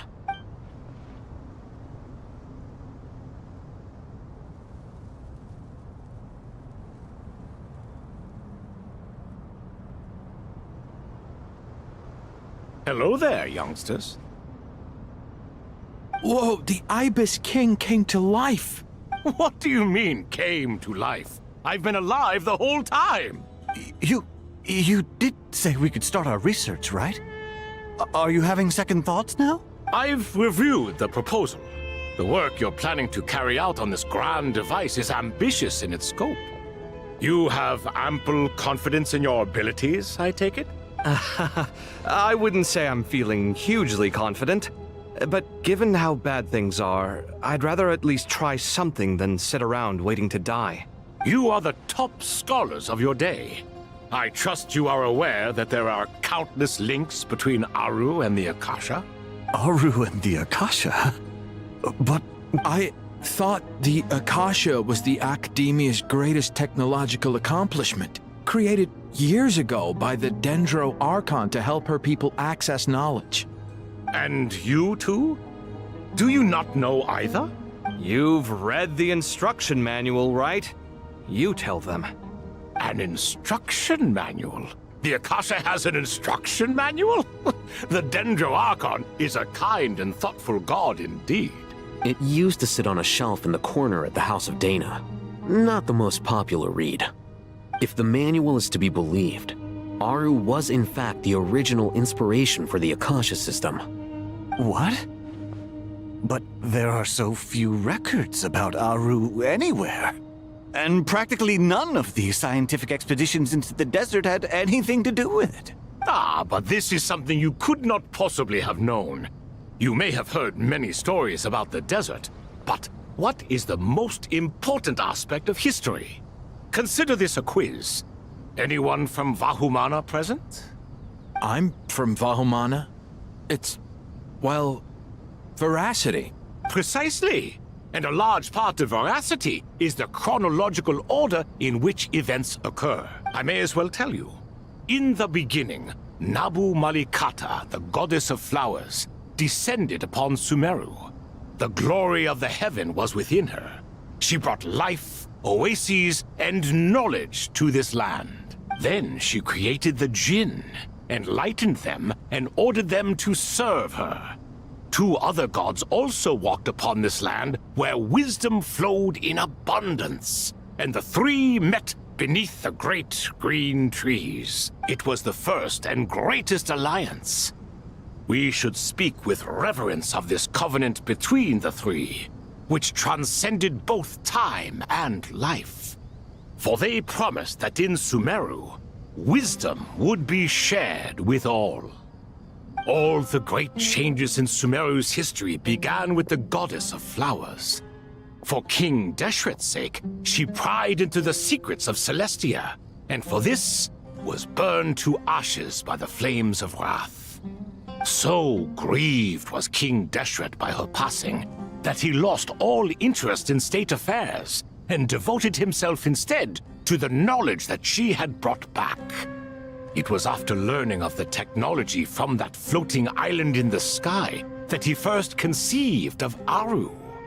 And so, the Akasha was inspired by Aru, while the basis for Aru itself came from Celestia's technology. Well, if the 2 share a common technological origin, then connecting one system to the other is an entirely feasible idea. Unbelievable. Have you no reverence at all for celestial technology? No, I do, but there's no time for that. The schedule is too tight. Blame it on the deadline. Perhaps you could try coming up with our cutoff dates. You know what it's like having to turn around 5 different drafts in one day? I wouldn't wish it on my worst enemy. Yeah, also, Sir Ibis King, you don't plan on getting directly involved at all, do you? Yes, well, you strike us more as having come to give a popular science lecture. Or, wait, does this count as more of a first-hand witness statement? Neither. Anyway, this sounds like far too much work for me. Still, if Aru is so powerful, why didn't King Deshret use it for more ambitious ends? Because it was never fully completed. King Deshret had grand plans, but he perished before they could come to fruition. In the beginning, his wish was to create something that could rival the very world itself. The Lord of Flowers sacrificed everything for that ambition. What he desired, she bestowed, and thus was knowledge brought into the world. Her courage and sacrifice had to be honored with the most splendid of monuments, or King Deshret would surely have deemed it a grave injustice. And that monument, built from knowledge and technology, etched with a sacrificial and courageous love. Even in its unfinished form, it deserves to be treasured. At that time, King Deshret said the following to the Lord of Dendro. Since we share an eternal covenant, I shall never be your enemy. Hence, the fruit of wisdom from the heavens is not to be devoured. Remember, it is not that I lack the power to become the enemy of wisdom. Yet you and she have taught me much and shown me kindness. For this, I cherish you both. In the end, Aru was only used to store a portion of the souls.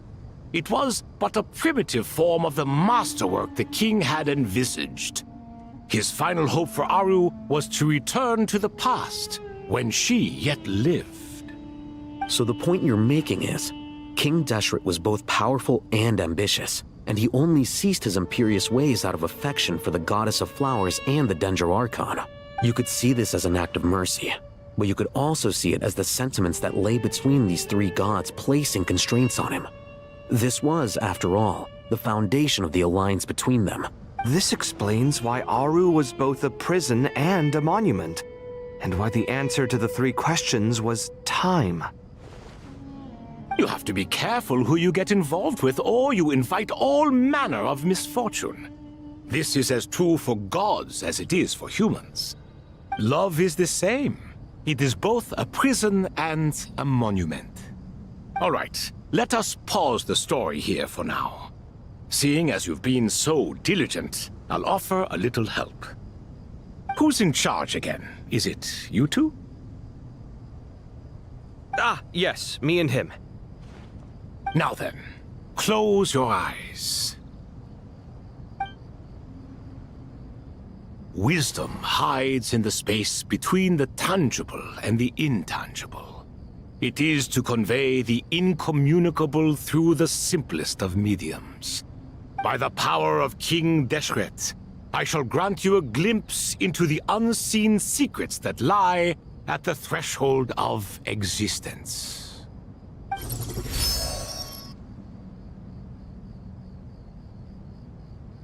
Where did this come from? Is it a new mechanism? It looks more like some form of externalized information. You've rendered it visible? Just as the Akasha allows you to access a greater range of knowledge, the power of our king permits one to perceive ingenuities that do not belong to this world. This is no ordinary mechanism. It reflects the internal structure of Aru. Whether you choose to increase or decrease, keep or discard. Come, use these to achieve the outcome you desire. Looks mechanical to me. Better let me handle it just in case. But wait, how do I get up there? Turn around. So that's where the elevator is.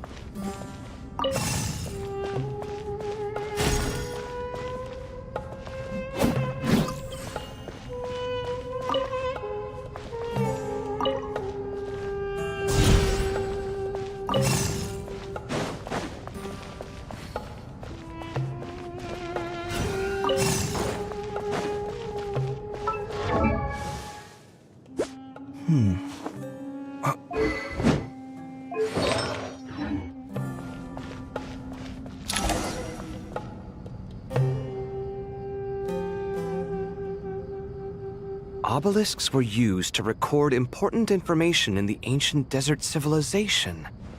Hey, Alhaitham, there's some writing here I'll need you to decipher. I've sent it to your screen. Do you see it? Got it. It's a little blurry, but I should manage. Take a look and tell me what it says. Oh, and I'll send any other similar text directly to you from now on. Let's start with this one. It's a variant of an older script. Herein lie verses written for the Yellow Sands. Looks like cultural information from the age of King Deshret. If so, I suggest you delete it. Words thrown together merely for fun. I had no idea Aru kept a record of this. Well, as long as you're certain that this is strictly private information, that's fine. It is unimportant. All right, well, I guess I'll start now.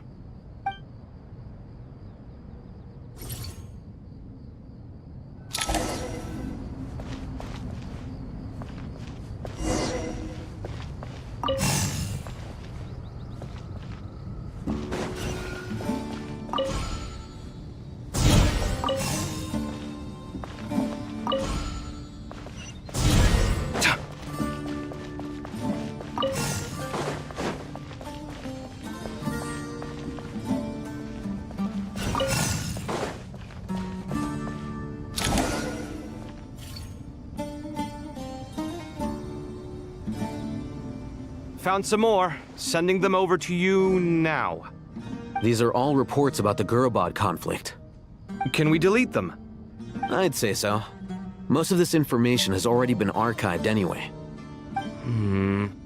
What if there are details in there that Vahumana missed? What are we supposed to do if they come after us in the future? They'll just have to live with it.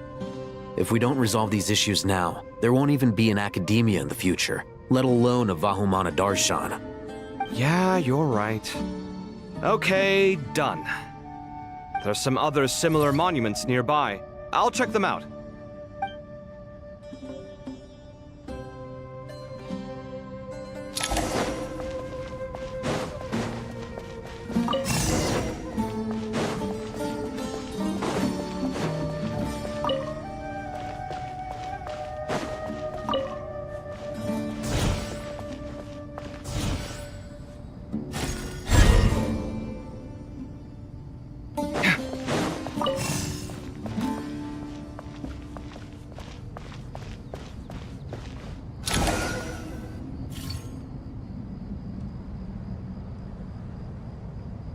Another monument!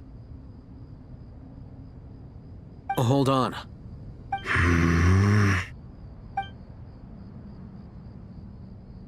You're still reading it? How long is it? It records the development and governance of the Oasis civilization. Most of it concerns the Jinn, but it also contains records left by the artisans who built Aru. Is it important?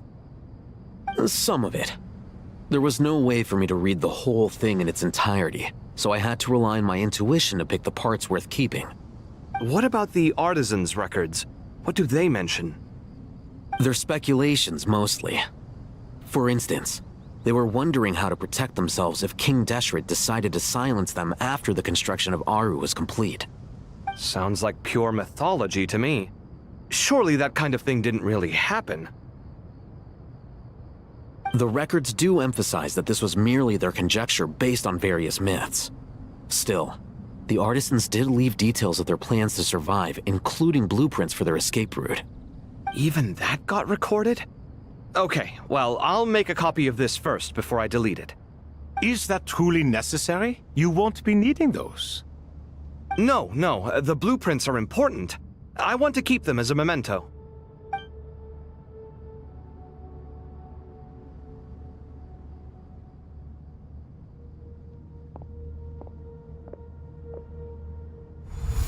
I think that should just about do it. It meets the requirements of the contingency plans, so we should be good.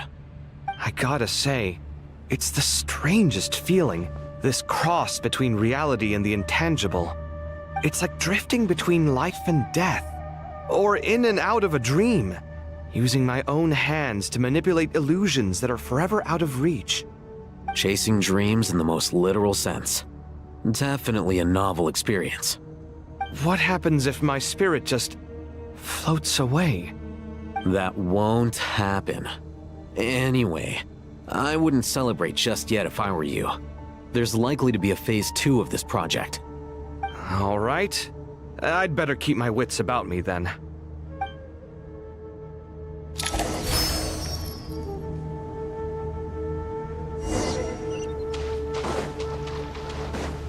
Come at me!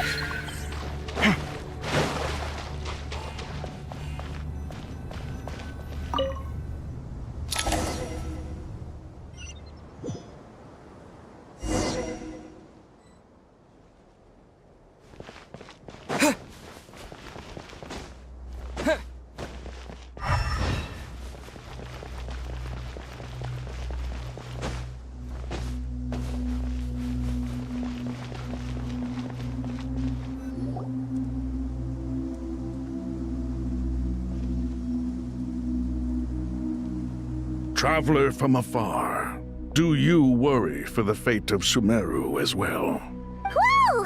It's so big the Crocodile King! Greetings, Crocodile King. Please be at ease. I'm just here to chat with you about Lesser Lord Kusanali. Sounds like you really care about her. Yes, although to be exact, it is a mixture of both concern and curiosity that I feel. Speaking of Nahida, Paimon was wondering how she's doing. Wait a moment. What is it? I tried calling out to Apep, but there was no response. This can only mean that she is focusing all her energy on taking care of Lesser Lord Kusanali. All the gods who served King Deshret seemed super surprised to hear that Apep agreed to help Nahida. Guessing she made a bad impression on you or something. Are you aware of the history between her and our king? Then you are learned indeed. I'm glad to know that Sumeru has the support of someone like you. At the end of his life, King Deshret tricked the Dendro Dragon into swallowing him whole, leaving her to bear the torment of his sins. The Dendro Dragon despised King Deshret, yet he outwitted her.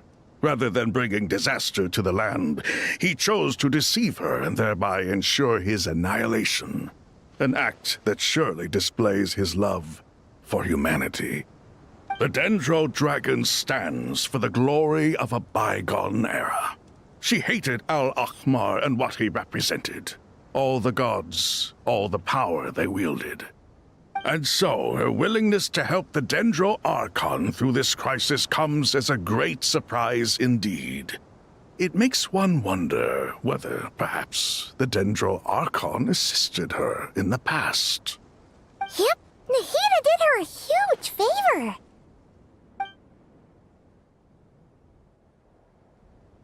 So Lesser Lord Kusanali put an end to the Dendro Dragon's many long years of torment.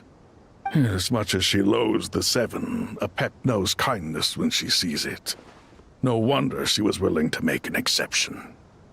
Yeah, that's the sense we got from dealing with her too. She is not incapable of coexisting with other living things. Rather, she actively chooses to avoid coexistence. And this despite the fact that she symbolizes life itself. How ironic.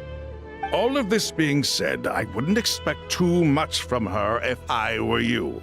Nothing will change her hatred towards humanity and gods. We'll keep that in mind. Anyway, how much longer do you think Nahida needs to stay with Apep? For all we know, the Fatui might still be in the desert. Just to be on the safe side, why don't we grab anyone who isn't busy right now and go look for her? I'm alright, Paimon. Huh? Was that Nahida's voice? It seems the treatment was effective. Since when do my deeds require your evaluation? Ah! Here will do just fine. I had no intention of taking you any further. One ought not expect greater generosity than they have earned. You always hide your kindness away like an oasis within a sandstorm. Only those who make it through the swirling winds can know just how beautiful that oasis is, and how much hope it brings. You dare appraise my being? No, I'm expressing my gratitude. I want to thank you for sharing your precious life force with me.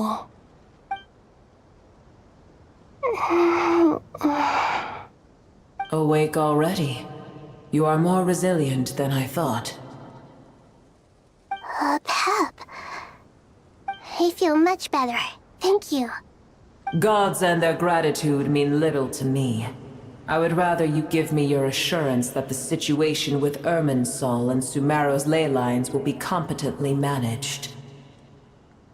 If I suffer any ill effects from the ley lines, you, as the god of this land, will be held responsible. And you would not enjoy being held to account by me.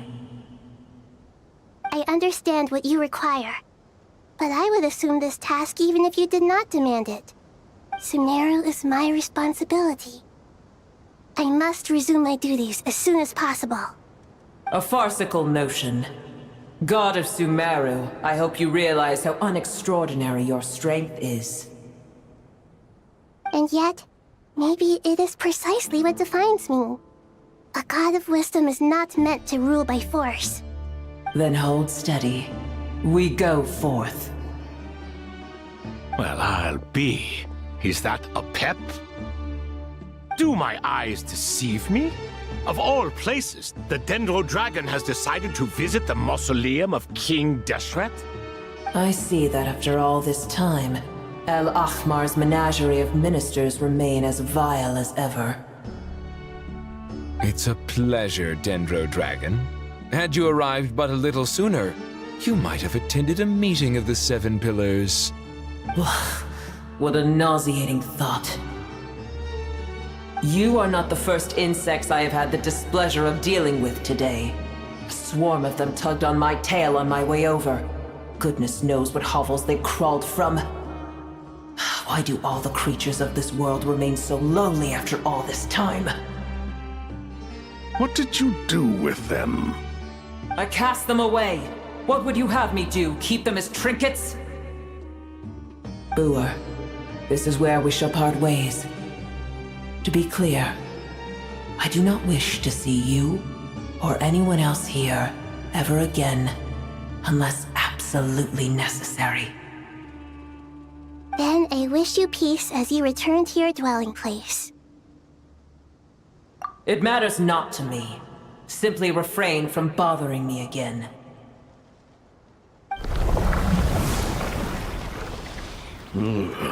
A force to be reckoned with. At times like this, I feel glad that she has no interest in any of this. Hold on, just hold on, okay? We're almost there. We made it. Huh? Wait, that voice. Uh-oh, I'm gonna fall.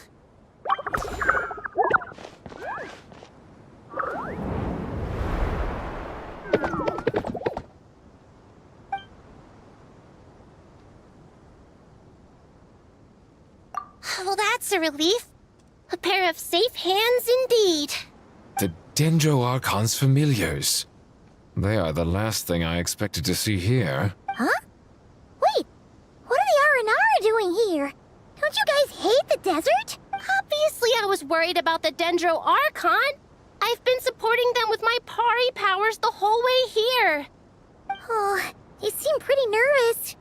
Is it because there are too many people around? Not just people. It's all these non-human beings, too. It's hard on them. I can't believe you made such a long and dangerous journey just for my sake. I appreciate your support so much. Thank you all. I'll have to ask everyone to wait while I help our new arrival settle in. Once I'm done, I'll gather everyone to discuss our next steps. Traveler, Paimon, shall we find a place for our friends to stay? Awesome! Let's go! Well, first I have some questions. Okay, I think that covers everything. Thank you. We can get going now.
everyone. It's only us.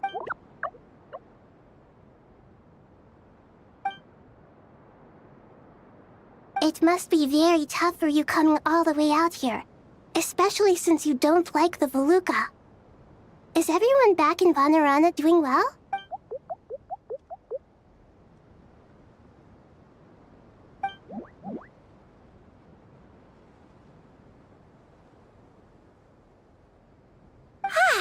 Everyone's here. Good. Are you okay? You look like you were about to pass out back there. Then you're forgetting who I am. Don't underestimate me. Oh, excuse me! Are you comparing me to Paimon? I suppose everyone is gathered here because of me.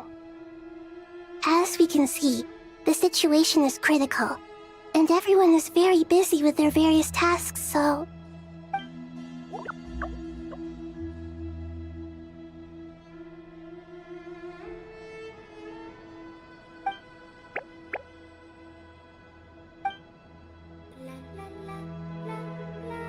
I can't thank you enough.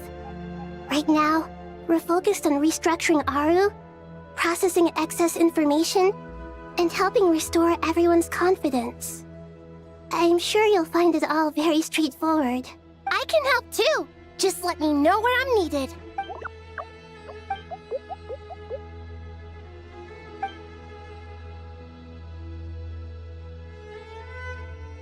Up to no good?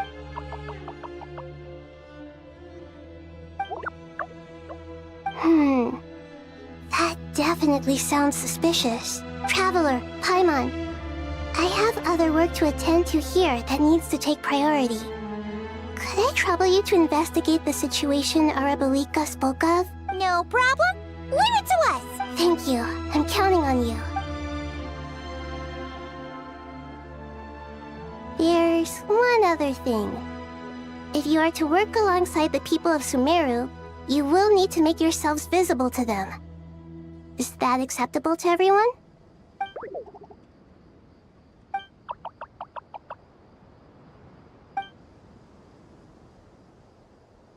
There's nothing to fear. No one here will hurt you. But if you do feel afraid, don't worry. Just call my name and I'll be there. Very well. Now, I shall bestow a small blessing upon you all. Whenever people see you and interact with you, from the moment their gaze meets yours, they will experience the most beautiful of dreams.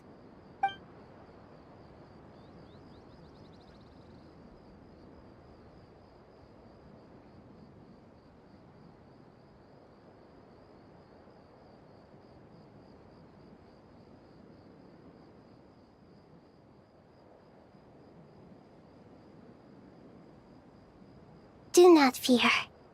We will face it together. This too shall pass.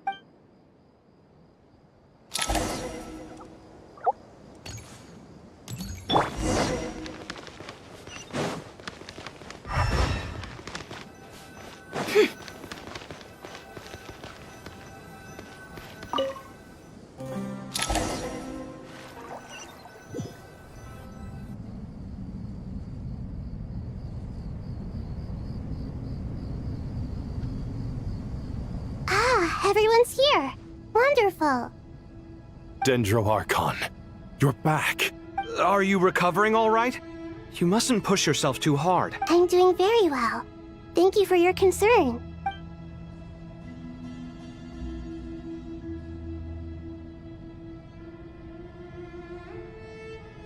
I see. Using the power of Aru to reboot the Akasha and gain access to Irminsul. It's a sound plan, although I regret to be the bearer of bad news. But with the state that Irminsul is currently in, it's impossible to access via traditional means. Even the Akasha won't change that. Alas, we had feared this may be the case. And what about non-traditional means? Non-traditional means? Are you saying... Desperate times call for new measures.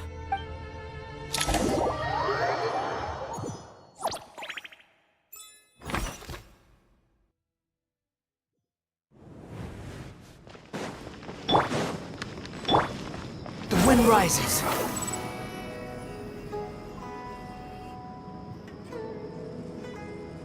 Hey, we're here! Ah, it's you.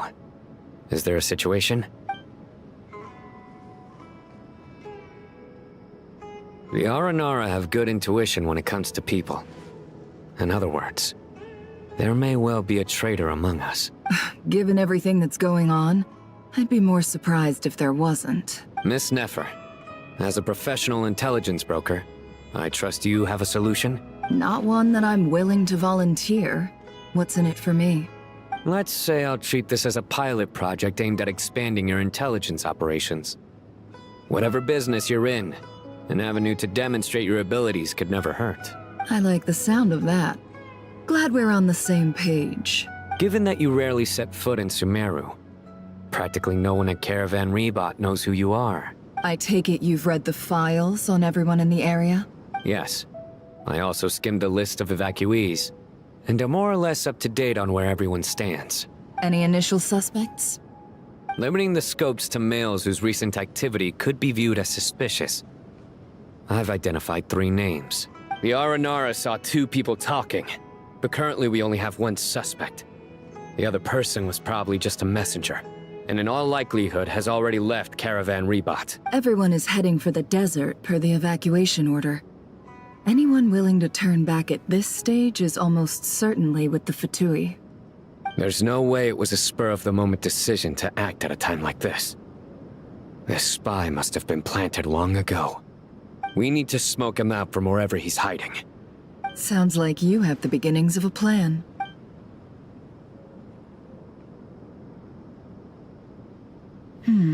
I see. Your suspicions are well-founded. I'd be watching him too if I were you. So far, we still lack solid evidence that he's been bribed. He hasn't made any recent purchases that would indicate he came into some cash. Then let's get closer to him to confirm before we make our move. I can handle it. I'm not based in Sumeru, so barely anyone at Caravan Rebot knows who I am. And you're certain you've never encountered this person in Nodcry? I'm certain. Besides, it's extremely rare for me to have had any direct contact with Sumeru mercenaries besides Jet. There's no way he could have seen my face before.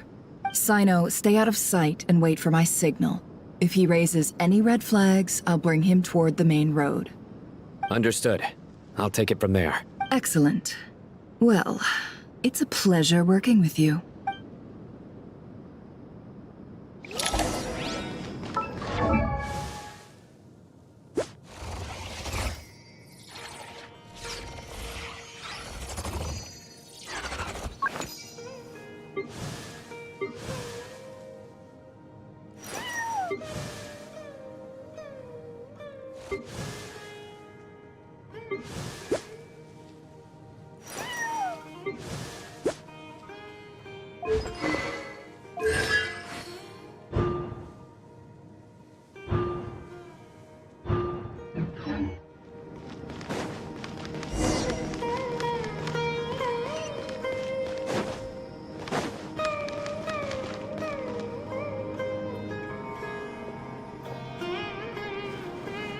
Darker skin, scars, frequents the desert and has ample combat experience. Nothing unusual about how he dresses or acts. What's that he's looking at? A coin. Interesting. Could that be how his contact paid him? Conveniently discreet for someone trying to hide any unexplained income. And yet it could be highly valuable. Sorry to bother you. Has everyone here already left? I don't suppose you happen to see a lady wearing a hat? Ma'am? What are you doing in Caravan Rebot all by yourself? The main group evacuated some time ago. Didn't you pass them on the road? My friend and I lost some of our cargo along the way. I didn't want to miss out on potential business, so I told her to go on ahead and meet the client while I retraced our steps. I didn't think it would be so late by the time I found it. And then there was a terrible sandstorm. I guess I must have taken a wrong turn. because I didn't see any large groups on my way here. Forgive me for asking, but just to be on the safe side, could you describe this friend of yours? Sure. She has blonde hair, and she was wearing a hat and a white dress. You'd definitely know if you'd seen her. Yes, I think that does ring a bell. Ah, my apologies. During this exceptional time, the Corps of 30 are under orders to be extra cautious when dealing with unknown people, whoever they might be. I understand. Well, sir, is there anything else you need to know? If not, I'd better try and catch up with them. Hey, wait! They left a good while ago now. You'll never catch up with them on your own. Why don't I give you a ride? I'm here to collect the last few people anyway. We have plenty of carts, so one more won't be a problem. That would be amazing. Traveling with a group will be much safer.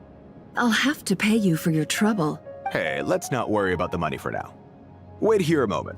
Once I'm done packing up, I'll take you to join the rest of the group. All right, thanks. Let me know if you need a hand carrying anything. No need for that. I'm strong enough for both of us. Okay. Well, I wish there was some way I could repay you. Guess it's my lucky day, running into someone who knows what they're doing here. You might have just saved my life, you know? You're not wrong there. I mean, what kind of cargo is so important that it's worth risking your life to get back? I hope for your sake that it's priceless. Actually, I suppose I can tell you, since you've been such a big help. But be sure to keep it to yourself, or we could both be in big trouble. Oh, really? Sounds mysterious. We're in the antiques business. You understand? Some of our goods aren't acquired through the most legitimate means. We have to be very discreet when we're selling them. That's why I had to go looking for the missing cargo alone. Ah, no wonder. Well, ma'am, in that case, it turns out that maybe there is something you could do for me. I'm all ears. But to be clear, our commission isn't cheap. Think carefully before you ask. We don't want to ruin our relationship before we even hit the road. I'm sure that won't be a problem. My issue is, I have something that's a little difficult to sell on as well. Take a look at this.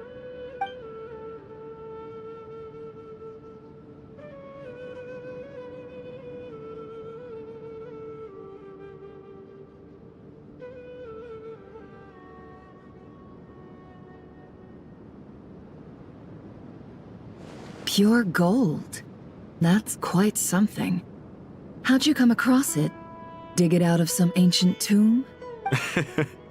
If you look hard enough, there are many treasures to be found in the mausoleum of King Deshret. It has no distinct Snezhnayan markings. That'll be why he's going with that story. And he clearly doesn't want to arouse suspicion, so he's on the lookout for an opportunity to make a quiet trade. Surely you have an existing business partner. Won't they take it off your hands? I hope I won't be attracting the wrath of my competitors by helping you sell this. The shop I used to work with is having cash flow issues at the moment after losing some money. I'm under enough pressure as it is without having to deal with them. On the off chance anything went wrong, I'd never get my money back.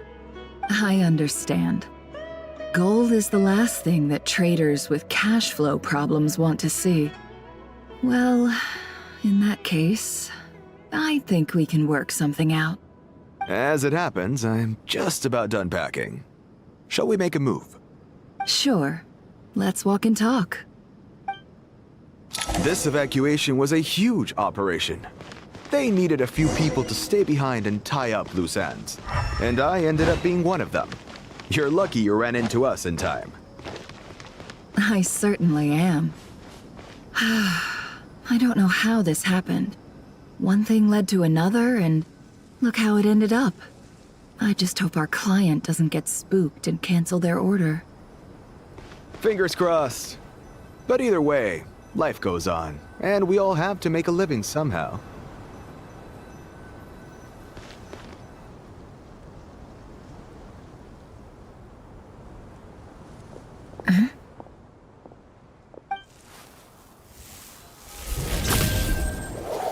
Hands where I can see them. General Mahamatra! No, wait! What are you doing? This is the coin? Good. Sadly, you won't have the chance to spend it. Nicely done. Looks like Sumeru's Matra are a well-oiled machine nowadays. Unmarked gold coins are quite difficult to trace. Thanks to you, we have secured the evidence. Here's what's gonna happen.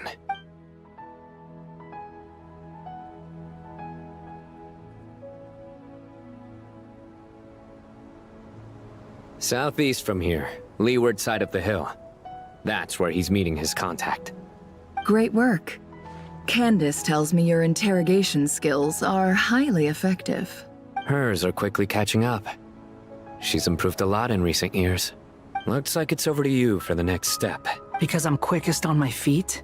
Because you know how to trail a target. Plus, it'll be easier to monitor their activity from the air. Fine. I'll be quick. One more thing. The Traveler just brought a message from the Dendro Archon. Once you're done with this, we're to meet up at the mausoleum of King Deshret. Got it. Will do. Are you sure you'll be okay on your own? Gee, I don't know. Maybe you should come with me. Okay. Then Paimon's coming with you. Really? You do know this is a stealth operation, right? Meaning, you have to be quiet? Paimon, are you sure about this? Well, Paimon at least wants to give it a shot. Like everyone says, if you never try, you'll never know. Besides, being the best guide in Teyvat has to count for something. This should be a piece of cake. Fine. Join me if you want. But be warned. If anything goes wrong, I'll have to gag you and shove you into a bush. No need! Paimon will be super careful. Promise! Good. Then what are we waiting for? Let's go. Ah! Coming! Coming!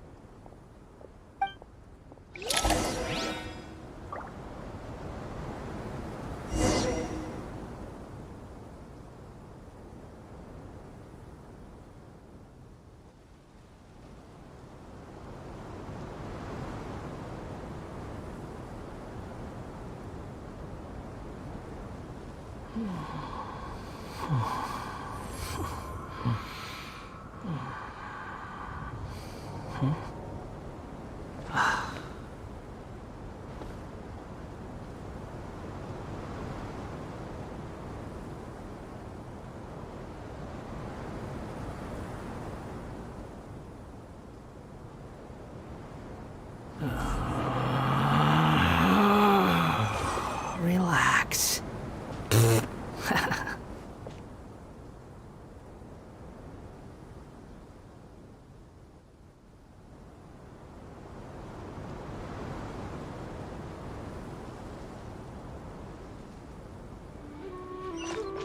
Behold!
Hawkeye! Wait up! Hey, slow down, will ya? We're here. Now we wait. Okay, yeah, Cool. Cool. What's on your mind, Paimon? Huh? Nothing? I thought all you cared about besides being a guide was food and sleep. Why the sudden urge to go on a dangerous mission? What's that supposed to mean? Paimon's been on plenty of dangerous missions before. But never on your own. You hardly ever leave the Traveler's side. Just saying, I'm kind of at loose ends right now. So if you did want to share, I suppose I'd have to listen. If not, suit yourself. Makes no difference to me. Hat guy? Do you think Paimon is useless? What? Where's that coming from? When we were in Notcry, Paimon suddenly realized something. Even though Paimon's with a Traveler every single day, whenever we face real danger, she can't do anything to help. Paimon doesn't get like this very often. She just got really scared when the Traveler got kidnapped that time. What if he never came back? What would Paimon do then? And the more Paimon thought about it, the more useless she felt. But Paimon doesn't want to be a burden. Paimon wants to be a friend who's actually useful. Does that make any sense? You know, that feeling of just being completely useless and... Paimon probably sounds so ridiculous right now. You asked the right person. Boy, do I know that feeling. Oh, Hat guy! I'm not gonna try and encourage you. What I will say is this. When you start doubting yourself, you have two choices. Give up or change. You have to make the decision to move forward. Otherwise, no amount of consultation from other people is gonna help you. So ask yourself, what do you want? To get stronger? To learn more? Whatever it is, go do it. You won't have any regrets if you can at least say that you tried. Oh, all right. Something's not right. Shouldn't they be here by now? Paimon, is it just me? Or is it a little too quiet around here?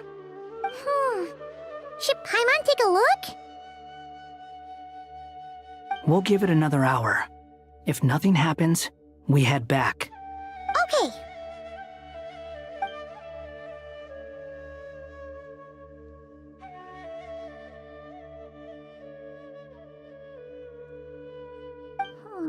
How strange.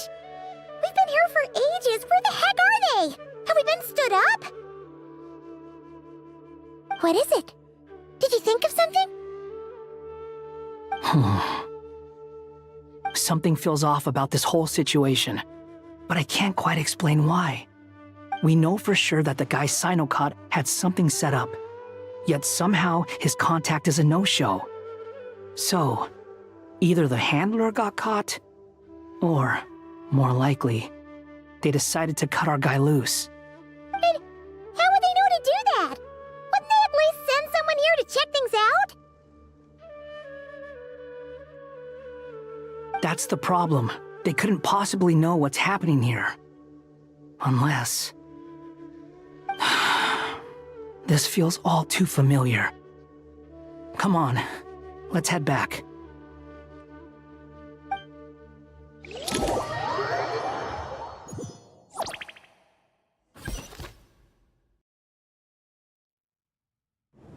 Even though this isn't a formal meeting, I'd still like to start by saying how grateful I am to each and every one of you. Thank you all for coming here and standing by our side. Shesipank and Bennu are currently assisting the scholars with the maintenance of Aru. Please forgive their absence. As for Hermanubis, may he rest in peace. We remember him with great fondness. There have been times when I imagined what it might be like to meet you all. Now that it's really happening, I feel quite emotional. Time has taken many things away, but that which remains is all the more resilient. I must say, there is one thing that rather surprises me. You appear to be in good spirits, Lesser Lord Kusanali. But even so, I can sense that the life force given to you by the Dendral Dragon has far from fully resolved the problem of your vitality. Oh no! So even Apep's power didn't work? Don't worry, Paimon. It worked very well indeed. The issue is how closely I am tied to Irminsul. Until the problem with it is resolved, there is no way I can fully recover. Sumeru has undergone tremendous changes during your absence. When gods pass away, inevitably, people's faith in them grows weaker. You must have sensed it already. Your power is not what it once was. Regrettably, this is true. I too have grown weaker due to the effects of Irminsul. Right now, we're all in quite a sorry state. Then what do you suggest? We take all the help we can get. Sumeru is our shared home. You and I, gods and humans alike. We must unite all our strength in this moment. Though Al-Ahmar is no longer with us, the alliance between the three gods remains in force. Regardless, as subjects of our king, we have a responsibility to support Sumeru through this catastrophe. Not to mention that it was the people of Sumeru who released us from this prison of Aru.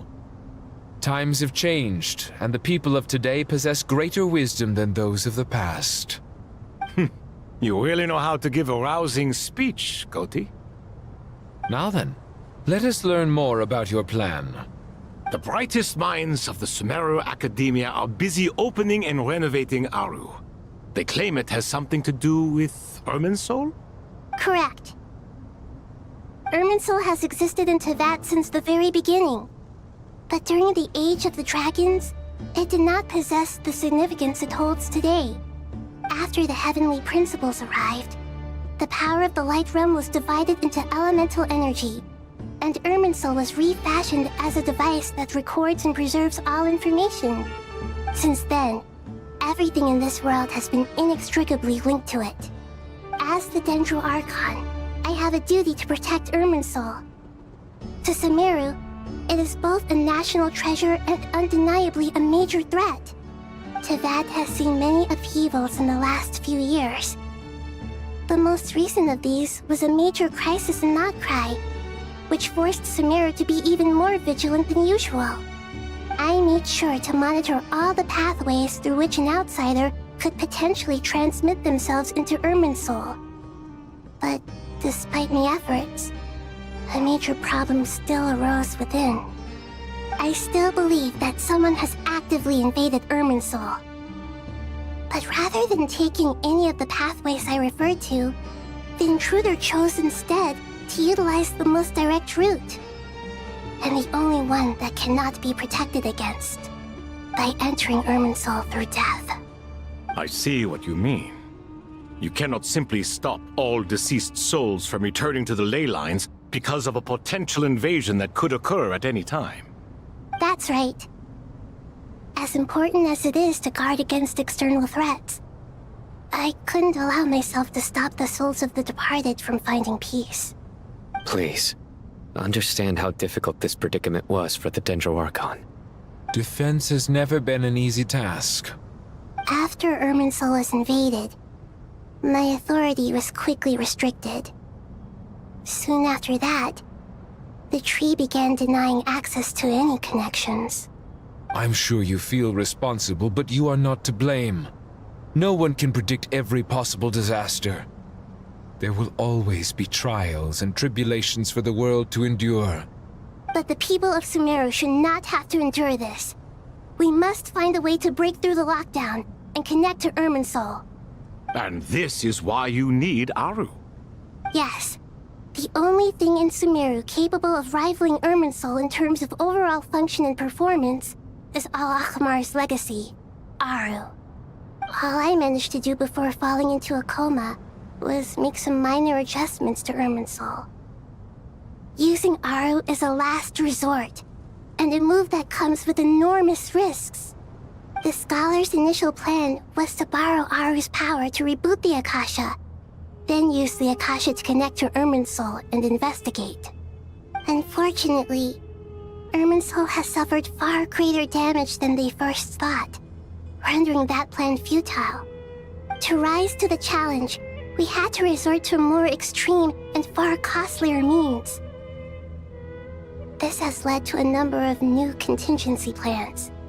To reclaim Irminsul, her brightest scholars have made further modifications to Aru with multiple goals in mind. I thank you all for giving them your blessing in this endeavor. Human wisdom has clearly improved over the millennia. You have not only our support, but that of the Jinn, the Aranara, and the Pari. Together, we will do everything in our power to save Irminsul. By the way, when you spoke earlier of an intruder, it almost sounded as if you knew who you were dealing with and what they were capable of. Well, since you ask.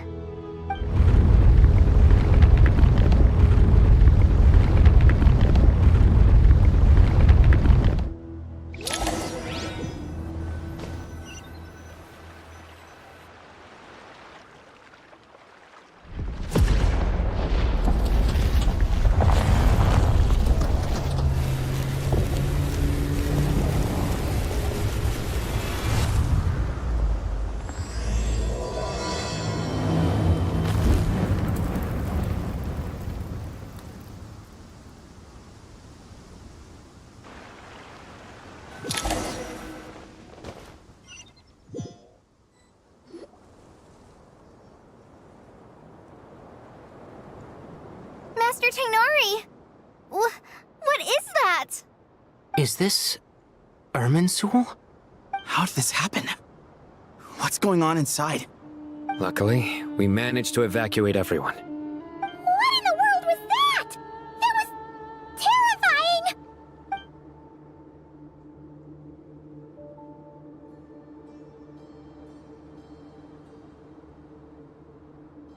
Oh my. I understand now, Dendro Archon. You make yourself quite clear indeed. Not once over the millennia has Irminsul been so terribly afflicted as this. Please continue, Dendro Archon. Irminsul's root system is what comprises the ley lines. In the past, it has always been hidden away, going unseen by the general populace. But now, an evil intruder is making it reveal itself. It has become a tree of unbridled greed. A clear sign that a deranged experiment has advanced to a new stage. Blasphemy. From where I stand, an experiment in the name of blasphemy sounds rather improper. But if we are to honor Dottores' will, this is what we must do. The birth of this tree proves to me beyond doubt that this incident is connected to him. But to explain the situation in full, there is someone I need to tell you about.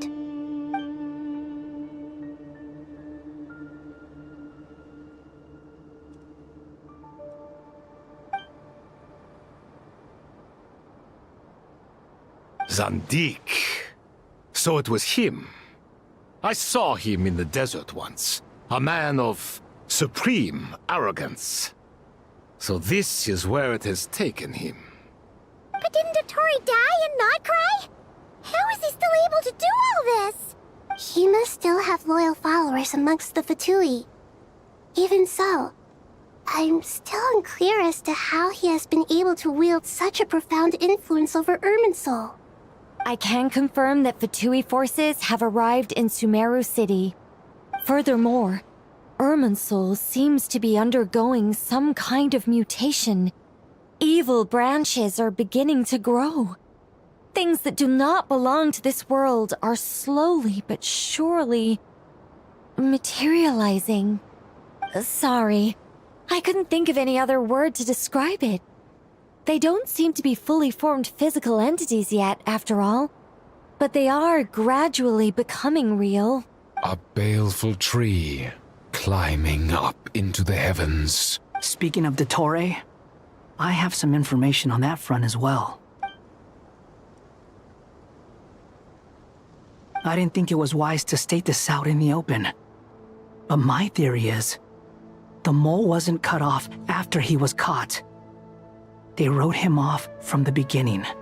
You mean, the Fatui never intended to follow through with him?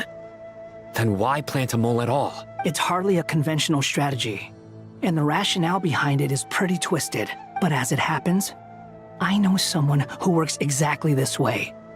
And when it comes down to it, his goals are very simple. He just wants to confuse people, so they can't figure out what he's up to. He's been a collaborator of Dottore's from the outset. That fact alone confirms that Dottore is involved with this somehow.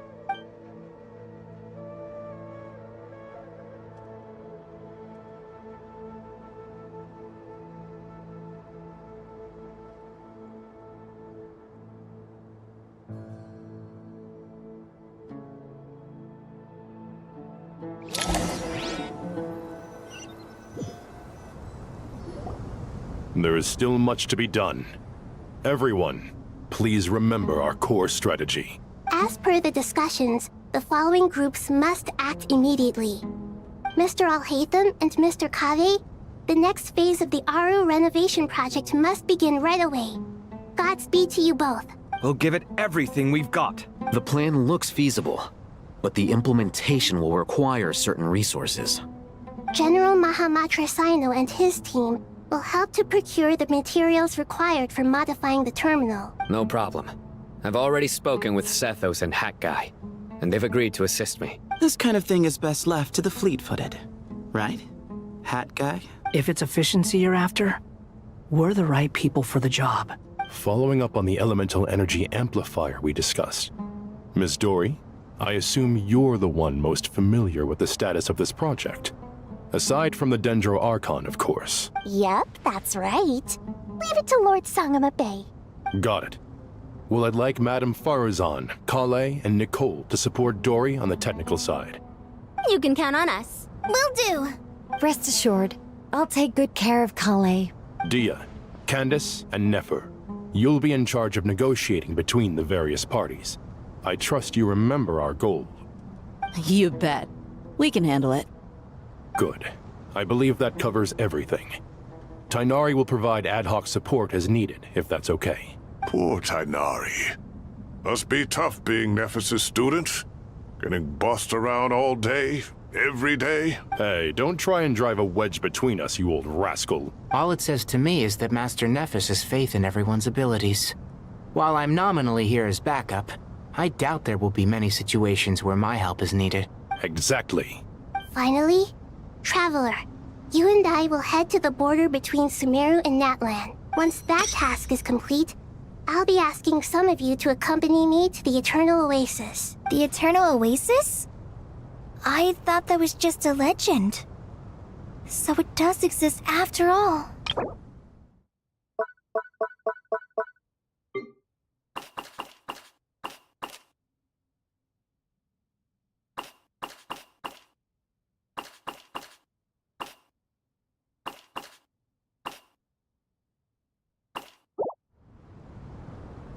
Regarding your trip to Natlan, under normal circumstances, a meeting between our two nations would be a far more formal affair. Unfortunately, Sumeru is all but completely cut off from the outside world at present, so regretfully, we won't be able to give the Pyro Archon Mawika the grand reception that she deserves. My apologies for the inconvenience. No point putting too much pressure on yourselves. That goes for everyone. Right. Especially you, Dendro Archon. I'm sure you're still feeling quite weak. Don't worry about me. The Dendro Dragon's life force will sustain me. Plus, we'll be there every step of the way. Nahida will be just fine. Yes. I believe in myself. And I believe in every one of you. Well, time to get going.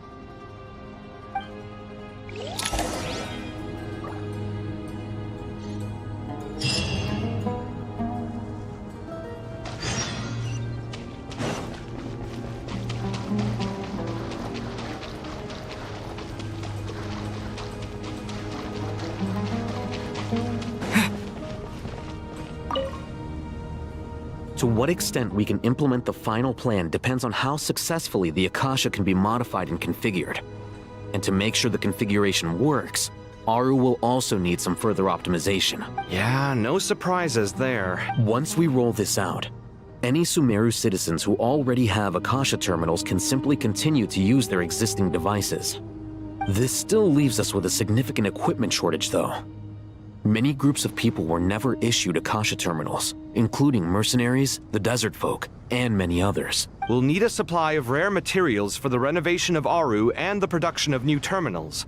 Right now, the best place to source these locally is from the primal constructs within King Deshret's mausoleum. Time is not on our side here. It's gonna be a race against the clock. The Aru merge and renovation project will have to be carried out by you two. Everything's riding on this, so failure is not an option. Best of luck to you both. As discussed, General Mahamatra Sino and Mr. Hat Guy will source the required materials. Mr. Sethos is quite familiar with the layout of King Deshret's mausoleum. With him accompanying them, things should go quite smoothly. I have every confidence. In the meantime, we may as well take a breather. Makes sense. There's not much we can do until the materials arrive. Get information and stay close. What is this, boot camp? Knock it off. It's just Sino being Sino. You know what he's like. Everyone clear on our mission objective. Look at the excess primal constructs, dismantle them, and extract the required materials.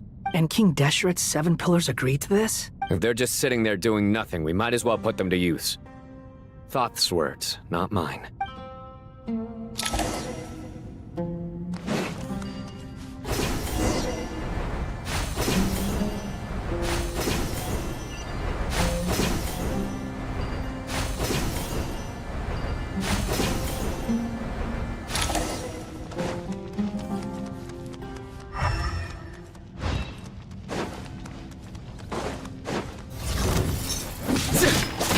Excuse me? To Al-Akbar!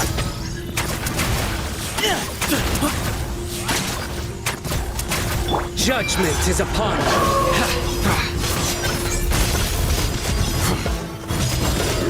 You stand condemned. Guilty. Squall and fury.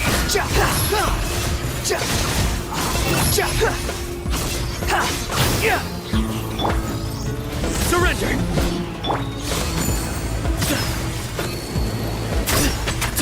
Way ahead here. The wind rises.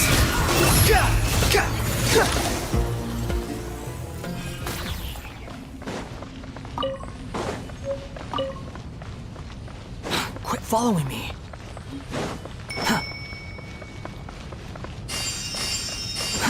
Too slow.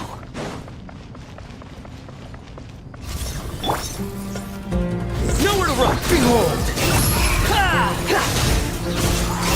Upon the gale. You dare to gaze upon me? Excuse me?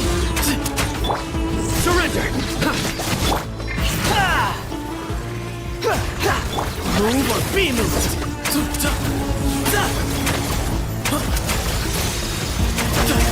Your sins weigh upon your soul!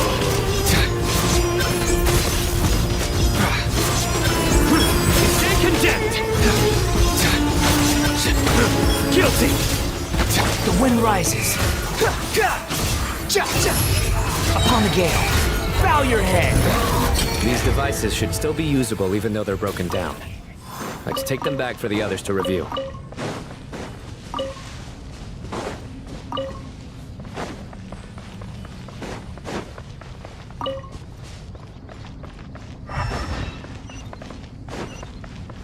Squall and fury.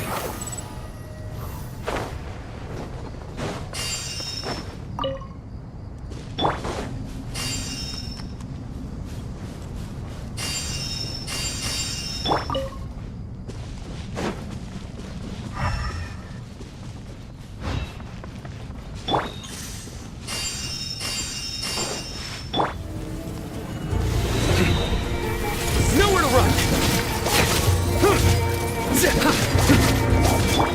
Way ahead!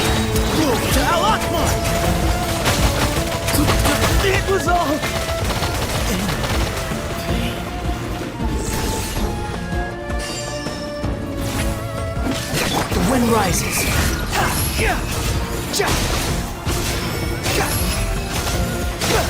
Search for it. Nowhere to run! Through me, justice is served!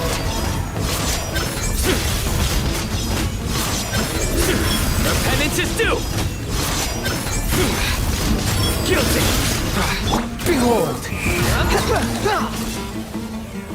Quit falling. How many do we need again? Enough to make an Akasha terminal for everyone who doesn't own one. I remember you telling me how revolutionary these Akasha terminals were. You've used one before, right? The Academia declared the Akasha to be the most powerful and comprehensive wisdom dissemination system in history. That should give you an idea of how powerful it is. Certainly sounds impressive. Neither Hat Guy nor I have ever had an Akasha terminal. Well, if it all goes to plan, that's about to change.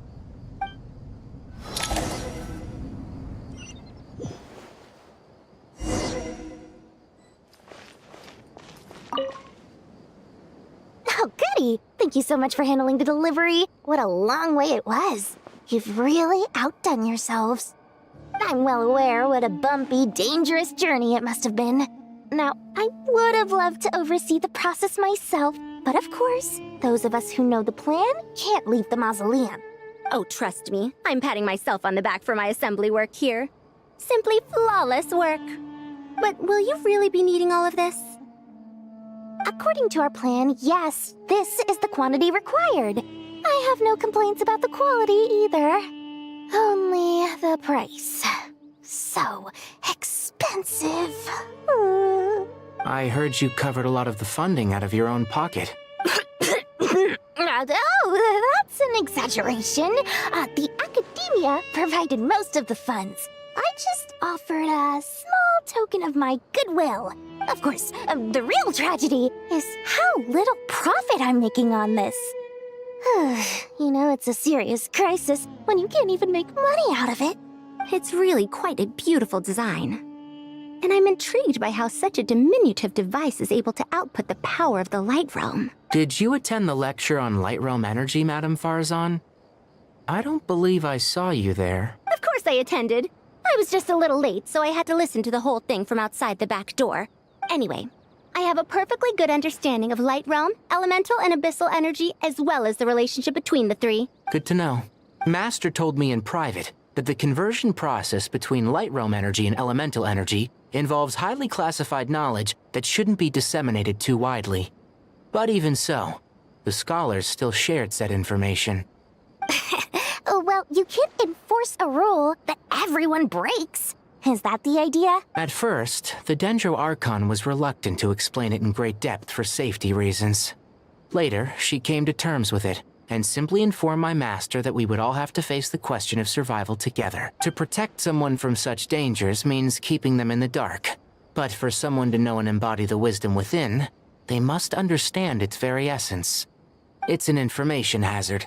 We're exposed to danger just by knowing the facts. And just like bait, it lures us in by offering us the solution to our problems. But if you're not careful, you'll end up pursuing it down a dark path. A tricky problem. But today, this big problem has been broken down into many smaller, more trivial ones. What do you mean? I get it. For instance, you and I share secret knowledge, while she and I take on the risks of life, death, and fate. Something like that? Hey, what? That is not what I call a trivial problem. Well, as they often say in Vahumana, an event that is monumental to the individual is negligible in the grand scheme of history. Generally, the fate of the individual is an insignificant affair. Being from Amorta, where the subject of our research tends to be a lot more personal, I have to disagree. It's hard to dismiss the individual as insignificant. In other words, the big problem of survival has been broken down into many small, interconnected factors, and each one of us represents one of those factors. When the same secret is shared with a group of people, the same fate binds them together. Most people would find this unimaginable, but to us scholars, this is the path that has always beckoned to us. Sharing knowledge is a good way to fight against fate. I will always believe in that. All right. I think that's everything. Thanks a lot. But don't go anywhere just yet. I'll still be needing you to calibrate the equipment.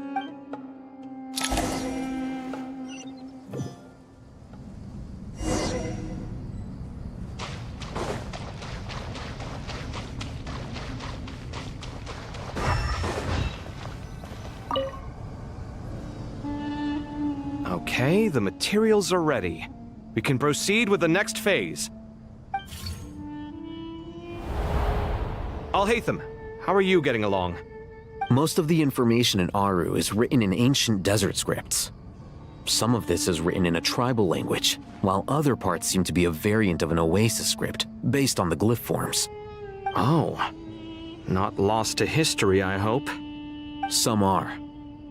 All we can do is infer the meaning based on the rules of related languages. Although, this section actually fills in some of the missing historical record. I'm transcribing it so we can bring it back to the Academia. After Aru started up, 2 more lines of text appeared here. Can you read them? Humans may not read what is written by the gods, except by not reading. Victory should not be easy to attain, for it symbolizes divine wisdom. Knowledge must not waver, for it has external borders. Is this a clue to solving a puzzle? Or is it being symbolic? You can't read it unless you don't read it. Victory is wisdom. Knowledge is confined by borders. Wait, I think I've got it. It's a metaphor, isn't it? It's talking about... a chessboard.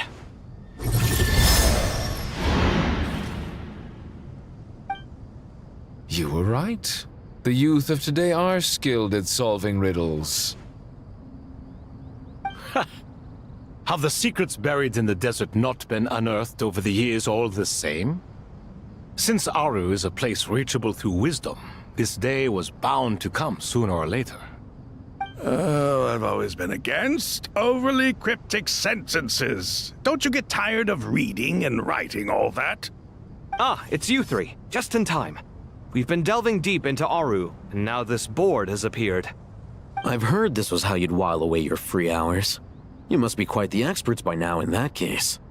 It is true. King Deshret's chess games are some of the most well-loved of all his wonderful creations. If you have ever been to Safhe Shatranj, you may well be familiar with the chess pieces you see here. Is this chessboard supposed to be another visualization of the interior of Aru, then? Naturally. Visitors, everything is ready. Only by completing the challenge on the board in accordance with the rules will you be permitted to overwrite Aru. 1 second. It's not dangerous, is it? Dangerous? Why, yes, of course.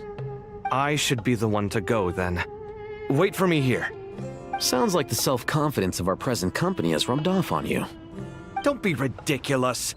I'm your upperclassman, and that means I have to look out for you. I appreciate the sentiment, but a game of chess typically requires 2 players. Besides, I'm sure they won't let things get out of hand. Keeping things relatively safe is in your best interest too, isn't it? Fair enough. I mean, you guys are controlling the difficulty, so please don't go too hard on us, all right? Ah, but Bennu said he wanted to put some respect into these whippersnappers. All right, all right. Thank you. Obviously, we'll still try to be careful. This doesn't seem like ordinary chess. Is the goal to defeat the opponent?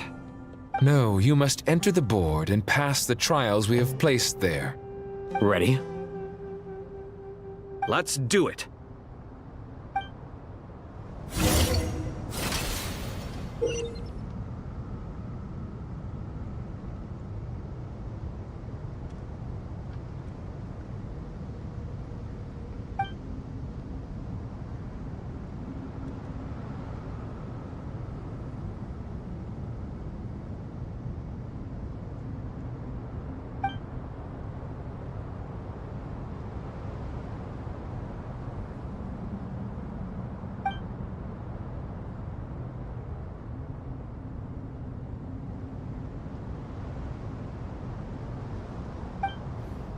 The first trial is posed by me. I don't think this is gonna stop us. Ah, but the key to this game lies in working together. Otherwise, you will be deemed to have broken the rules. Looks like it's up to me. Marak, can you open it? King Deshret's favorite primal construct. Living on in suitcase form, of all things.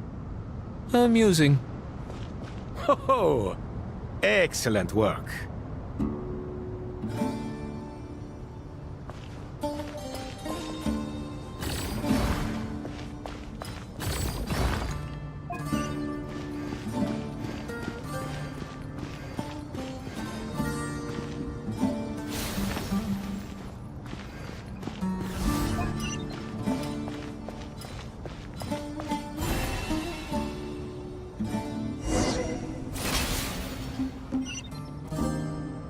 Now is the time for my trial.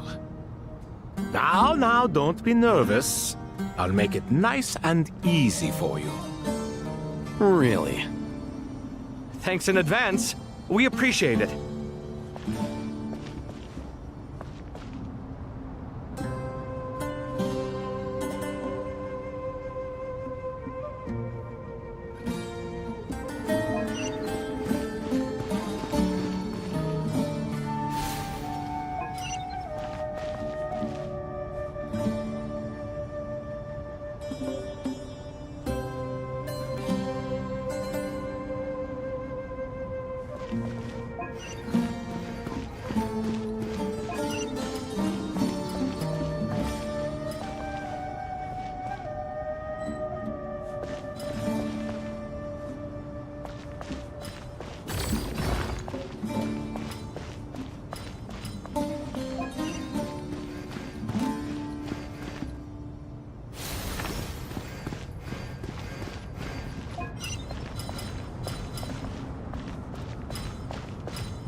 Ibis King, don't you think this all rather inappropriate? You may as well be handing them victory on a silver platter.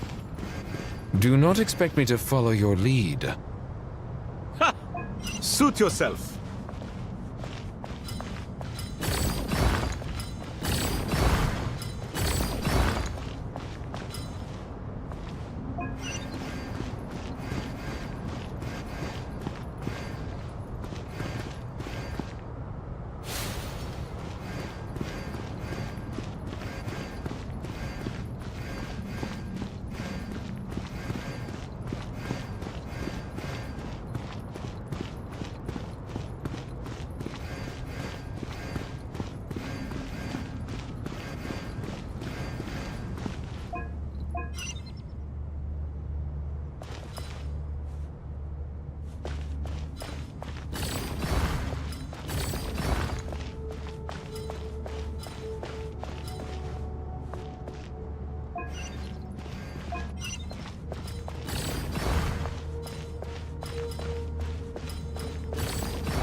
Ibis King, don't you think this all rather inappropriate?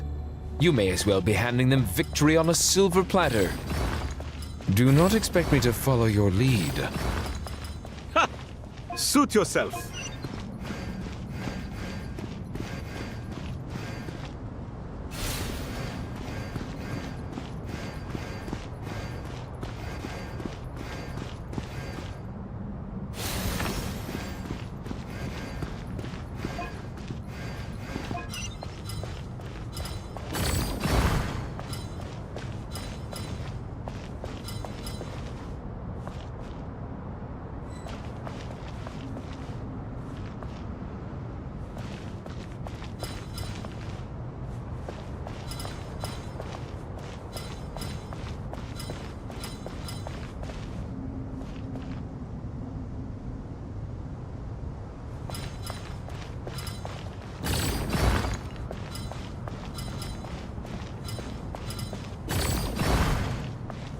Strange time to catch up on sleep.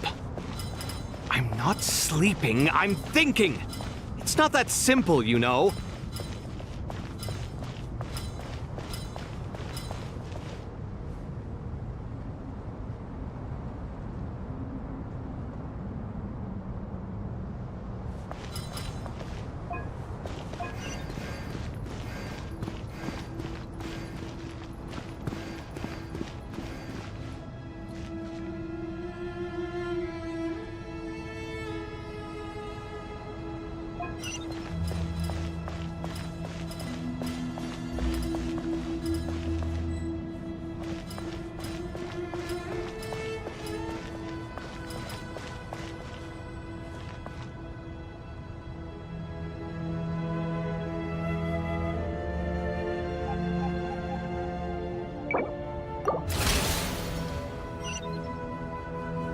Ibis, King, don't you think this all rather inappropriate? You may as well be handing them victory on a silver platter. Do not expect me to follow your lead. Ha! Suit yourself.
Ibis, King, don't you think this all rather inappropriate?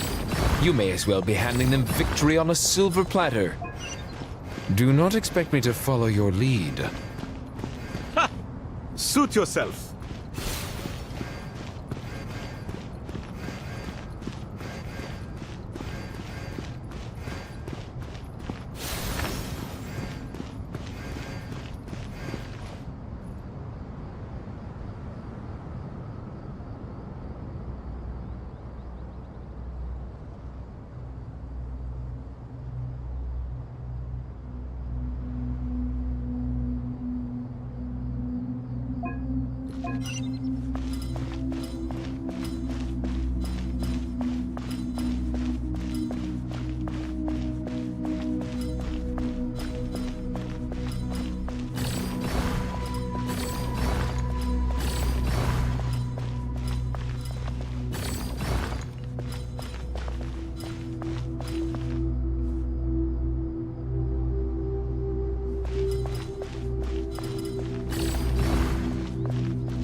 Strange time to catch up on sleep. I'm not sleeping, I'm thinking! It's not that simple, you know.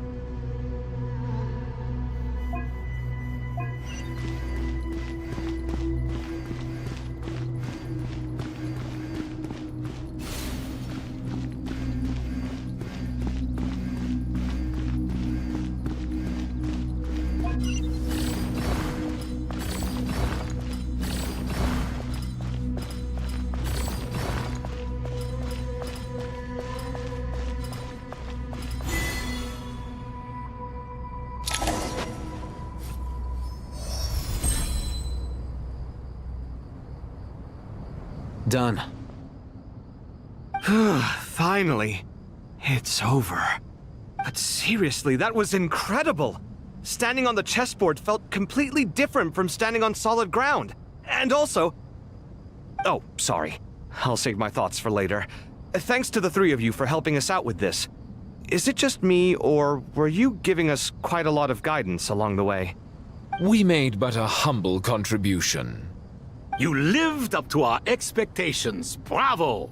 Our aid was not given for naught. In addition to the existing functions, I'd like to ask you for another favor.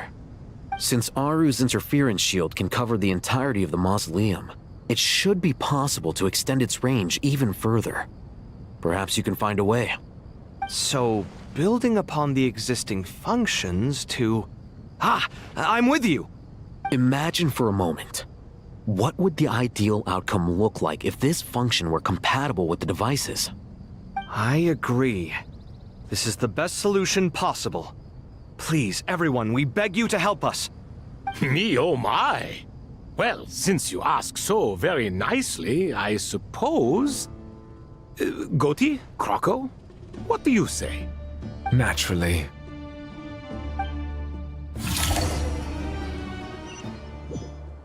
Time to go! Let's go find Nahida!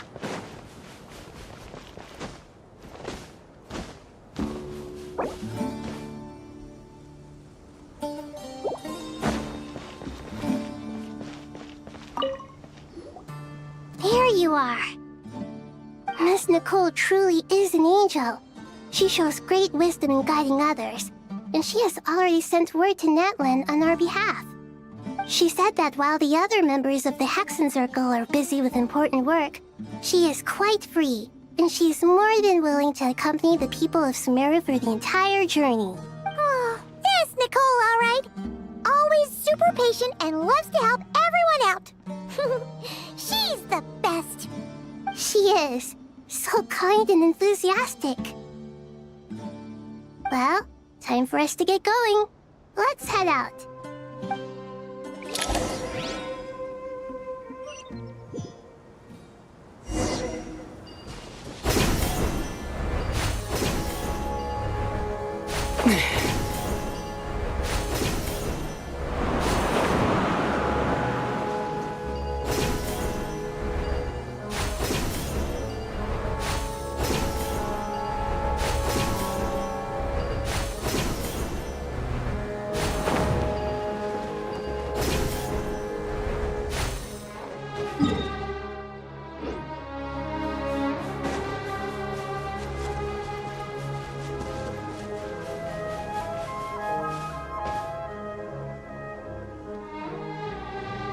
This should be one of the closest places to Natlan in all of Sumeru.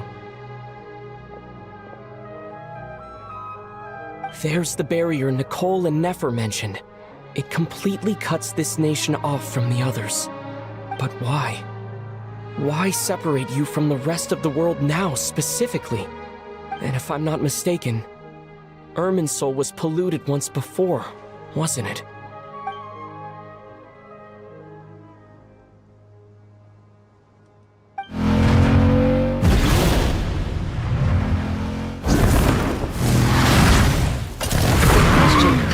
The same thing myself. That voice. Mawika! You got here pretty quickly. Hello, traveler. It's been a while. Hello there. Hello, Dendro Archon. Mawika, I apologize for asking you to meet at the border on such short notice. I also apologize for not being able to greet you in person. The form in which you see me now is one carried by the Traveler. The real me is inside the mausoleum of King Deshret, and I am reaching out to you with my mind from here. Irminsul has been infiltrated by the Doctor. We must be on our guard, as he can spy on information in the world from within the tree.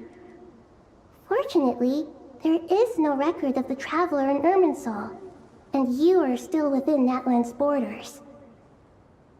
My records will be preserved in the Night Kingdom, rather than the ley lines. As long as the Night Kingdom remains disconnected from the ley line cycle, the Doctor has no way of knowing my movements. Exactly. So by meeting each other in this way, the meeting essentially never happened. No wonder Paimon didn't come. You were concerned that her activity would be recorded by Irminsul. The Natlanese have heard about the situation in Sumeru. With the borders sealed off, merchants have been forced to stop their shipments. It's pretty serious, and you're the ones bearing the brunt of it. I'd like to address the question you raised at the beginning. I can offer a brief explanation, although it will sound rather cruel. I don't reach this conclusion gladly, but Irminsul predates the Heavenly Principles. It existed long ago, when the dragons of Natlan were at the height of their power. So even when the people of Sumeru became ill because of pollution, it was not a critical issue from the perspective of Irminsul itself. As long as it continues to function normally, the barrier will not be activated. But this time, the Doctor's invasion has directly affected the tree. That is what caused the barrier to deploy. The Heavenly Principles established a rule that when Irminsul is plunged into grave danger, a portion of power will be reserved to isolate Sumeru.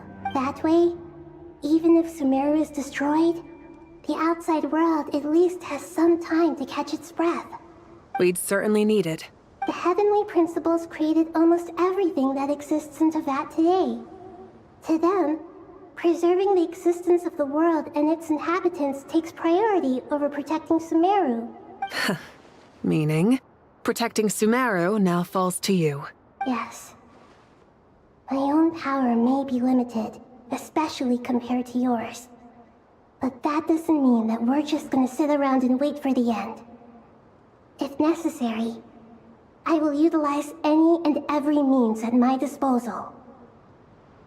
Nicole of the Hexen Circle didn't say exactly what this meeting was about. But after hearing everything you've said so far, I think I can guess where this is going. That's right. Nahida and I discussed it at length. We both know how presumptuous this is, but...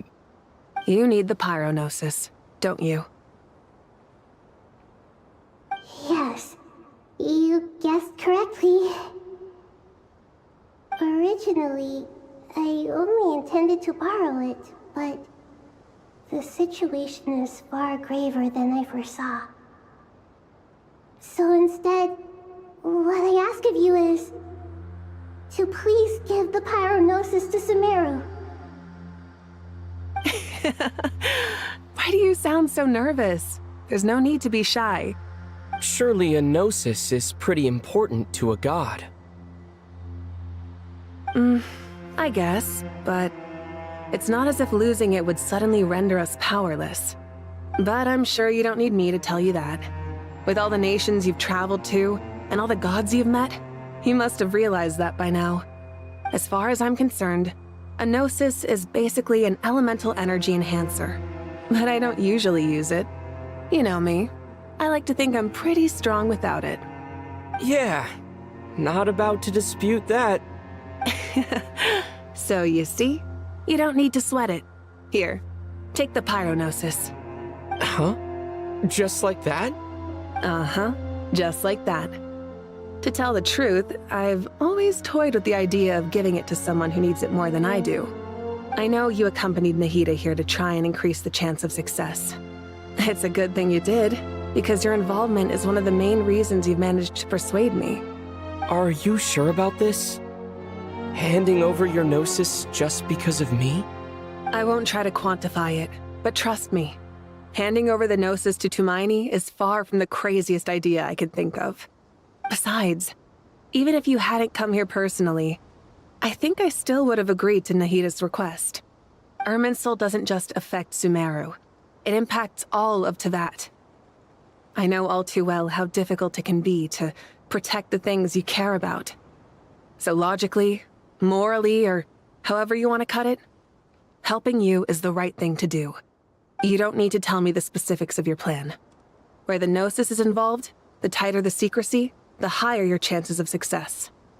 Marika, my heartfelt thanks go to you and the people of Natlan.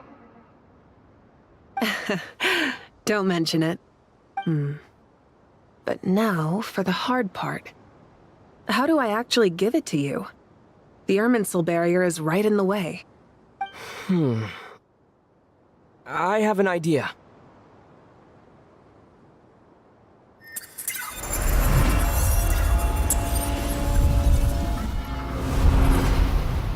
Just as I thought.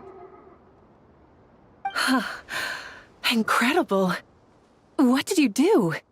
Just made a lucky guess. This seems to happen quite a lot. Things that apply to everyone else don't seem to apply to me. I figured the same might be true here. Irminsul usually produces effects based on the records it holds. Since the Traveler is a Descender, Irminsul contains no records of him, and thus has no way to impede him. Is that right? You really are full of surprises. Catch. Whoa! Thank you, Mawika. Thank you for trusting us with something so important. All right. No need to get so formal. It's not like we're strangers. Besides, there's still one problem. You might be able to pass through the barrier, but I don't know about the Gnosis.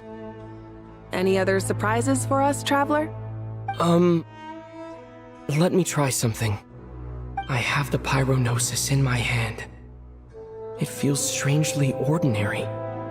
Not particularly heavy, and yet, this tiny thing symbolizes the mighty authority of a god. I need to think hard about my memories of Pyro. My memories of journeying through Natlan. All those important experiences I've had. The Gnosis disappeared. Traveler, are you alright? I'm fine. The Pyrognosis disappeared into my body. Just like Phlogiston. Maybe it resonates with you because you've mastered the power of Phlogiston. You might not be recorded in the ley lines, but you're still our Tumaini. Whew.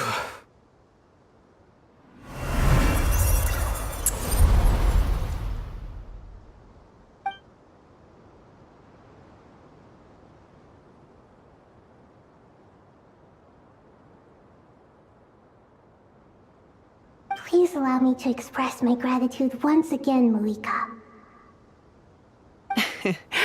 Pleasure. Well, I've given you all the help I can. The rest is up to you. Good luck. We won't let you down. Yeah. We aren't about to lose.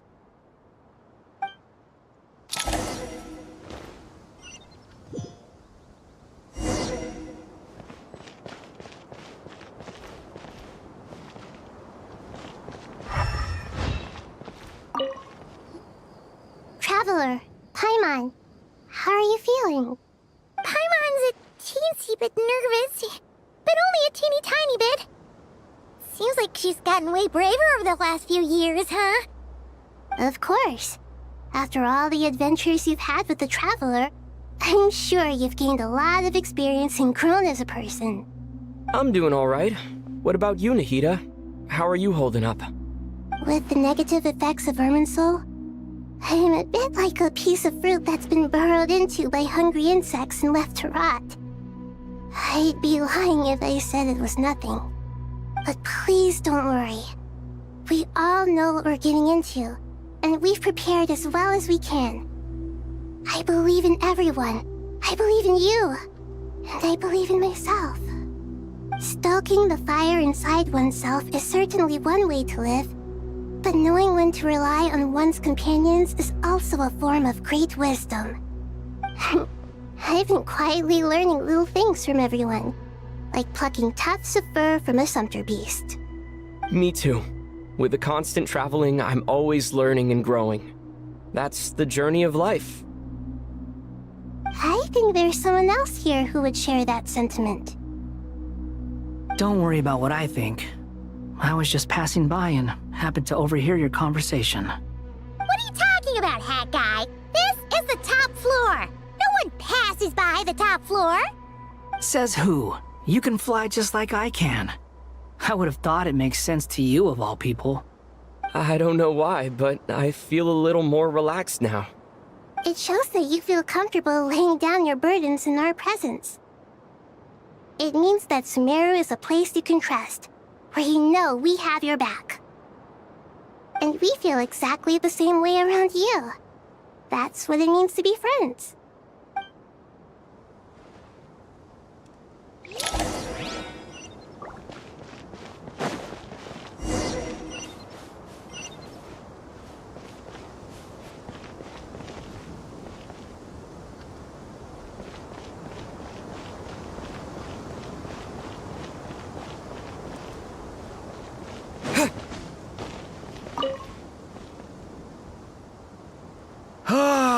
It's finally done. Ugh, but I have a nagging feeling that there's something I've forgotten. Oh, there you are. Everything wrapped up on your end? Okay, fair enough. That was a pointless question. We were working in tandem, after all. You must really be exhausted. Well, it's been a busy day for both of us. When work ends, you clock out. No looking back. Yeah, we're definitely due a break. Probably a little late to start drinking now, though. I'll stick with water. Here, this one's for you. Thanks. You want a bite to eat? I can grab us something. Or wait, I think there's a stove nearby. Let me take a look. Are you nervous? A little, yeah. Unlike you, it seems. How are you not feeling at all nervous? Because everything that happens next is beyond my individual control. I don't worry about things I cannot influence. What do you mean, cannot influence? You're the one who came up with half of the strategies we ended up using. There's only so much I can do. I was only doing my duty. Was it like this last time? You mean with Azar and his accomplices? Yes and no. The situation back then was easier to control, but we weren't as prepared as we are this time. So the enemy is stronger, but so are we. I still vividly remember the way you interrogated me in the library after the fact. Where were you when Sumeru needed you most? If your memory is so vivid, you might also recall that it was you who came looking for an argument. You're often the one who initiates these things, you know. I came for a conversation! I didn't know it was gonna turn into an argument! Anyway, at least I showed up this time. So, what do you think? What do I think? I think we're certainly better off for it. It's good having me around to help out, huh? Absolutely. As a citizen of Sumeru, you displayed a remarkable sense of responsibility in the face of disaster. Certainly feels that way. I just shudder to think how the world would have ended up if we hadn't gotten control of the situation. So, do you think this is what impending disaster looks like? The sky is so clear, and there isn't a whiff of decay or destruction in the air. It's hard to imagine that the fall of humanity could happen on an ordinary day like this. Awful things happen all the time. Sometimes people can stop them, and sometimes they can't. What you and I have done is increase our chances of stopping this one. Lofty ideals may provide no defense at all against nihilism, but perhaps little decisions can. Oh, nothing. It's nothing. I hope everything works out tomorrow. It will. As long as we stick to the plan, our chances of success are good. It's really strange. You're my junior, yet you always seem to act more like an upperclassman than I do. I think it's mostly a matter of temperament. Ugh. Walked right into that one, didn't I?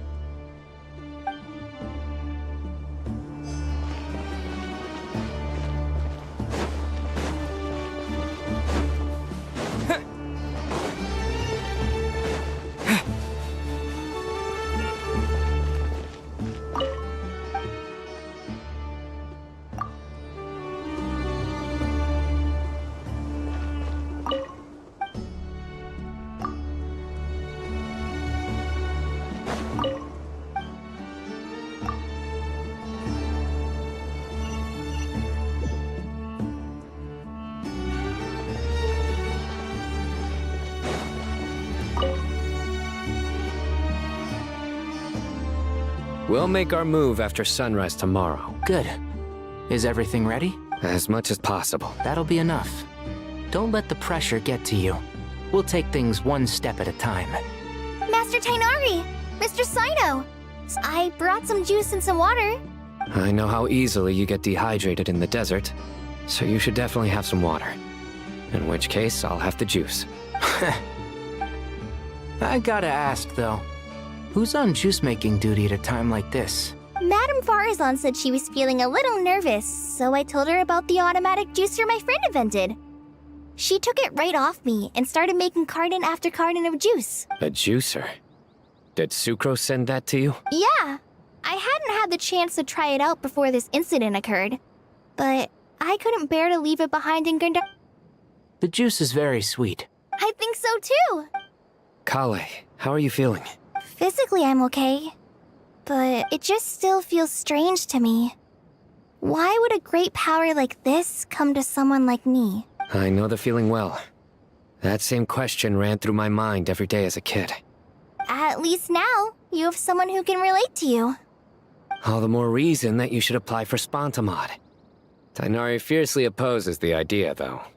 Those two things are completely unrelated. What are we all chatting about, Would anyone like any juice? Oh, you have some already. I had some earlier, ma'am. Maybe give the extra to someone else? Very well, very well. I shall be off then. There's this enormous power, and then there's little old you. You feel like there's no connection between the two. And that sense of dissonance is difficult to get used to. Yeah. But after all this time, I can't believe this stuff still gets to me sometimes. Makes me feel a little childish. Kale, just because we normally keep the conversation light doesn't mean we can't discuss deeper issues. I don't think it's childish at all. You were the victim of a terrible crime. It's normal to struggle with the fallout from it. You have absolutely nothing to be ashamed of. My professor once told me that no incident can be considered truly resolved until the victim says it's over. Your rage and your pain are completely justified. Thanks. Miss Nicole said that. The same god remains which were once used to inflict so much pain upon me have now become a weapon with which I can protect everyone. It's like my own personal kind of evolution. Every innocent person who's been hurt needs time to realize that it wasn't their fault. I was the same, but it's all about to be over. Tomorrow, it ends for good. I don't know if you've noticed, but you rarely stumble over your words anymore, and your outlook has become much more positive. It's a big change from how you used to be. And since this isn't over, you can settle the matter on your own terms. It's time you seized back control. I believe in you. Yeah. Sumeru is my home, and it's so important to me. I have to protect it. And once you're done, how about you come back and apply for Spontamod?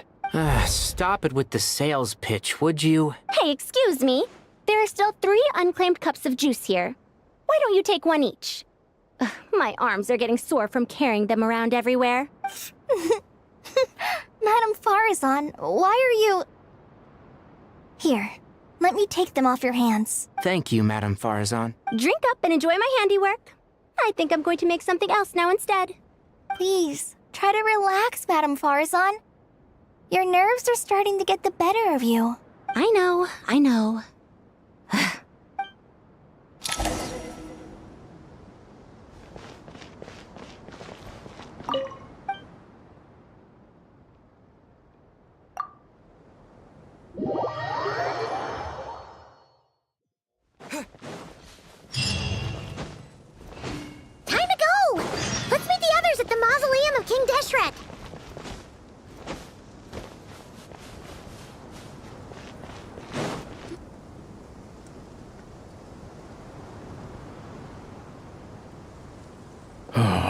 not felt this way in a long time. Standing up high, gazing out at the rolling dunes. One cannot know what freedom truly means without first losing it. The Golden Slumber truly lives up to its name as a dreamland. Though desert sands exist there too, no mirage, no matter how glorious, can compare to true beauty. Dendro Archon, what is on your mind? I was wondering whose counsel I should seek on the questions in my heart. What kind of questions? So many. More than can be put into words. As I once said to a friend, we look, we see, and we comprehend. But the question still troubles us. What are the many disasters that this world faces, but the sum of all irresolvable questions? The biggest question you should be asking is how to seize victory. Yes. Although, I would express it differently. I must not fail. And so the question I am most curious about now is whether the path to victory will be an arduous one. What we declare to be a young sapling, we may, in fact, find to be a towering tree, if we would only cast aside our ignorance and look beyond the veil of time to see her true form. Nahida! We're here! Just in time. The preparations are almost complete. Ready when you are. We're here too. Miss Nicole! Miss Nicole! You run so fast! I thought I'd get a lot of exercise as a forest ranger, but I can barely keep up with you. Sorry, I got a little carried away. Lesser Lord Kusanali, the equipment is ready, and the modifications to Aru are all complete. As discussed during our meeting, Accessing Irminsul via the Akasha is no longer feasible at this stage. There are other options, it's just they're a little more extreme and more technologically demanding to implement. Maybe you should take it from here. The architecture and functionality of the Akasha terminals overlap considerably with Aru. There is reasonable evidence to suggest that one was developed based on the other, or that they both utilize technology of the same origin. As long as the transplant and merge operation succeeds, Aru should theoretically work on a scale greater than the Akasha and approximately equal to Irminsul. It will become the largest active computing device in all of Teyvat. A system this powerful is capable of a lot of different things. In the past, the Akasha was primarily used for one-way information transmission, but I suspect it could also serve as a central bridging hub. In the pursuit of greater knowledge, some scholars have attempted to connect their consciousness to Irminsul through the use of terminals, incense, and meditation. Correct. In academic language, scholars who reach that stage are said to have entered Satyavada life. Hypatia has performed this practice many times in the past, and she was once under my care for a period of time. Right. And this at least proves that there is a zone within Irminsul that can be connected to. that's right. Providing wisdom to the people is one of the very reasons for Irminsul's existence. I think I understand where you're going. Please, continue. In that case, I'll skip to the conclusion then. We need to further modify Aru, merge it with the Akasha, manufacture terminals, and distribute them to every single person we can reach. Every person? Even the desert folk? Yes, everyone. I've already calculated the amount of raw materials we need. So you mean we're going to get new Akasha terminals? Yes, but this time the people of Sumeru won't be using them to acquire knowledge, just to connect to Irminsul. That's the key. When we evacuated the city, we brought all the important assets from the House of Dana, in case we ended up needing them. Fortunately, this included the Akasha system's main terminal. We've checked all the relevant records, and one thing is certain. Nothing like this has ever been done on this scale before, so... Everyone in Sumeru is part of the plan. Whoever controls the people controls the situation. Since this function of Irminsul was introduced, it has only ever been made available to scholars, who don't constitute a particularly large group of people. But by expanding the scale to include all the people of Sumeru, all the individual connections will stack up to create a significant load on the system. Under normal circumstances, Irminsul would be able to cope with the additional load. But with it already being under strain from other activities, its remaining capacity is limited. Thus, it might be possible to shut it down completely by overloading it.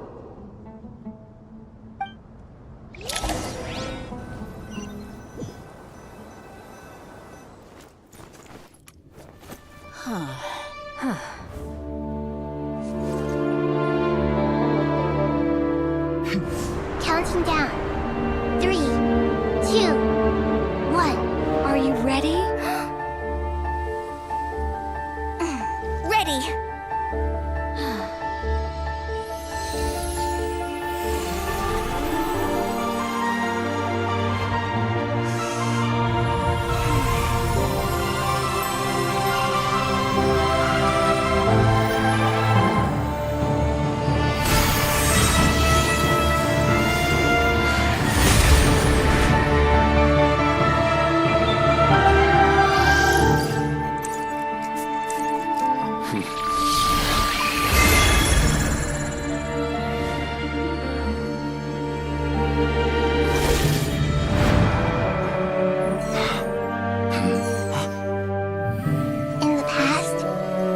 People sought knowledge, they turned to the Tree of Wisdom.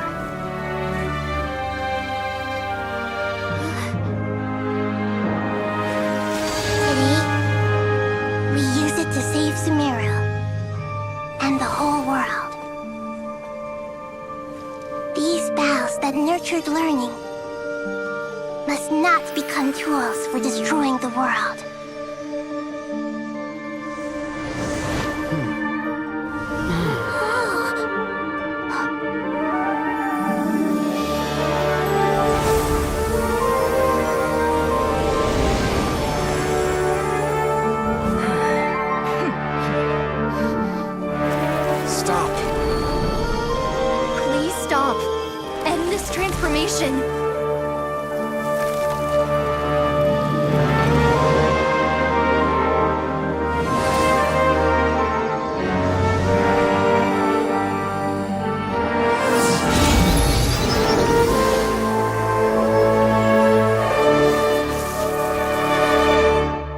You would shut down Irminsul just to stop me? You fools. I have all the time in the world.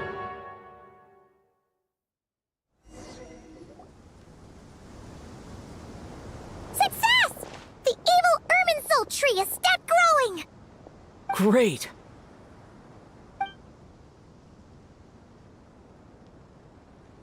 What a display of true courage! The courage to think and the courage to act! I never thought I would witness the shutdown of Irminsul with my own eyes.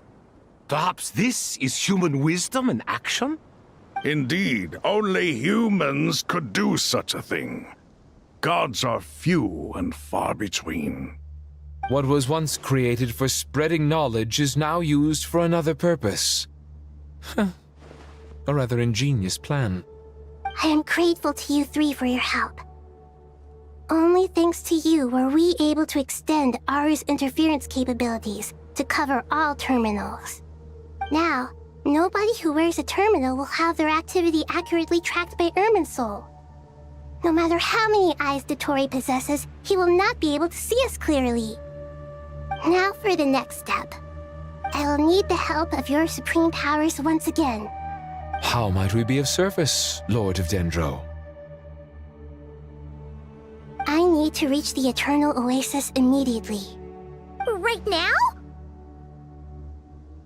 In that case, Ibis King, would you agree that this is a fine opportunity to dust off our old tricks? Never. I assume you have that chess set with you? You mean the one you gave to me as a gift? Asking for it back, are you? How could I? You misjudge me. I just wanted to show you another way you can use it. Connect to Safei Shatranj.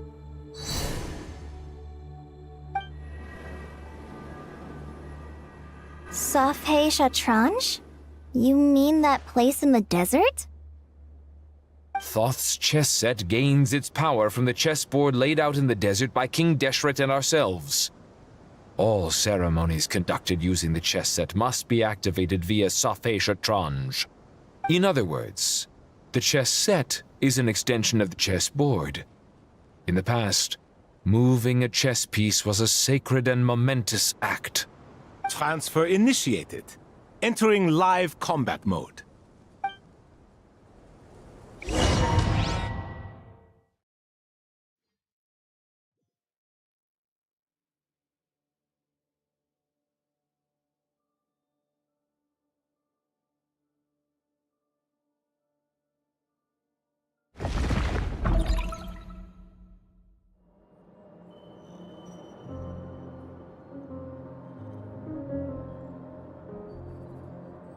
We haven't heard a single word from our spy in the desert. I'm afraid he might have been captured.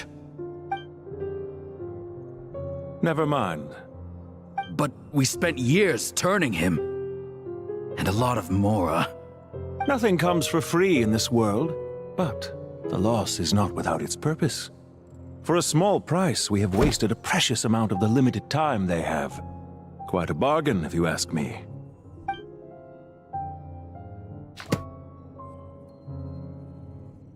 Understood. Weighing profit against loss is a necessary part of life. But to tell the truth, I have been operating at a loss since this all began. Since many centuries ago, in fact.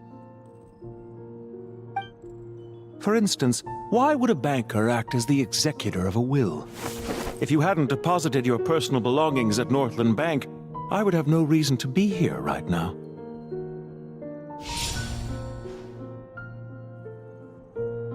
Dottore, I've placed your final data backup into the ley lines as per our contract. I trust we are now square for the safe deposit fees you paid.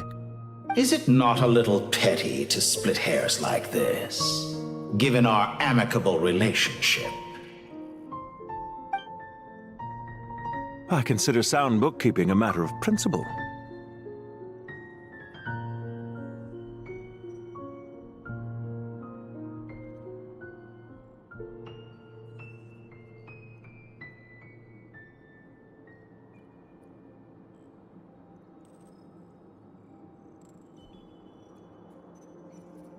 Do not forget that you only live to see this day thanks to me.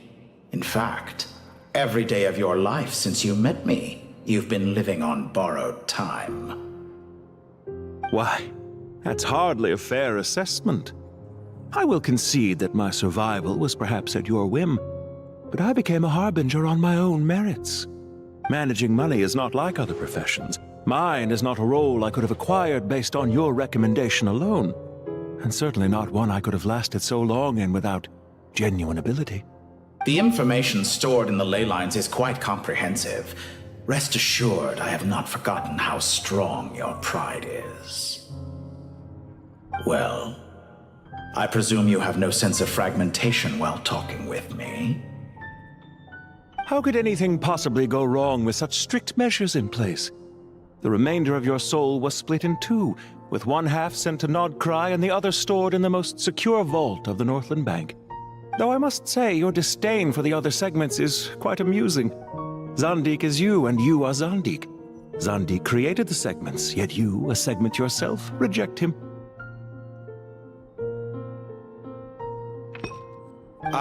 That is, Zandik, created segments of various ages in his later years. To achieve this, he had to freeze time and part with a portion of his soul.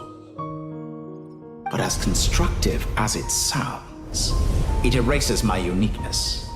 If each segment is equally me, then by the same token, none of them are truly me.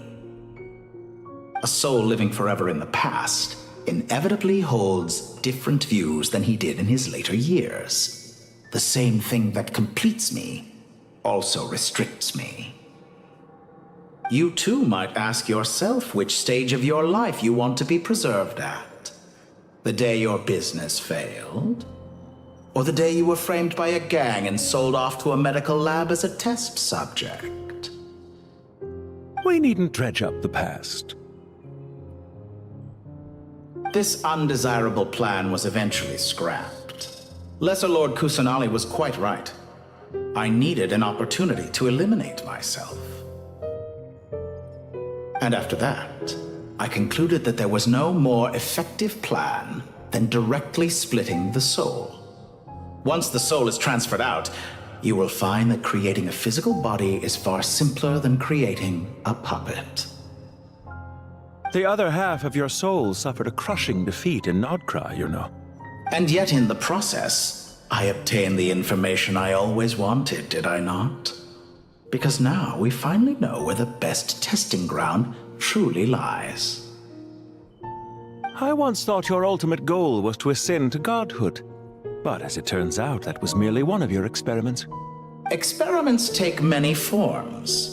Most people are too eager for success, too fixated on the end goal. They forget that the experimental process itself is just as important. A suspiciously vacant seat, a new face. I trust you can put two and two together. The reason it doesn't exist is because someone tampered with the record.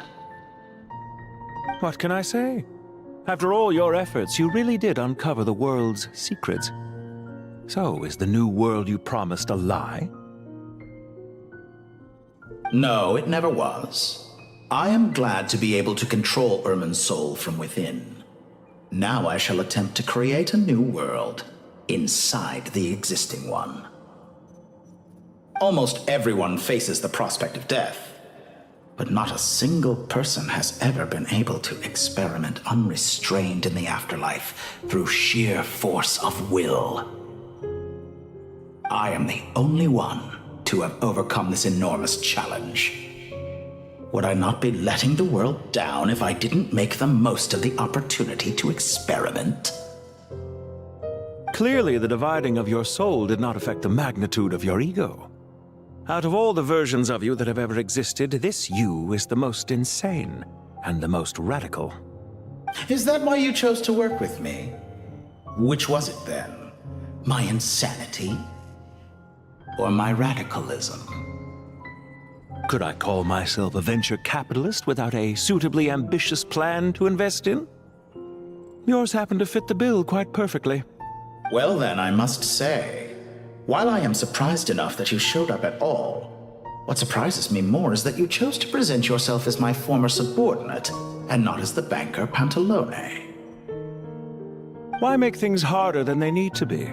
Exposing my true identity in a situation like this would only serve to destroy diplomatic relations between Snezhnaya and Sumeru. I daren't imagine the consequences. Showing up in the name of the original antagonist gives you the recognition you rightly deserve, while also being sensitive to Snezhnaya's predicament. It was an easy win. As for why I'm here, if you're suggesting that your credit is in the negative, I won't argue with that. Many people say that about you.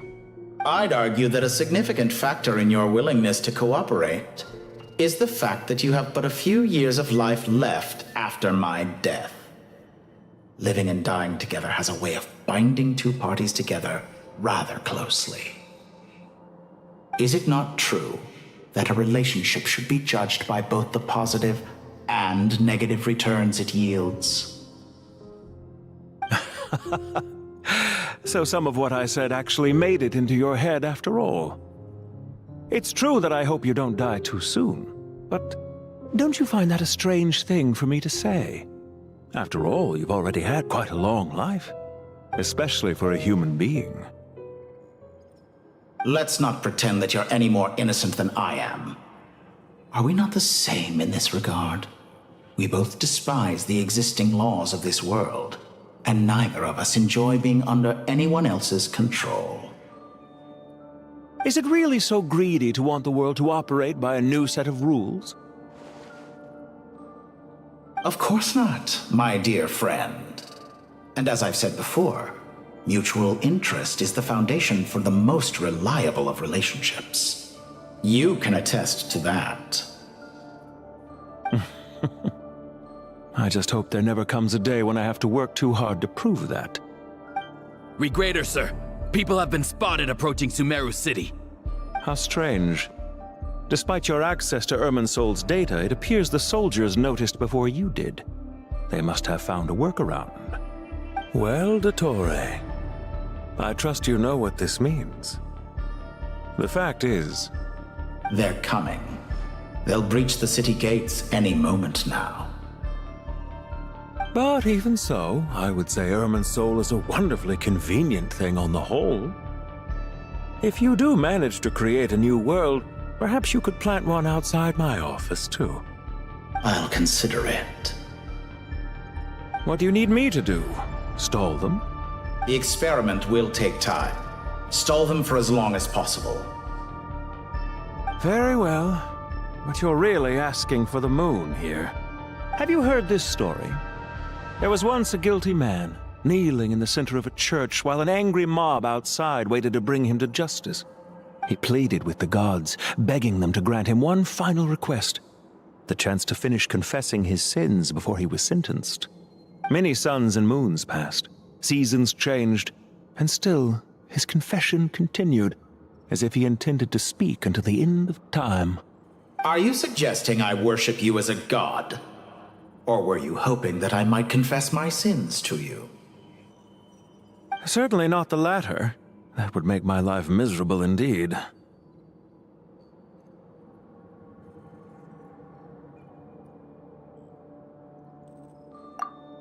Isn't it a little too early to be saying goodbye?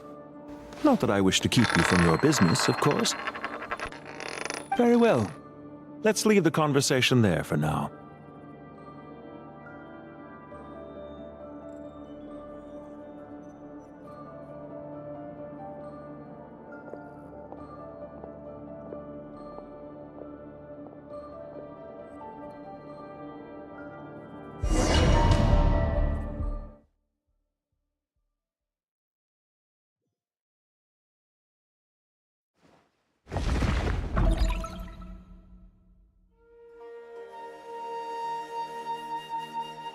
The power of King Deshret's 7 pillars is truly remarkable. With just a chessboard, you can move an entire unit across the material plane. Yeah, sets us up for a much easier fight. Really makes my day. The last time we stormed the city, it involved a lot more running around. I wonder how many people can say they stormed a city twice in their lifetime. I was just thinking that. I've definitely had more than my fair share of unusual experiences in my life. This is my first time here, actually. We never usually leave Gandharvaville. I hope this will be my last time. Does everyone have to chime in? Can't we just fight? What an amusing comment, my dear lady. Yet humans often alleviate tension via small talk, do they not? Whoa!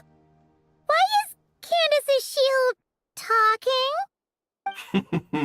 Because the image on her shield is one of me.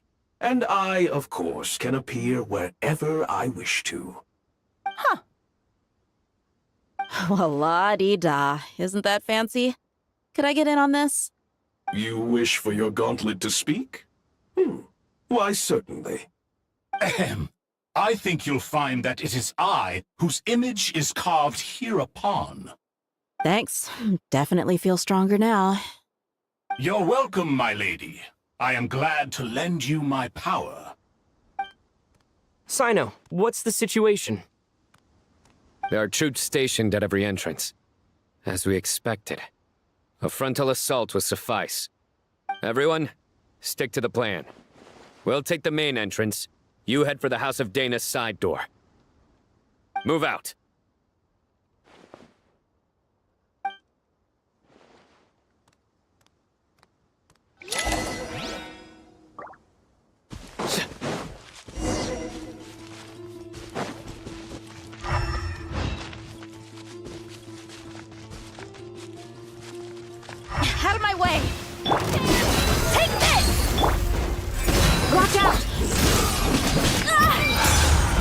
Get lost.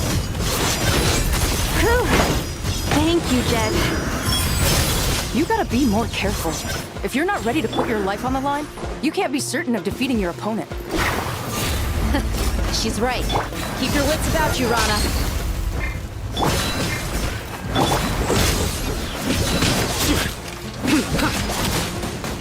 Gloves off!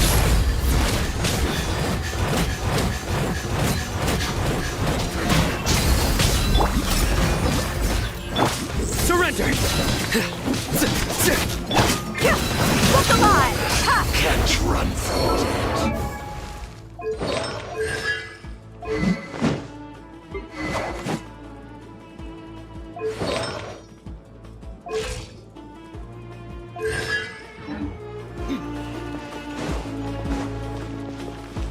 Take them out and secure the harbor. Reinforcements will arrive by water. Consider it done. Show no mercy. Your penance is due! You asked for it.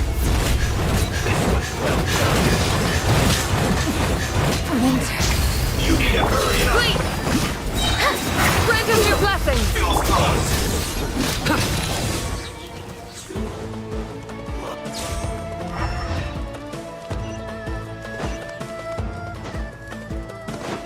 Looks like we're in a tough fight.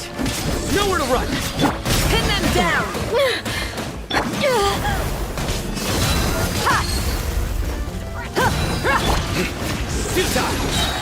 Through me, justice is served.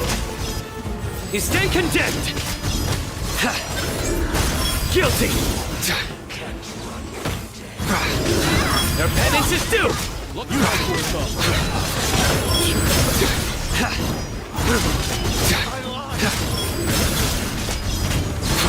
Do your work! Buckle up! Hey!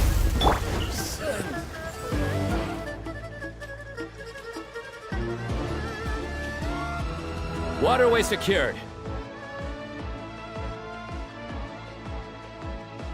Brothers! Sisters! Perfect. Just in time. Welcome. Once we've linked up, we'll continue the advance. The team has arrived at the north entrance. That's good.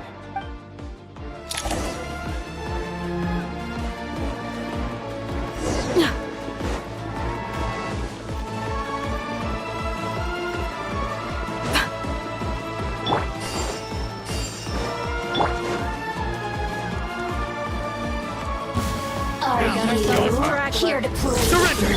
Let's get it on! Ha! Hear my prayer! Over here!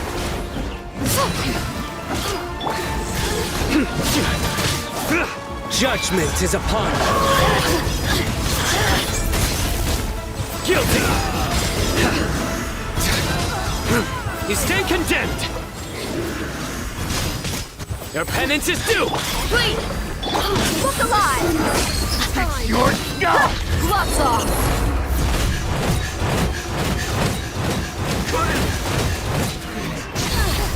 Grant us your blessing! Yield! Through me, justice is served!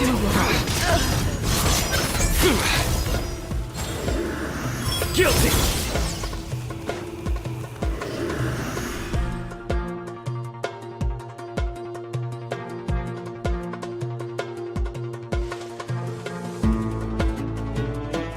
Look out!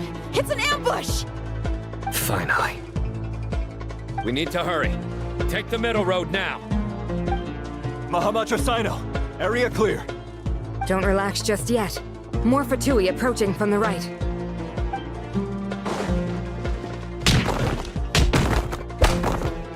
Irminsul cannot track our movements. If necessary, we can split up. Don't worry. We'll wipe them all out.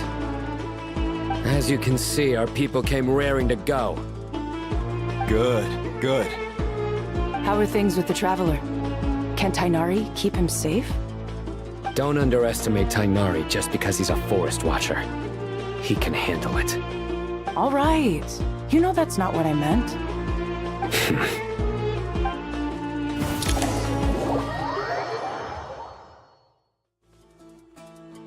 Sino and the reinforcements have drawn the Fatui's fire away. It's our turn. By using a cluster leaf of cultivation, we can pass through certain terrain silently. Good luck with that. We'll just fly up there. Huh? Oh, yeah. I forgot you could fly. Ready? Ready!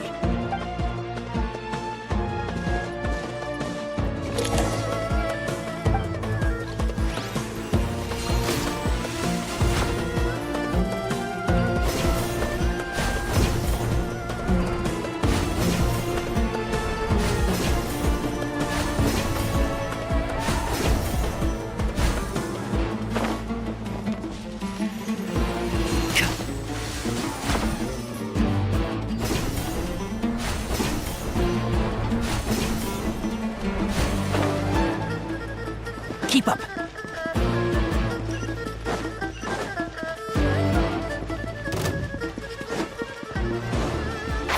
Can't see? Time! Big one! The wind rises. You're dead. Ha! Yeah! Cha! Cha! And shroud! Yeah!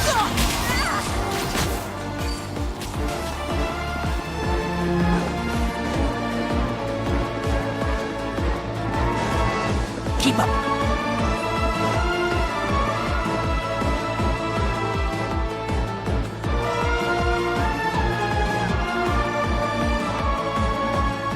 Fatui soldiers up ahead.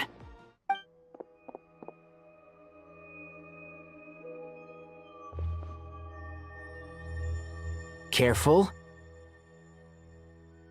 Prepare for battle.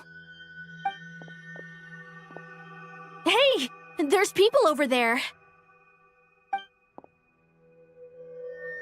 You have some nerve showing your faces here in the center of Sumeru City.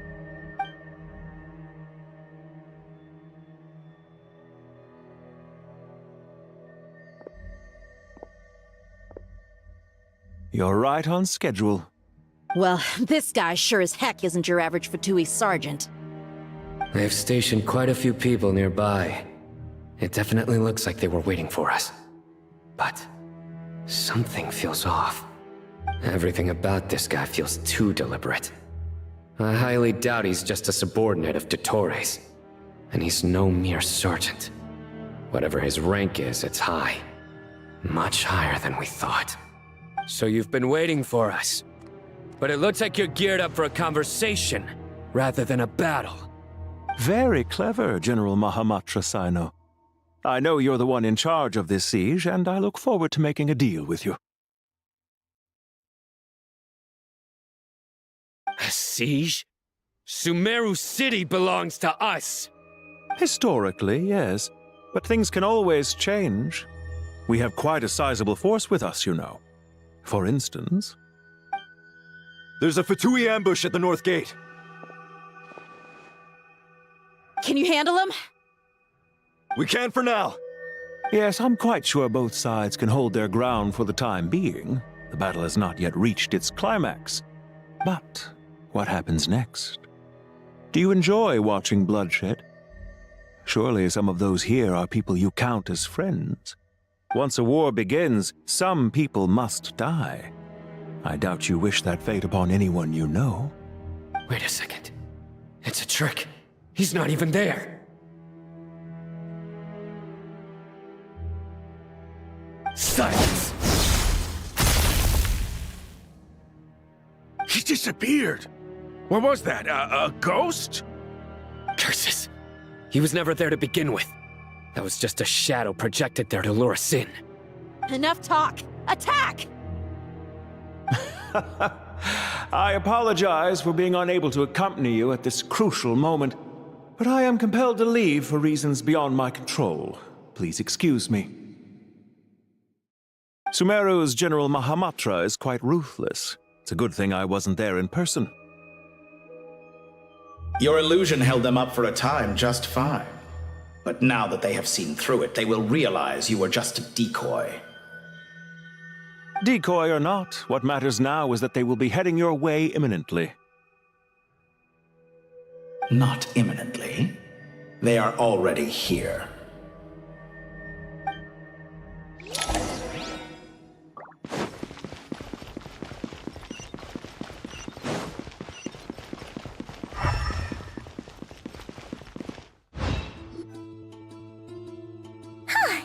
We made it! This is far enough. Tighnari, you go help Cyno. Don't worry about us. We'll manage from here. Are you sure you don't need me to stand guard? No need. Once the connection is established, we'll disappear from the Sanctuary of Surasthana. Go help the others. All right. Goodbye for now, then. Please tread carefully.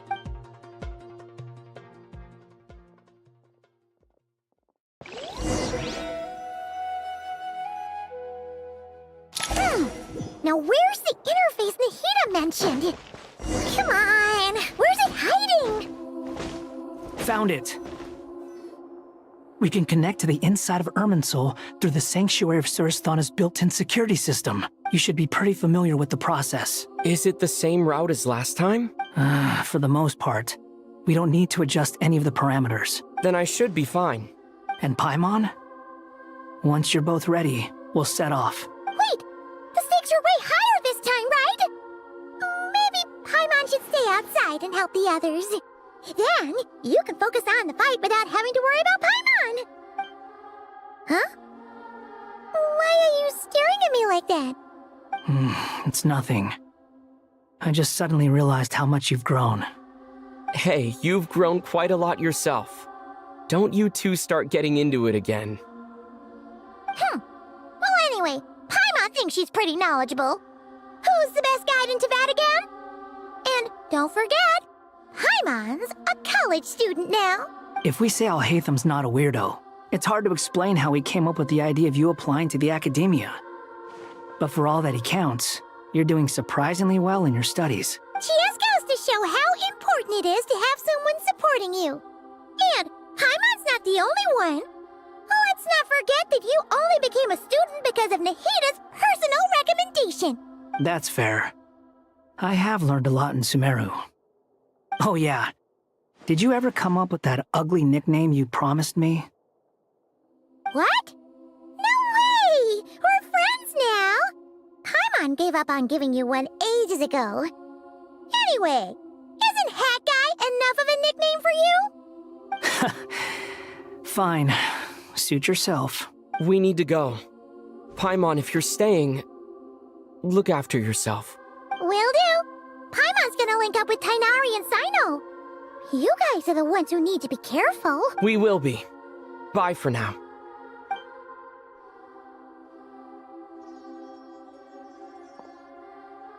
Initiating connection.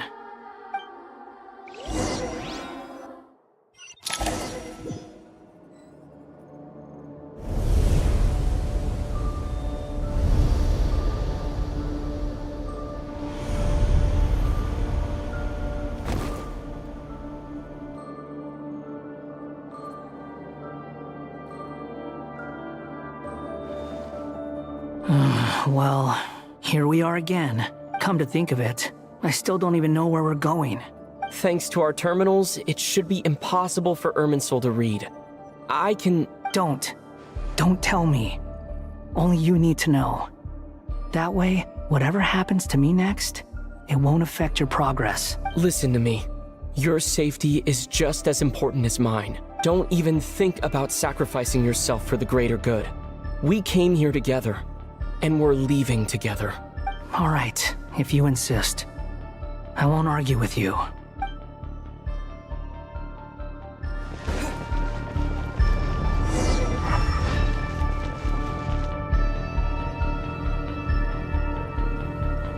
This place looks so different from how I remember. It's unrecognizable. It's a complete mess. Like someone's turned the place upside down. Must be Dottoro's doing. Either he's searching for some information he needs, or... It's still changing. He has to know we've entered Irminsul. But luckily for us, He can't pinpoint our location. Be on your guard. Don't let him find us. The red parts have probably been corrupted by Dottores' power. Don't touch them, or you might alert him.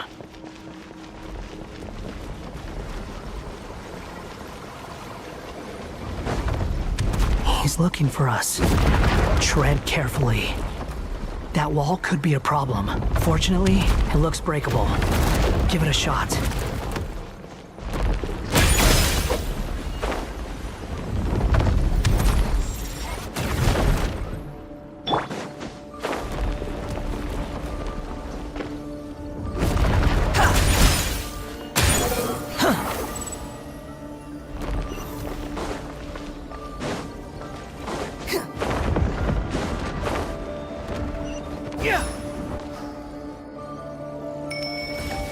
Behold!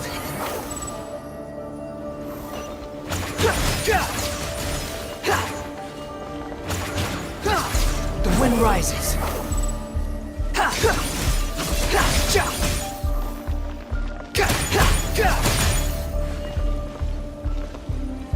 Squall and fury.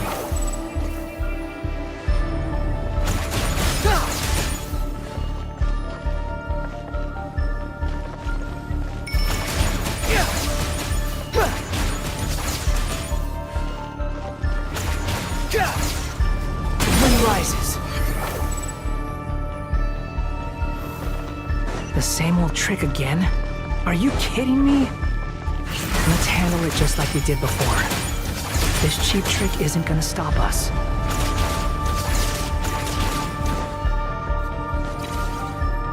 Oh no, it's a trap. Is that why he was using the same trick over and over again? To get us to lower our guard?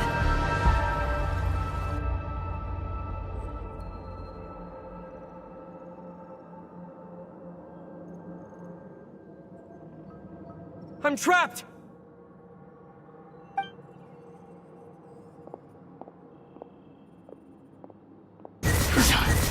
Why won't this thing budge? Hello? Hello? Can you hear me? Nicole, is that you? Yes, it's me. I'm monitoring your progress from inside the Eternal Oasis, and I have to say, this terminal is simply marvelous. It makes tracking you so much easier. I couldn't see anything at first, but now that you two are inside, I can use your location with support from the terminals to get a partial view of the situation inside Irminsul. It's not the clearest image, but it's better than not being able to help at all. So, here I am. I can't intervene directly, but I can help to guide you out of the jam you're currently in. So please, just follow my lead. Dottore in his current form is a blight upon both Irminsul and the ley lines. Pay attention to your surroundings. There must be sources of his contamination. Is that one of— Good work. But we're not done yet. Stay close, and let's see if we can find any others like it nearby.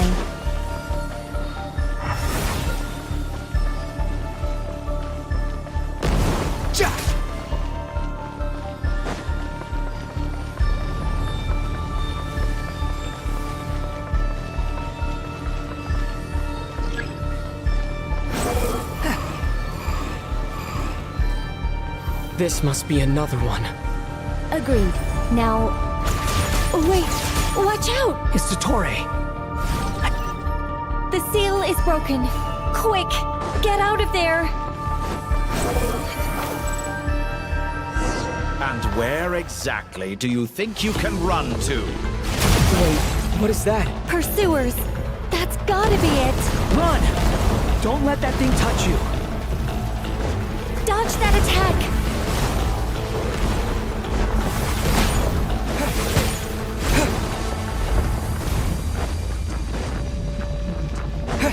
There's more than one path. Which way do we go? To the left! Trust me! Fleeing like vermin. What a pathetic sight. Hey! Watch yourself! Stay focused! There's a cliff ahead. Jump! More of those corruption sources.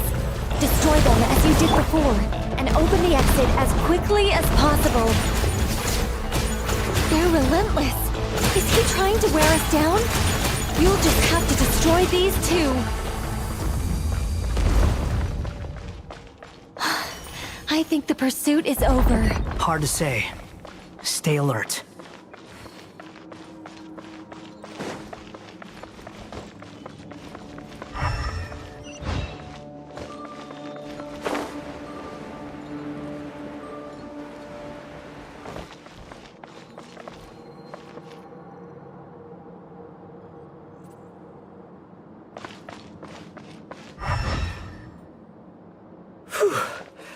I think we've made it to relative safety. Phew, goodness. That was tough. You doing okay? I'll be fine. Don't worry. Take a short rest, and then... Nicole? Nicole! The connection's been cut. But that means... Look at you supporting one another. How very touching.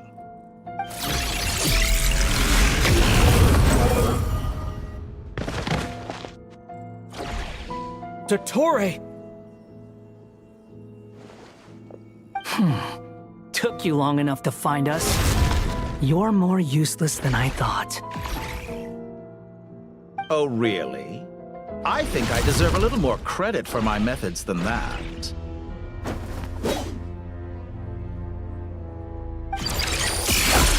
Rather than hunting you down, I chose to let you roam free.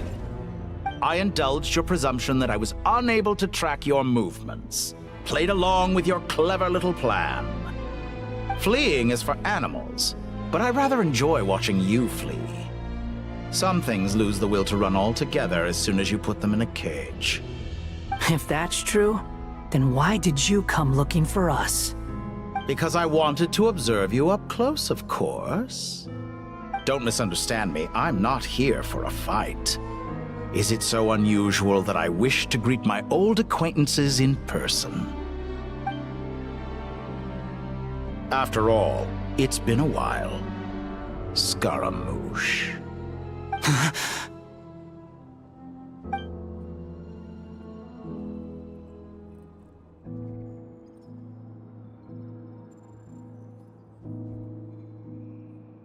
Why are you so afraid?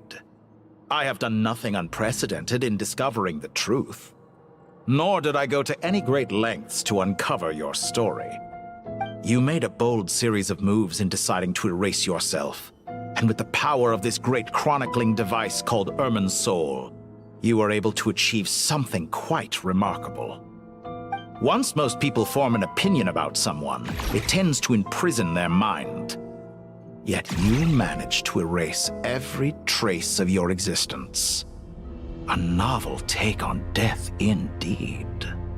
However, this meant that you stood out to me all the more when I saw you in Nodcry. I didn't even have to go looking for you. Just the sight of you was enough for me to intuit the truth. For someone in my position, connecting the dots was a trivial affair. It would have been more surprising if I hadn't managed to piece it together. You seem very pleased with yourself for figuring it out.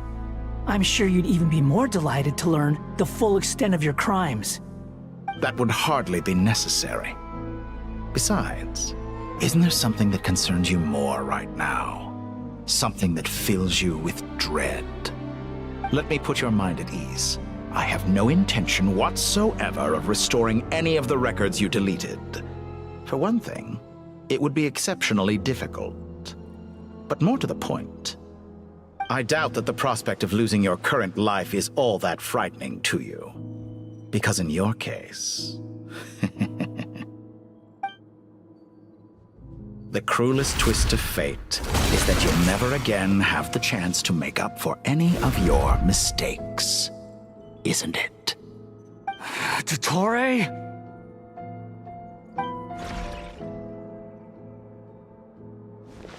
All here shall bend to Time my to ignite! will. The wind rises. Search for it. Search for it. Well, I'm afraid you'll need to do better than that to take me down. I expected you to have grown stronger. Ah, how foolish of me. I forgot that you lack any means to increase your power. You will pay for everything you've done! Oh, will I now?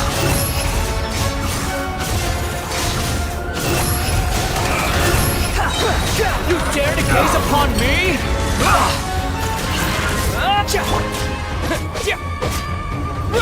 Scorching! Squall Fury!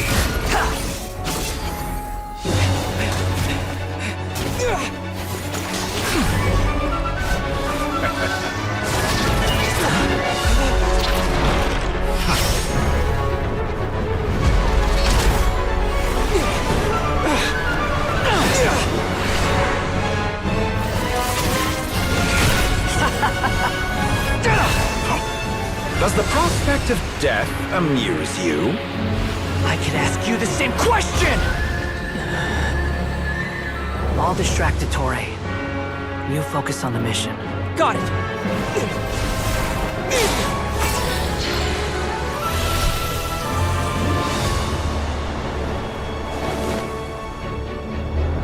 For the hopes and dreams of the masses.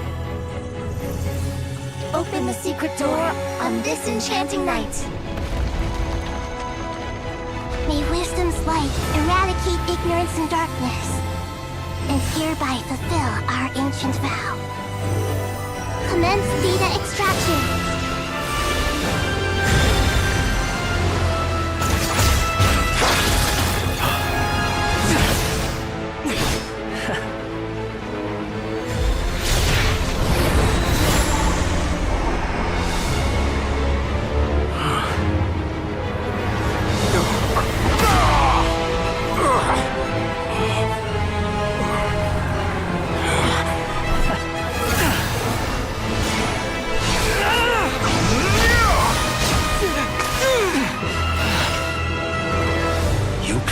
Outdated ideals and stand in the way of progress. You will pay for interfering with the grandest experiment of all time.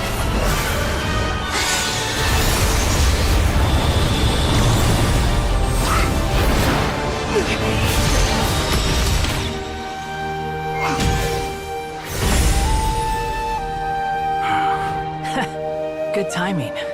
Ettore, as clever as you are, you fail to understand wisdom. Wisdom takes many forms, but the path you have chosen eschews them all. Huh.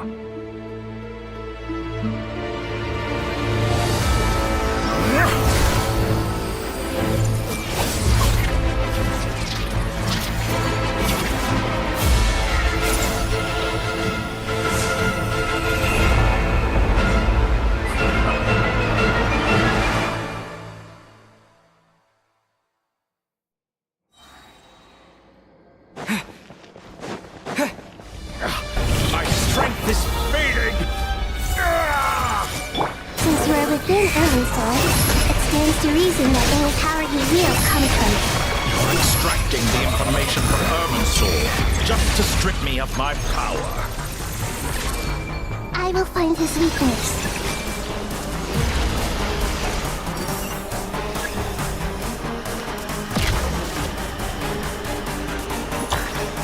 Everyone hop in! The wind rises.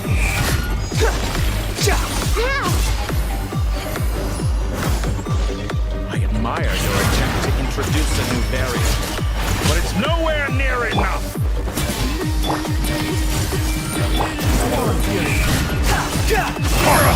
A petty trick.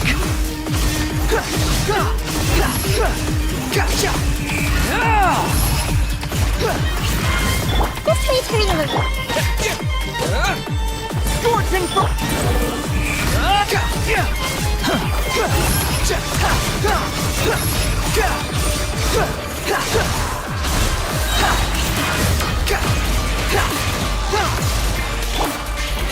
Burn all before you! Make yourself Play alone! of the primal flame! I see everything! The wind rises. We're so close! Just hold on a little longer. I'll hold him up. Traveler, Hat Guy, the rest is up to you. We certainly have a knack for surprising each other, don't we? I'm just getting started.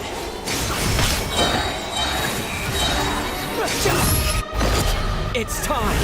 Say your prayers. Stay on the offensive, but watch your back.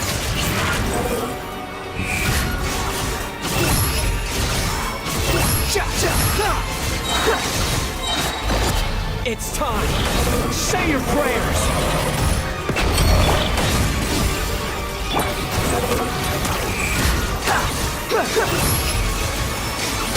Let's try this.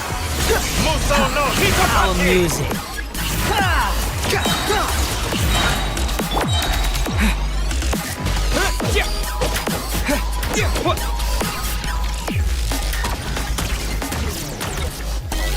Time to it.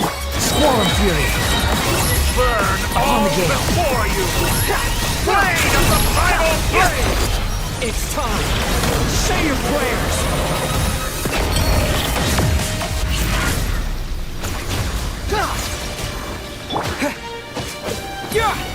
Behold! Upon the gale. It's time. Say your prayers. Finally. Time for you to die. Excited? Time for me to die?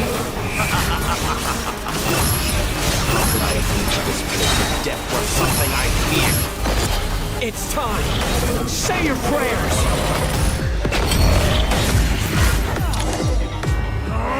That's enough!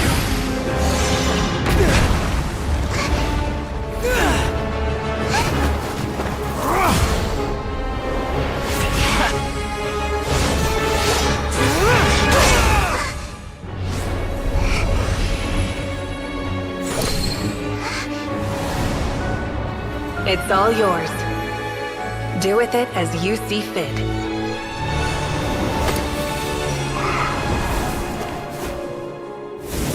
Just as you say, this world is home to some archaic things.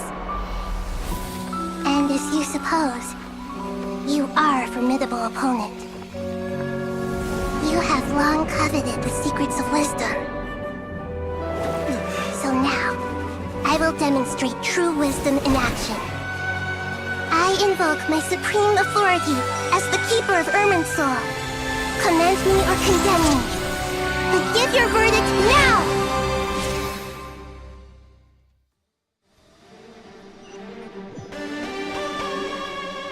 Blessed One of Wisdom, Mahakusaladhama, are you certain that you wish to exercise your authority to destroy Irminsul? It represents both your roots and your finest accomplishments. You truly intend to abandon the very thing you have always fought for? This is my decision. Irminsul has been corrupted beyond redemption.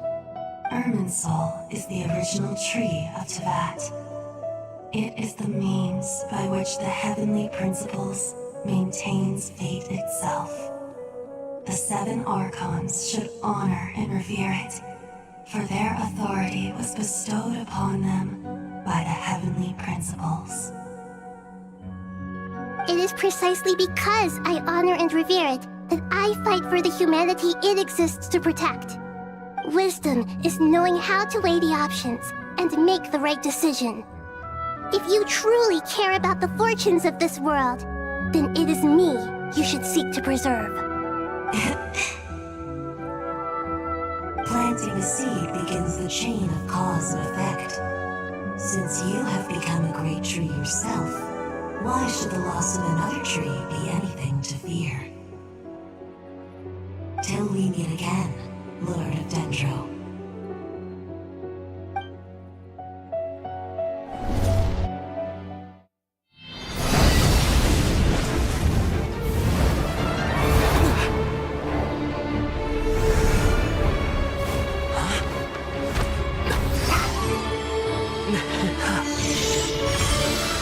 The first flame. the pure, cleansing fire.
Shall we?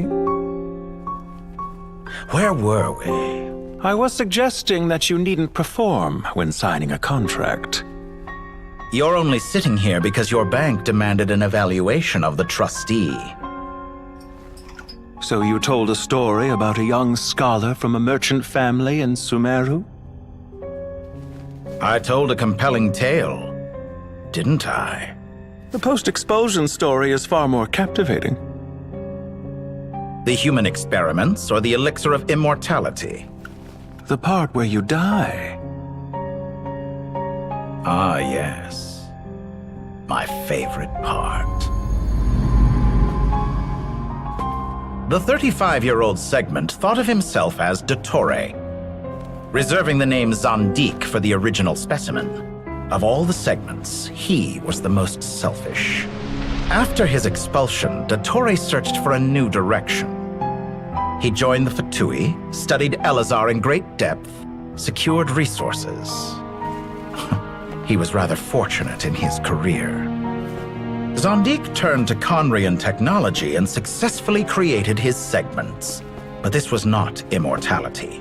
Even with backup segments, his body would still age. Still, thanks to Snezhnaya, Zandik found the ideal base for his experiments. Then a perfect partnership materialized at a crucial moment.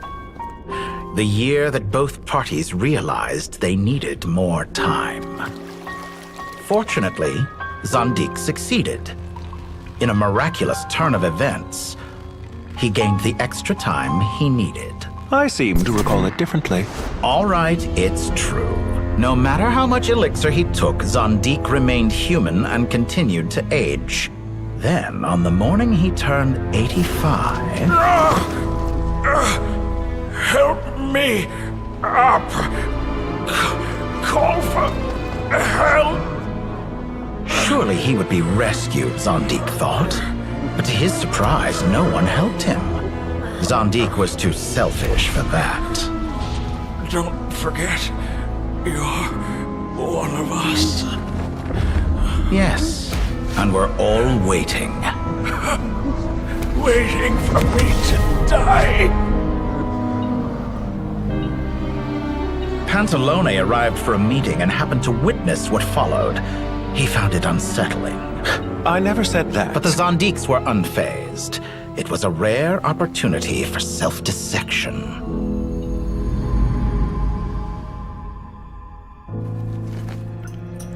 What does all that have to do with you depositing your data at Northland Bank? It has made me cherish my time in this world all the more. Fair enough. So you do have a sense of self-preservation.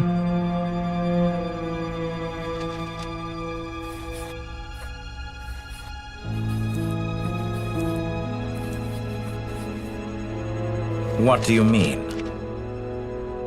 You're hardly normal, and you don't cherish life. You just don't want to admit defeat in the limited time you have. Even so, don't I deserve an interesting ending? I'm counting on it.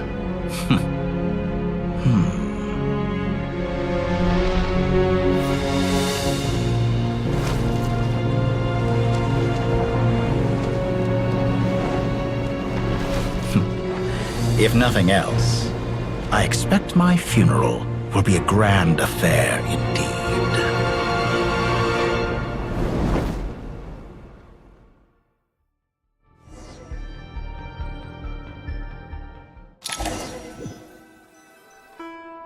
What a magnificent fire.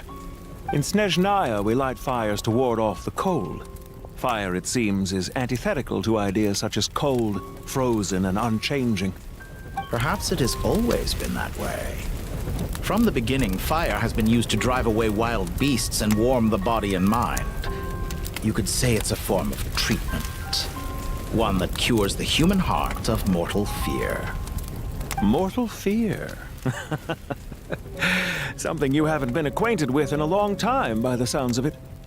Whereas you, I'm sure, must know the feeling quite well indeed.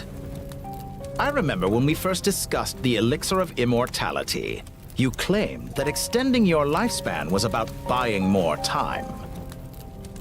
But was that really the truth? You fear the prospect of dying a wretched end in this world, don't you? Of course I do. I'm only human, after all. And while you may have forgotten it, you cannot deny that you too were once human, Dottore. I do not believe that there is no such fear in your heart. Perhaps you are right. But I abandoned it long ago and devoted myself to my experiments. I have felt no fear since. From the very beginning, I never thought you could win this game. But still you came. Contract in hand. To honor our agreement. Because I am a reputable partner. And as we have discussed, experiments are about more than results alone. The process is equally important. I have come here and completed my creation, and I do not regret my decision. I'm afraid your journey ends here. After I die, there will be no one to make the Elixir of Immortality, and your remaining stock will only last a few more years. How then will you prove that you didn't perish in this incident alongside everyone else? When I feel optimistic about market environments, I never forcibly adjust them. They have their own direction. And I myself am one such environment. I have been quite particular about many things in my life. But where the manner of my death is concerned, I choose not to be. You make yourself sound so magnanimous. Oh, but I am. And I hope you will be too. It may have been a long time since anyone told you this, Dottore, but I recognize that you are a truly rare talent. Ha! I can see it. The experiment in blasphemy that I've been performing all this time. It has been a long process, and I do not care about the results as much as people might imagine. If the very goal of your experiment was to explore infinite possibilities, then there was never any reason for it to end. Indeed. Yet now, the experiment has officially drawn to a close. What should I call you? Zandik? Or do you prefer Dottore? Suit yourself. Goodbye, Feofan. This time, that's what it truly is. And don't I know it? Goodbye, Zandik.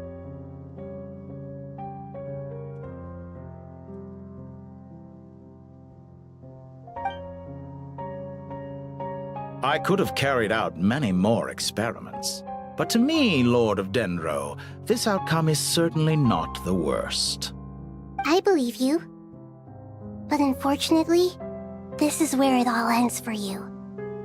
This experiment does not belong to you, nor do any of the results. Experiment?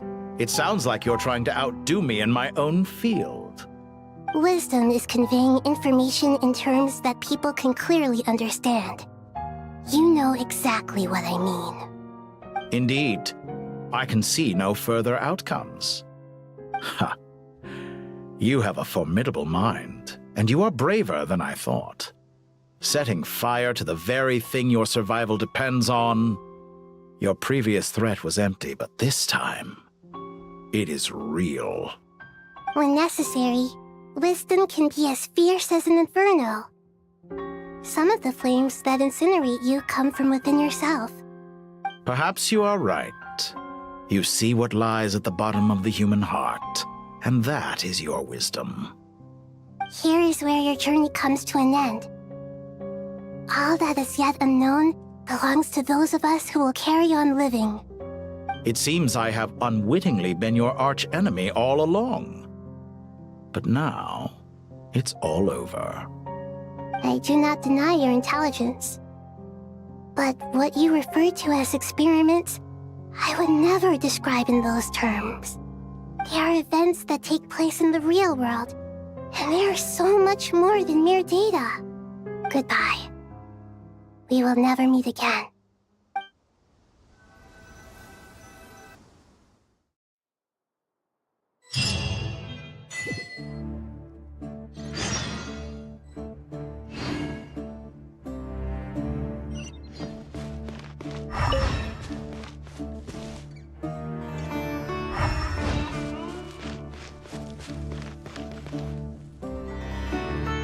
Well, that's the last of them. Everyone on the list is already back where they should be.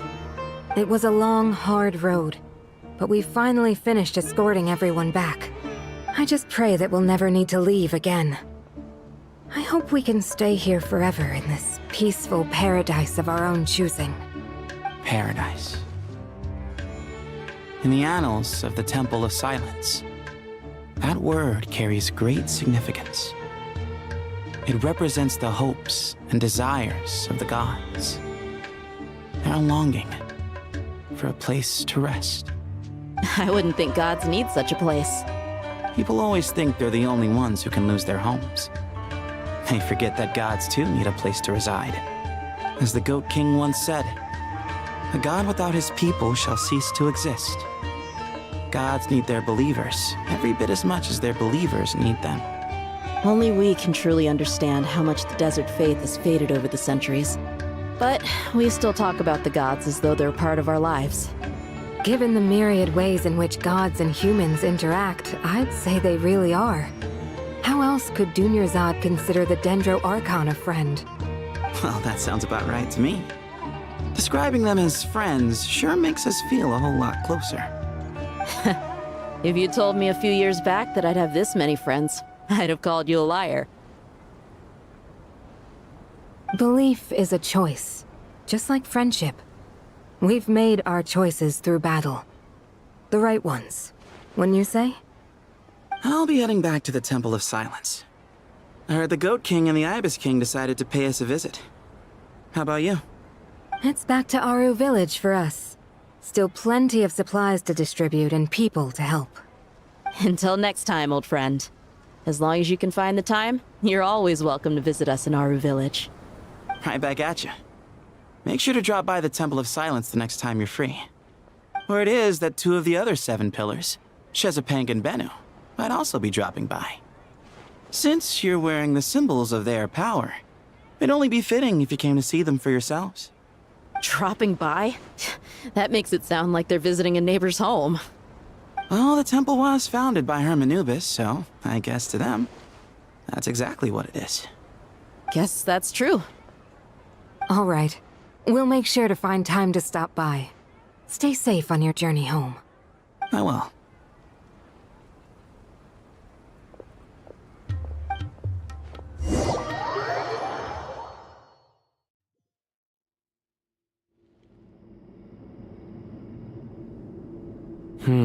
You do have a point. See? Retirement has always been a problem, especially for old-timers like us who've been locked away all these years. You finally step out into the light, and bam! You're face to face with a whole different world. Naturally. What do you think, Layla? Huh? Why would you think to ask me? How could I possibly be qualified to decide where the servants of King Deshret should live? Sorry if my question was unclear. Do you think their statues will stand out too much if we place them here? Hey, I never agreed to this. How could we possibly allow our statues to be left in Hermanubis' home? That would be like breaking into someone's house, then pretending it belonged to you in the first place. Different beliefs can coexist. We still need to respect one another. By which you mean, you two plan to stay at the Temple of Silence, for a while at least, but you have no intention of relocating your statues here. So, you see this as sort of a family visit? Is that correct? Family. You could say that. In a sense, Hermanubis would view this as his home. Just look at this place. Magnificent, is it not? The sad truth is, in the past, all three of us invested so much into misguided ventures. We failed to build what we should have, and wasted so much time instead. And what do you mean by that?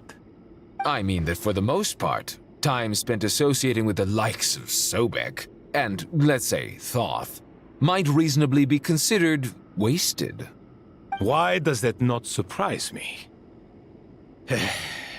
Go on. Anyway, given how much time we'll all be spending together, I'd say that the bonds we built will end up proving to have been a sound investment. Once Sethos, the current leader of the Temple of Silence, returns, you can discuss the matter of staying here with him. But judging by the expressions of everyone here, I imagine you'll receive a very warm welcome. This sacred ground houses untold knowledge, after all. What better place for the servants of King Deshret to appear in the mortal world? How about we share a meal together first? I imagine it's been many years since you last tasted fresh food. Oh, that sounds wonderful!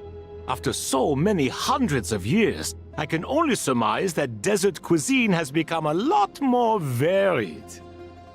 Are we having a get-together? If you'd like, I can help prepare some food. After all, Lord Thoth, you helped me so much in the desert, and I still haven't properly thanked you. Oh, my, that would be wonderful. I'm touched that you still remember. How the times have changed! To the people of today, it seems the Ibis King has become a kind and passionate god. And you, Mr. Herreshoff? What kind of god do you wish to be? To be honest, I haven't given it much thought. How about you, Dendro Archon? Do you have any hopes for your future? Me? I'm very happy with my current life. Forgive my bluntness, but you do not seem to derive your authority from majesty and might, like Lord Al-Ahmar. Clearly your approach has its advantages, but also its dangers, don't you think? I do, but projecting a majestic front doesn't really suit me. Besides, my relationship with others isn't simply one of a god and her people. Not putting on airs might earn you more adoration. Exactly. Besides, I really like parties where everyone brings their own food, and we all come together to share. You should join us. I'm sure you'll find it fun. Last time when we got together for a picnic near the Avidia Forest, it was quite the occasion. Seeing as you're already here, how about we hold the next one in the desert? Can we do that? Wouldn't Tighnari have to transport a ton of drinking water? Don't worry, I can help out. Layla, would you like to join us next time? Me? Sure. The more the merrier. That way we... Don't take this the wrong way. I just think you should know. When it comes to passing the time, chess is more our thing. In that case, Dendro Archon, what do you say? If I were to compete against you, I can't say with certainty I'd win, but I certainly wouldn't mind giving it a shot. Where's Sobek? I'm sure he'd be good for a few rounds. Cards, cards, cards! I'll always prefer chess. I wonder what variant of chess we're talking here.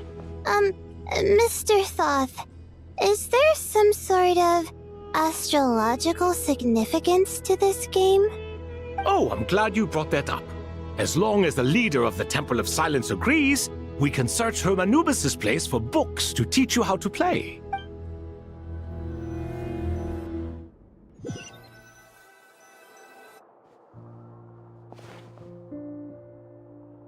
Such devastation visited on Sumeru City.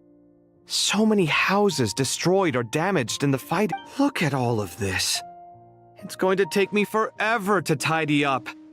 I suppose living below the academia doesn't always work out to your advantage. I would have thought a little appreciation of my sincerity and effort in helping to clean up this mess might be in order.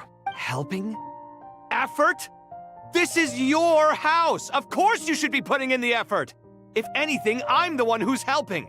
So you see yourself as just a helper in this situation. I must admit, I'm rather shocked. If you're trying to say that since I live here too, I have an obligation to tidy up, fine. I suppose I do. Wait a second, stop changing the subject! Nevertheless... In the wake of a great storm, a missing roof is a predictable inconvenience. Can you stop making it seem like I care more about this house than you do? Doesn't it upset you at all to see your home in this state? I won't pretend it's ideal, but that's no reason to be upset. This is the roof over your head, your shelter from the cold. The furniture is scattered, the paintings have fallen off the walls, the windows are shattered. Don't you feel even a little disheartened? The way I see it, these problems are easily solved. Ugh, this is precisely why I hate talking to you about sentimental things. It's like banging my head against a wall. You simply don't understand just how much work goes into making a proper home. It sounds like this is causing you a lot of anguish. You mean the house or the paintings? I mean your sentimentality. Oh, well, yes. But I'd rather not dwell on such things right now. Generally speaking, when anguish becomes the norm, people usually make an attempt to improve their situation. But there are so many people and things in life that are difficult to change. It's not like you can force them. Besides, anguish can be a source of inspiration, and I'm not sure I could break my reliance on it. I'm glad you're able to make yourself think like that. What kind of a response is that? I was stating a profound truth about the very nature of art. Suffering is the cradle of all creation. Even you can't deny that. And I wasn't trying to. I'm just happy for you. Pure and simple. Can't you tell? Happy about what? Happy that you can always find an answer that backs up your views. You... More often than not, life is a process of running into problems and then searching for answers. Yours more than most. Not everyone's so good at justifying things to themselves. It's something that you've been steadily mastering. Huh. What about you, then? What skills have you been mastering lately? Pass me that box. Huh? Okay. You may consider this my progress on the path to mastery. What? Wait a second. Isn't that box mine? Hey, it is! It must have fallen off that shelf. I'll hate them. Those are my paints and inks. Would you like me to put it in your bedroom for you? Huh? I mean, sure, if you don't mind. What kind of progress is this? Does he think he can bribe me? Not that giving me back my own things is much of a bribe. These books on the floor, they're a complete mess. And this one, didn't he say it was an out-of-print collectible? It's completely covered in dust, and some of its pages have even fallen out. Ugh, guess I should help him repair it. This one too. And this one.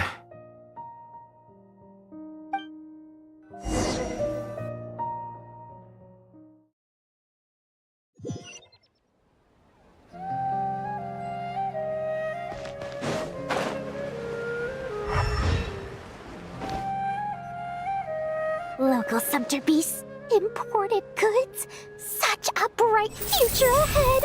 I can picture the Mora just rolling in.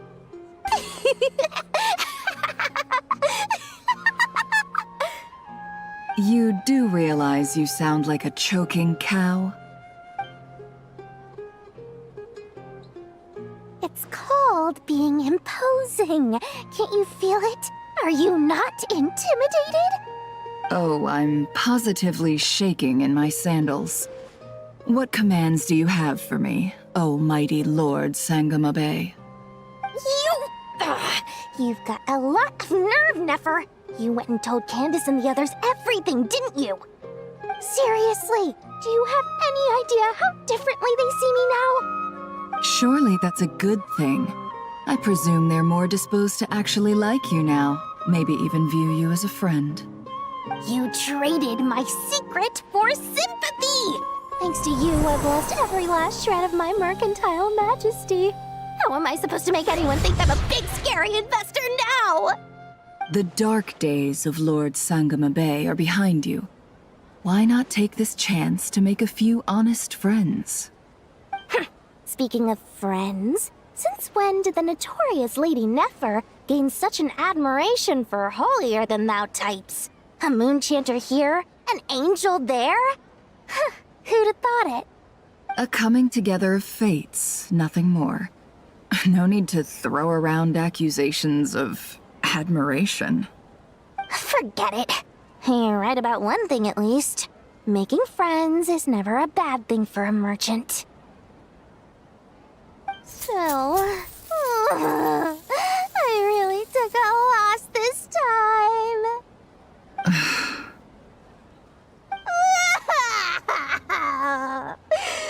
What are you looking at? I'm trying to see if you're really crying or if those are just crocodile tears. A little birdie told me that when Lord Sangama Bay makes money, the tears flow from the center of her eyes. But when she loses it, they flow from the corners. Which is it this time? Ugh, you are so annoying. I'm not talking to you anymore. Nefer, thank goodness you're here. I've been looking everywhere for you. Huh? Well. If it isn't the House of Dana's very own librarian. What can I offer you today, Miss Katayun? Oh, no. I'm not here to buy. I'm here to bring Lady Nefer a book, and a fascinating one at that. We agreed to meet at the entrance to the mausoleum of King Deshret. One more thing. I bought this copy with my own money. It's not borrowed. Reasoning knows not time of day, but suspense always follows a blizzard. That's quite the mouthful. Huh? Isn't that the one that... It was all the rage for a while. People throughout the city were clamoring to get their hands on a copy. The names inside were all circled. Everyone thought it was a riddle. Don't bring up that book in my presence. I don't even want to hear its name. That thing was nothing but a scam. Surprisingly enough, I've actually heard of this book, though it doesn't seem of much consequence. So, what truth lies behind it? You're from the Vahumana and you're asking me what the truth is? I'd say the actual truth was about the least important part of the whole episode. I brought you this book because it probably has the most interesting backstory of any in the House of Dana's collection, at least in recent years. As for its quality, well, you can judge that for yourself. Don't tell me it's actually any good. You may not know this, Lord Sangama Bay, but Lady Nefer has a fondness for books with... how should I put this? Mixed reviews? No eye for good literature, huh? Perhaps she feels that bad books hide interesting secrets? But I shouldn't put words in her mouth. It's probably fair to say she prefers the conversations that books can spark over the substance of the books themselves. Suits my style as an intel broker, wouldn't you say? Very interesting, thank you. I'll return it to you once I'm done reading. And as it happens, I have something for you, too. Incense? I imagine you've already used up the incense I gave you last time. Here's some more. This batch is from Nodcry, so the scent won't be quite the same. Well, actually, I've been saving the incense you gave me. I couldn't bring myself to waste it without a special occasion. But I'll gladly accept this too. And I promise I'll use it this time. Katayun, you haven't changed a bit.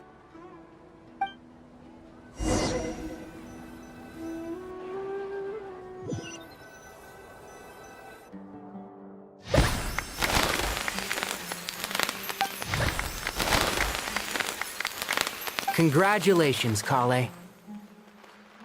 Well done, Kale. After studying for so long, you've finally become a full-fledged ranger. Sure hasn't been easy for you, huh? This really is fantastic news. All grown up. No longer a trainee, but an official forest ranger. Oh, the next step is to secure tenure in the academia. Thanks, everyone. It's true. I'm an official forest ranger now. Master Tainari, thank you for your guidance and support. I wish Mr. Sino were here so I could thank him too. Sino had a matter to attend to at the Temple of Silence. I'm afraid the party will have to wait.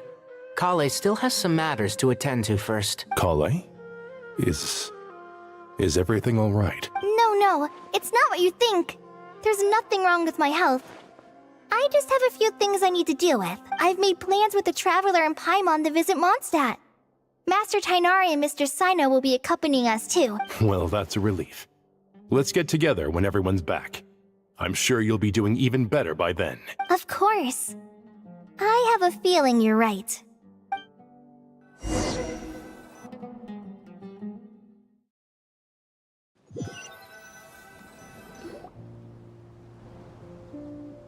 Phew! After all that catching up on sleep and food, For someone who spends so much time resting, your recovery routine is surprisingly simple. hey! Paimon's been working her butt off too, you know. She flew all over the city helping everyone out. Don't worry, I saw how hard you worked. Alright, we all know you're the most hardworking person in Tavad.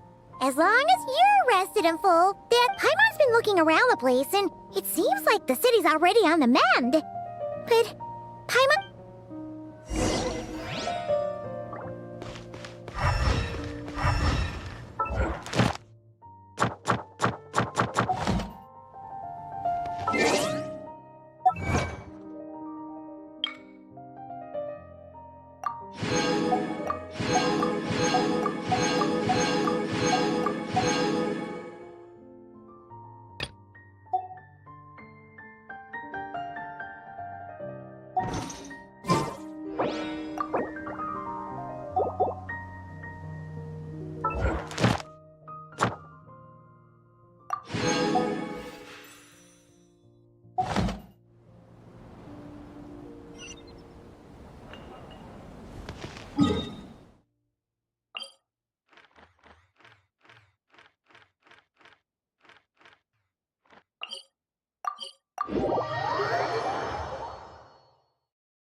Arknights.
sense danger. This one won't go down easily.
Endman, I added a new module to the Tianshi apparatus.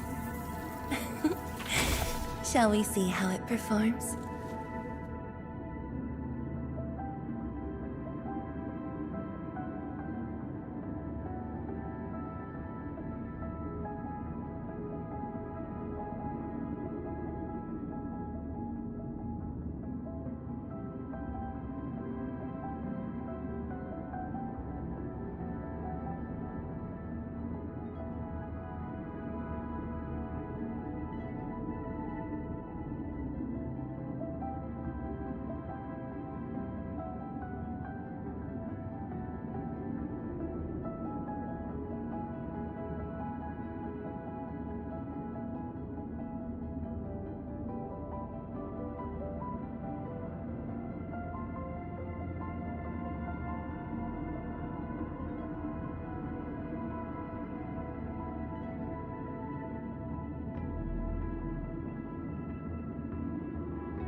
Something's off. The results don't match the expected model.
Engaging. Stay safe, team. I'll leave that side to you.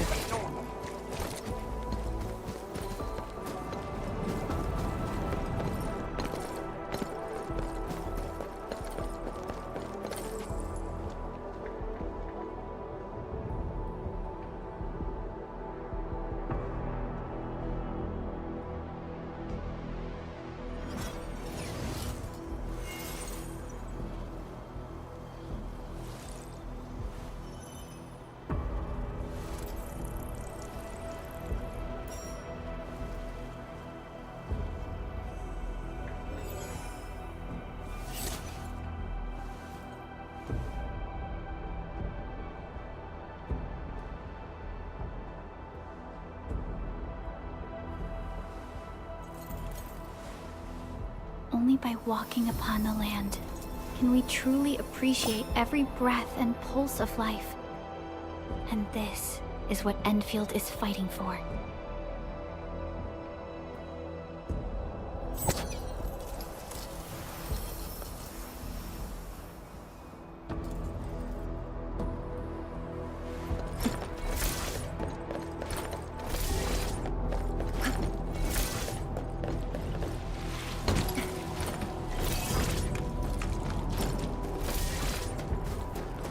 I sense danger. This one won't go down easily.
Orbiter attack trajectory offset detected.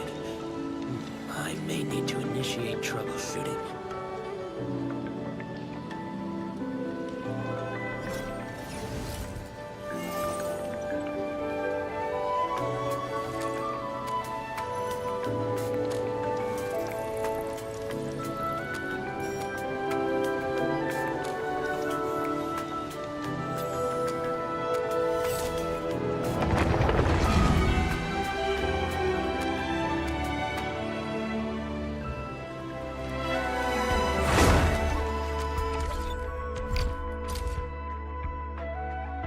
Arknights.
Traveler, Paimon!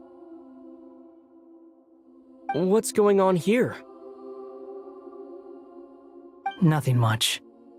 Nahida was just expressing concern for my physical and mental well-being. Oh, the Traveler told Paimon all about that. We've both been very worried about you. Are you feeling alright? You make it sound like I'm on the brink of some kind of breakdown. Truth is, I'm doing much better than you might imagine. If we can just get to the bottom of Dottoro's intentions, we can minimize his negative influence. That's the sort of thing I excel at. Just listen to that newfound optimism. It seems like having you enroll in the Vahumana was a truly inspired move. I can really see the positive influence. Observe, a classic Sumeru specialty. Chalking everything up to education and learning. To be honest, even I can sense the change in you. Everything Dottori said to you was a way to manipulate your mind. Fortunately, you're no longer under his sway. Can someone as old as me really continue to grow? If it helps, just think of yourself as a late bloomer. It's all a matter of phrasing, and it comes down to what standards you measure yourself by. For a puppet, developing at such an age is perfectly normal. But if you choose to call yourself a late bloomer, it sounds more like you consider yourself human. However you see yourself, well done. All right, I see what you mean. Anyway, what's your next step? What else can I do but complete my current courses? Everything else can wait. Anyway, that's enough chit-chat. There are still things in the city I need to help out with. I'll be heading there now.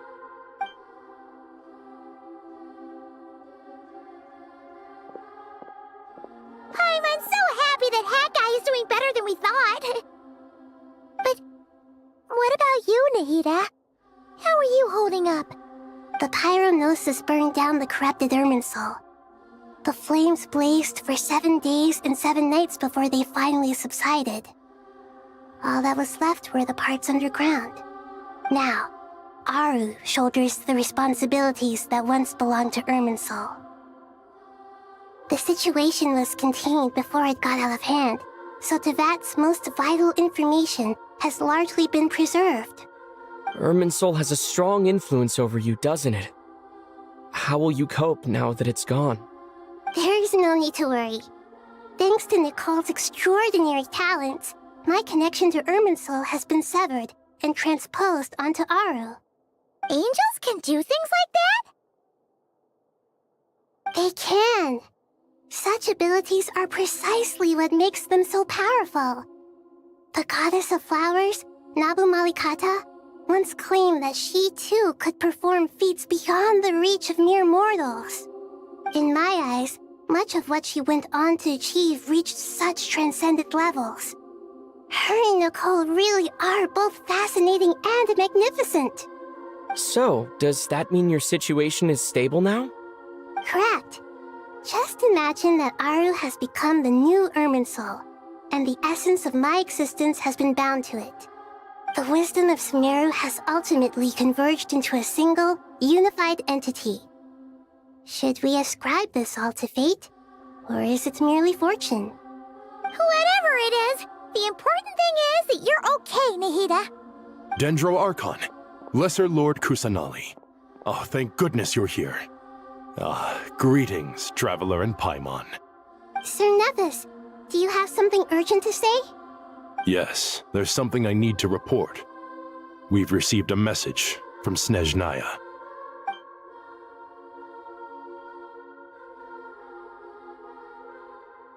The Fatui Harbinger, the Rooster, sends us his sympathies, along with all the usual pleasantries. His stance is that, following the unrest in Nodcry, Dottore was subjected to internal censure. This madness was the act of a rogue element, one who cannot be seen to represent the Zapoliarni Palace. No less than can be expected. Snezhnaya paid a heavy price working to stop him. They even lost one of their own harbingers. The letter goes on to say that even so, Snezhnaya cannot claim to be blameless. Apparently, they will deal with Dottore's subordinates in accordance with Snezhnayan law, holding all those involved in his crimes accountable. Additionally, they are supplying relief funds and supplies, which are already en route. They hope this will aid in Sumeru's reconstruction. Sounds like he's got an answer for everything. True, but as diplomatic rhetoric goes, it's highly effective. Completely watertight, both in logic and sentiment. This disaster has had a profound impact on Sumeru. There is much that I will keep in my heart. The matter of Dottore can be seen as settled for now. We are sure to cross paths again in the future, and in that light, Snezhnaya would do well to uphold their responsibilities and keep a tight rein over their actions. With Irminsul burned, the flow of fate now carries many more possibilities. I will be watching carefully. Perhaps we can move on to a less serious matter? Dendro Archon, will you eat with us once this matter is dealt with? Everyone wishes to celebrate together. Your presence would be most welcome. Of course!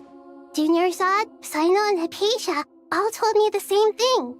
If there isn't enough room for everyone, we can arrange back-to-back feasts. What a wonderful idea. That just leaves the question of what we should eat. Not more tomatoes, surely. More? Dendro Archon, what do you mean by more tomatoes? Those good friends of yours are always talking about tomatoes. Sometimes when I'm walking through the city, I can even hear them arguing in the fields. Since you see them so often, you must hear about tomatoes even more than I do. Tomatoes. Tomatoes. The word has a certain magic to it. Like the autumn fur of a sumpter beast swirling in the wind, sometimes flying up my nose. Tomatoes. What can we make with tomatoes? Wait, why tomatoes? Take your time, there's no need to rush. The Traveler, Paimon, and I still have somewhere we need to visit. You'll have plenty of time to think it over before I return. Does this mean you're going to Natlan? Meeting them there in person. It will require a long journey. I know. But this is necessary. I must go myself. Traveler, Paimon, we'll set off as soon as you're ready. Is that all right? Sure. We'll be ready whenever you are. You'll hear no objections from Paimon.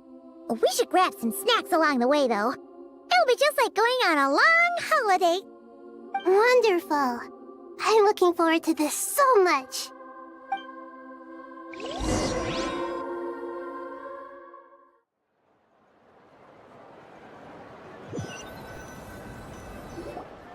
Natlan is such a lively place.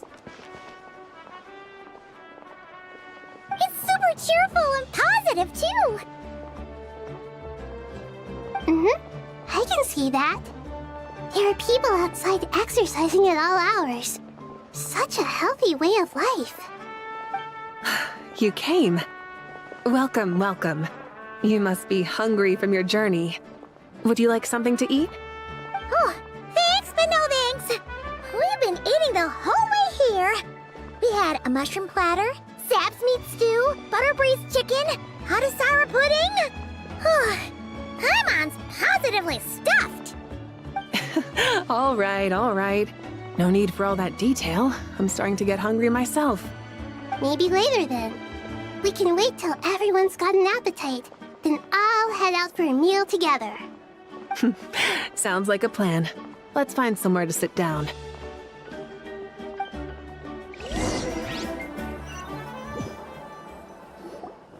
I should tell you, I already have some sense of why you've come. Why's that, Malika? To say thank you. Your senses are spot on. But on top of that, we also feel guilty. Because the pyronosis has vanished? I sensed its loss. Despite scouring through the remnants of Irminsul, we couldn't find any sign of the pyronosis. Not even any trace of it burning to ash. That's certainly unusual. Still, the potential fallout from Irminsul's loss is significant, to say the least. Perhaps the pyronosis's disappearance is simply a knock-on effect of the impact it's had on a certain strand of fate. There's no need to feel guilty. We were clear that this time, there was to be no returning, only giving. Pure and simple. Thank you really is a fascinating phrase. We use it to express gratitude for the smallest of things. Yet, when faced with a kindness too immense to describe, we use exactly the same words. It's not that we lack other means of expression. It's that when we truly need to express our feelings, the simplest and purest words are always the most powerful. You're right. In Natlan, we prefer simple expressions too. Companionship, friendship, support. They might not sound fancy, but the sentiment behind them is sincere. That's wonderful to hear. Sincere feelings are often a vehicle for the deepest wisdom of all. Irminsul's destruction doesn't seem to have done you much harm. I'm glad to see you're doing well. There's still a lot of work to do, but before we begin, we felt it was important to come here and speak with you. Partly to express our gratitude, but also because we felt that seeing you, in a sense, is like basking in warm sunlight. That's a nice way of putting it. I like that. To tell you the truth, though, I'm not a fan of somber meetings. So, since there's nothing more to say, why don't we go bask in some actual sunlight? The weather's beautiful today. What a great idea! Paimon's gonna lie back and soak up some rays!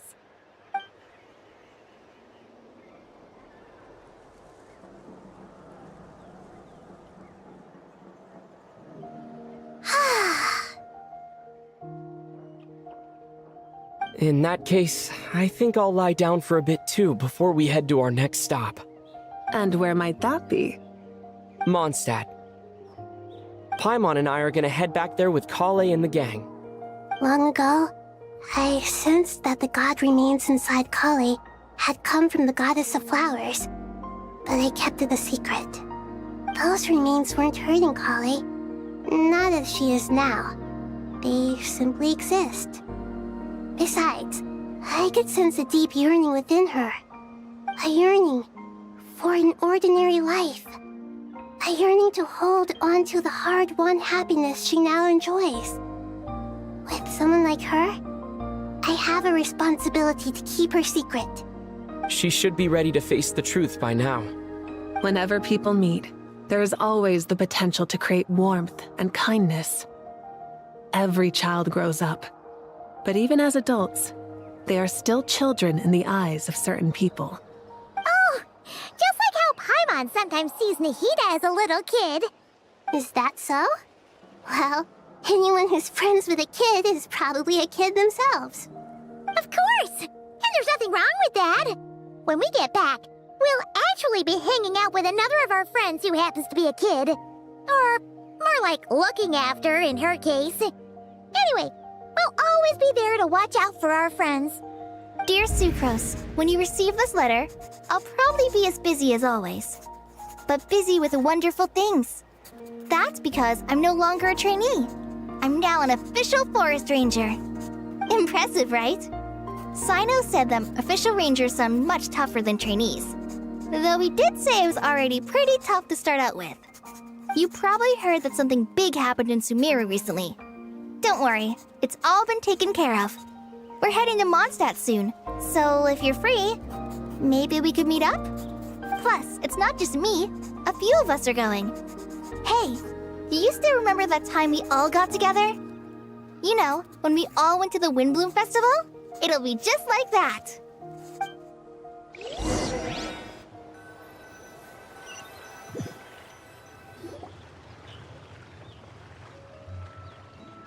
Dainari, is that... Don't you say it! Is that the great Vayu-Vyastra? Behold, the great Vayu-Vyastra, General Mahamatra. How times have changed. I wasn't expecting you to beat me to the punchline. You've changed. You've really upped the aggression in your battle against Sino's jokes. Kale, how did you know what I was going to say? For the love of... Hey! Traveler! Paimon! You're right on time! I hope we haven't kept you waiting. Kalei! Sucrose! It's been so long! How have you been? I've been well. Everything's going great. What about you? Are you still busy? Not at the moment. Oh, right! That juicer you gave us works amazing! Farzan loves it. Seriously? That's wonderful. I don't suppose you drew up a detailed test report. Oh, what fruits did you use? How's the texture of the final product? Sucrose, you might want to try asking your questions one at a time. Albedo! Paimon didn't see you there! It's been a while since all of us were together like this. How about we follow the same plan as last time? Good idea, my friend. You never disappoint. So, what are your identities this time? Don't remind him. First things first. Allow me to introduce our very own official Forest Ranger Kale. The rest of us are simply her humble travel companions. This sounds like one of those mushy stories that gets people hooked on some corny, heartwarming premise. Oh, is our story not heartwarming? If I recall correctly, there was even a scene like this in King of Invocations. Besides being heartwarming, our story's also about tough, impressive-sounding job titles. At least that's what I think.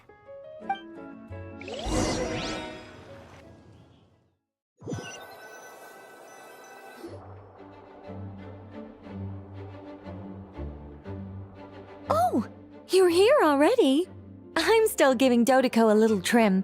I won't be a moment. A trim? Does Dodoco need haircuts too? Of course. It's important to know how to take loving care of the apples of your eye. All of these trivial matters get left to me. It's because I'm an angel, and angels are, in a way, the guardians of all Teyvat. Oh, right! Well, that's definitely an impressive-sounding job title. What are you writing? I'm just brainstorming some cool-sounding lines. Oh, write them on these card backs. Of course. Clearly, my lines are pretty amazing, wouldn't you say? Miss Nicole.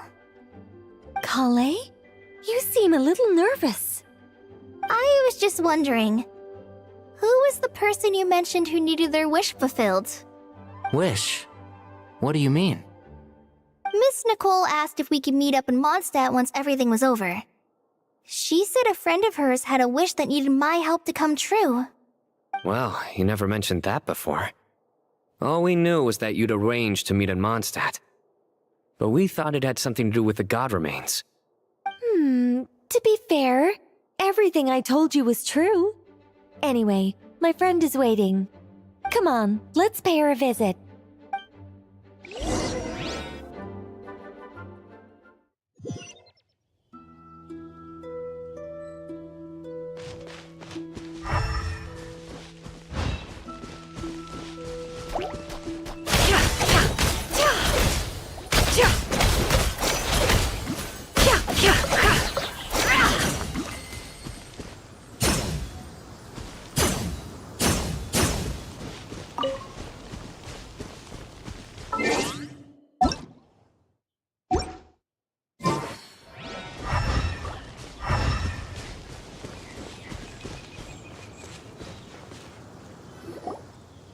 Huh? You're... Surprised? I bet you weren't expecting to meet a woman like me beneath this beautiful tree in a faraway land. An oasis will spring from the place where a djinn resides. That saying falls somewhat flat here in Mondstadt, given that everywhere is already so lush and green. Lilupar! What are you doing here? I made friends with Miss Nicole. I asked her to bring me here and then invite Kale to come. The prologue to this story is that I have a wish. It has stirred within my heart for centuries. Millennia, even. Originally, it was merely Al-Ahmar's lie, but now it has become reality. Could this be... related to the goddess of flowers? My dear young lady, my mistress left her final trace in this world upon you. I can't tell you how glad I am to see you here. And now I have seen you, and peered into your heart. You have experienced hardships and suffered setbacks. The torment an ordinary person might expect to face has befallen you threefold. This is the source of your resilience. But, beneath all this, I've witnessed the seeds of desire. You yearn to return to the simple life you once knew, do you not? I do. I want to throw away everything that isn't mine. But how do you decide what is yours? The scars that others carve into your flesh? The kindness and love they inscribe? Are these things not yours as well? They are. This is something I've talked about with Miss Nicole. Miss Nicole said I should learn how to adjust my standards. I just want to live as an ordinary human. Anything beyond that isn't mine. Don't you want anything from the remains of the goddess of flowers? She gave me a revelation once. I think that's already more than enough. In the past, you would not have possessed such a rich heart. Your brief life has taught you to hold on to everything good, to home in on kindness. How fascinating. You're nothing like Nabu Malikata, and you're certainly not her. Of course not. I'm not some great and powerful being, Miss Lilupar. Yet I am a djinn. We exist because of the Lord of Flowers. We revere and love her. My wish is to see her one last time, to give everything for her. Kale, can you do this for me? But her remains won't be easy to remove. Are you sure this is what you want? That's beside the point. First, I need to know. Are you willing to do something for the soul of this lonely, wandering woman? I'm willing. But look, you know nothing about me. Even if you have heard the stories about me, all you would know is that I was rightly punished for the many evil deeds I committed. Ah, so you do know. Your lips are quivering, your eyes trembling, and still you're willing to do something for me. Life has been cruel to you, and yet you've learned to be kind. My dear young lady, To repay your kindness, I too must play my part. Are you sure about this, Lilupar? I yearn to see my mistress. For this moment, the world can burn to ashes, the universe be engulfed in flame. I care about nothing else. And you, Kale, I can give you a gift. You'll become just another ordinary human. But Miss Lilupar, what will happen to you? My wish will be fulfilled, and I can die happy. Why would you wish for that? A long, unending life might seem desirable for one who has never possessed it, yet it brings torment to one who has. My remains are scattered across the yellow sands, but my soul can find no peace. Since you've promised to grant my wish, give me that release. Allow the dying to die, and let the dead rest in peace. You have my thanks. Kale, there's no pressure on you. What she said, it's all true. A wish is a genuine desire, after all. It's as if you want to use the last of your life to give me a better future. Nothing's so selfless. We'll be using our futures to fulfill each other's wishes. This is a noble act, a beautiful and secret transaction between two women. I understand. Miss Lilupar, I'm ready. Close your eyes, Kale. Then open your soul. From there, I will embrace my mistress. The downpour of flowers is your touch. Like returning to the very beginning. Like surrendering to your grace, my mistress. People say that devotion is beautiful, yet filled with pain. How foolish of them. For me, devotion is beautiful, pure and painless. Devotion is my love. Thank you.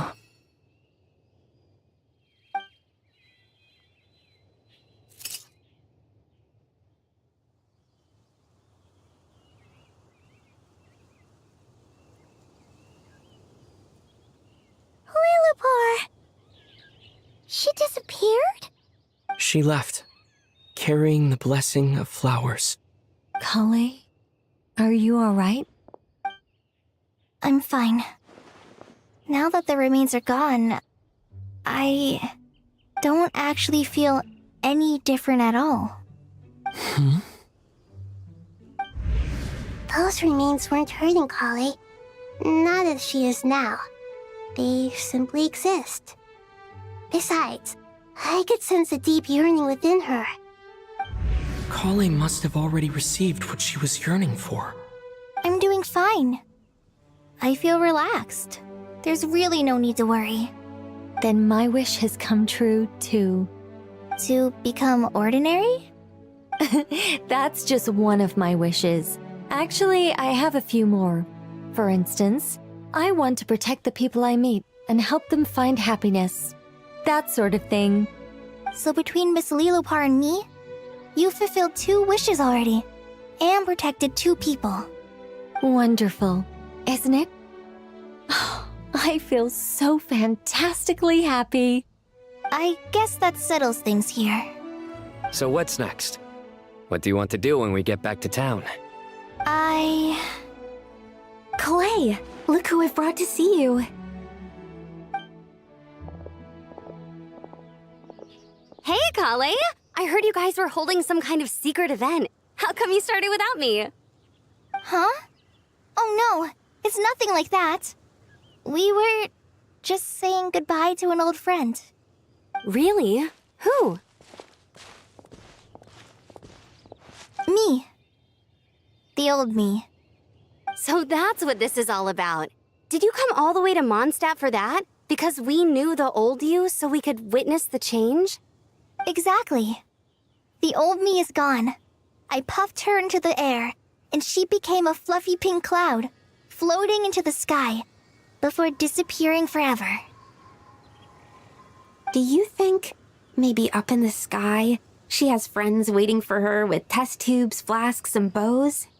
Oh, when you put it like that, it doesn't sound so bad after all. What do you think, Miss Nicole? I think maybe that's right. At least, if it were up to me, I'd consider that a happy ending. Dear Sucrose, even though my childhood ended long ago, these past few days have really felt like growing up again. I've become stronger, and I feel like I can finally accomplish things by myself. Surely someone as mysterious as you will find a friend like this fascinating? Always growing, always thriving like a plant. I came to say goodbye to my old self. I know that after this, she'll be gone. Thinking about it makes me feel a little lonely. I know the weakness that kept me company will one day leave me too. But somewhere in my heart, I feel a great sense of joy.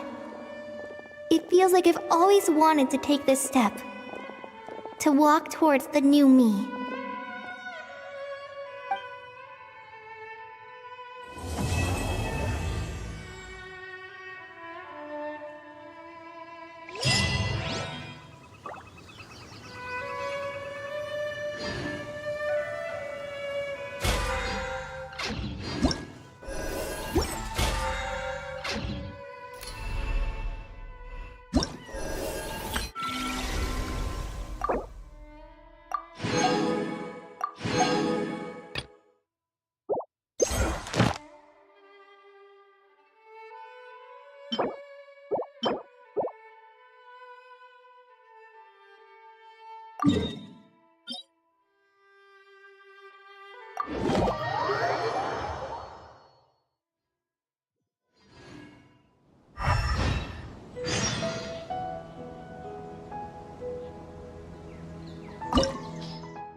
All here shall bend to my will.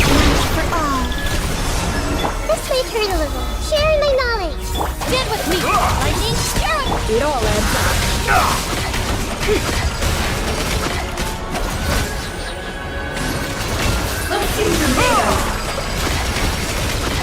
The mystery unravels.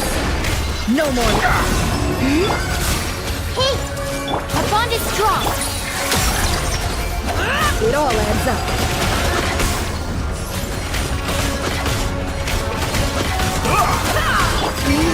Converge. The Temple of Wisdom. I see everything. No more lies. A few tomatoes. It all adds up. The deception ends here.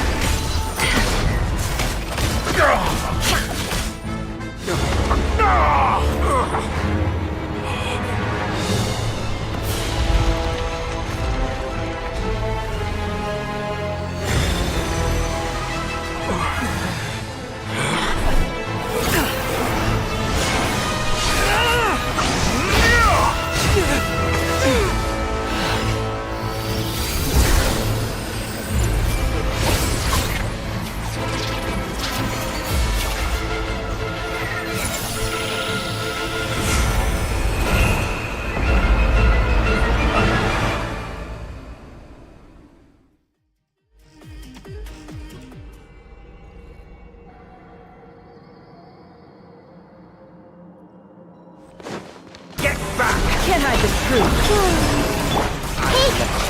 Snatch it from my grasp. No one now. You won't distract me this time. No more lies.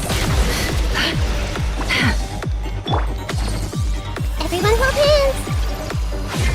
Wait.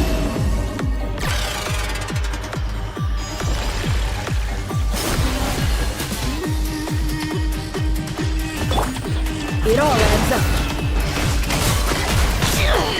It all falls into place. Make yourselves at home. Grow. Dissipate. Can't hide the truth. Seek within. The sands of time got me.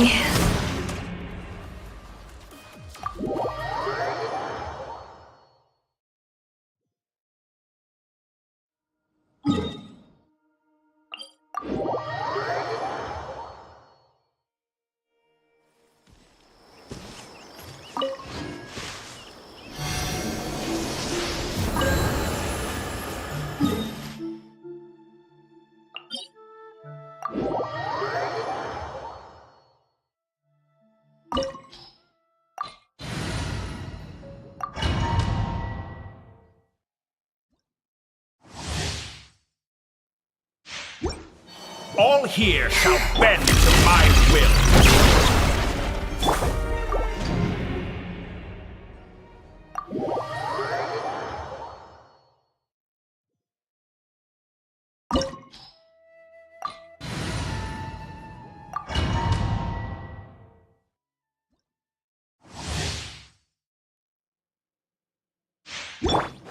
All here shall bend to my will. A moonlit night for all. Commit it to memory. Stand with me. No more lies.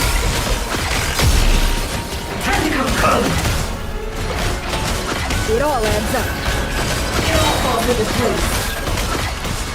The mystery unravels. Sharing my knowledge. Grow, grow, grow.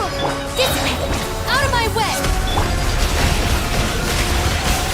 It all falls into place. Can't hide the truth.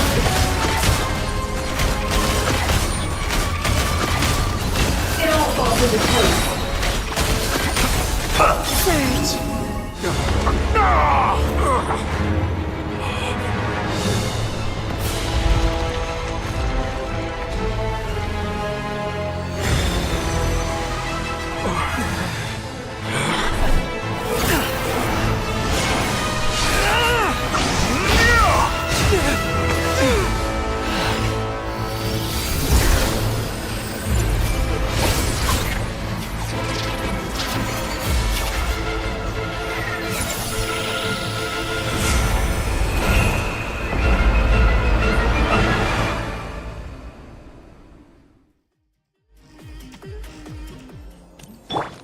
Get back! Stop fighting! I'll let you snatch it from my grasp! You won't distract me this time! Hey!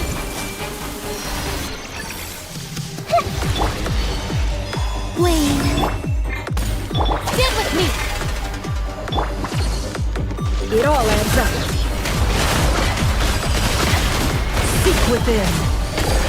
No more lies. A petty trick! The Temple of Wisdom! It all adds up. Can't hide the truth. It all falls into place.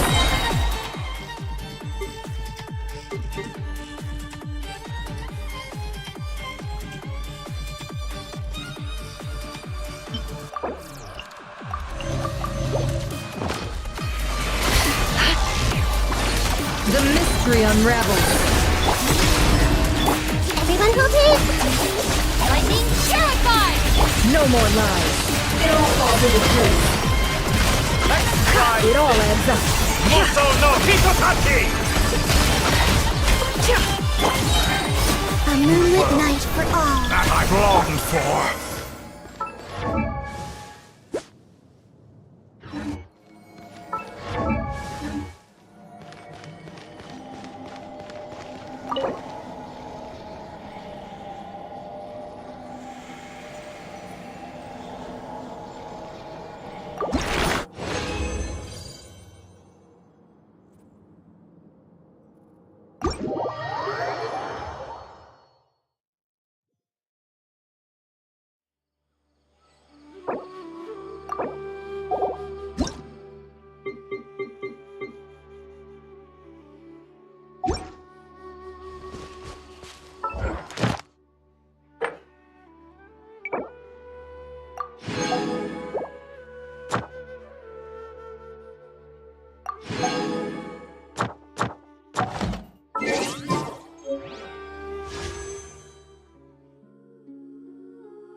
Don't trust your eyes uncritically.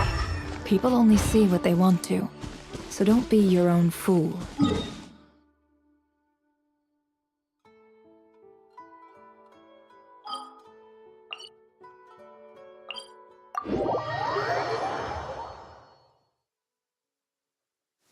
blessings of the heavens do not fall impartially.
So, what you're trying to say is that you fell here from another world?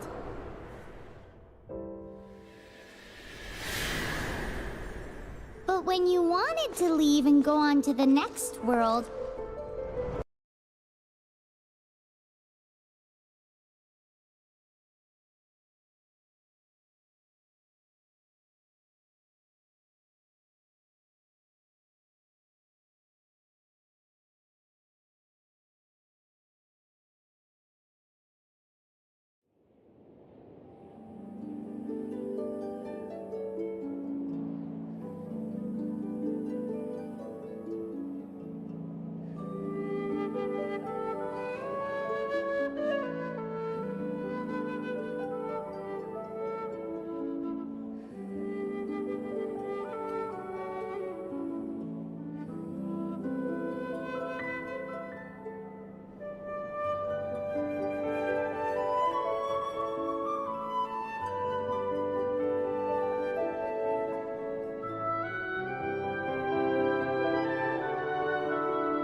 imagine if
Once, there was a glorious kingdom established among the heavens. From that kingdom came a crowned heir, tasked with seeking out the Genesis Pearl from the kingdom of darkness. The first crowned heir began her journey of seeking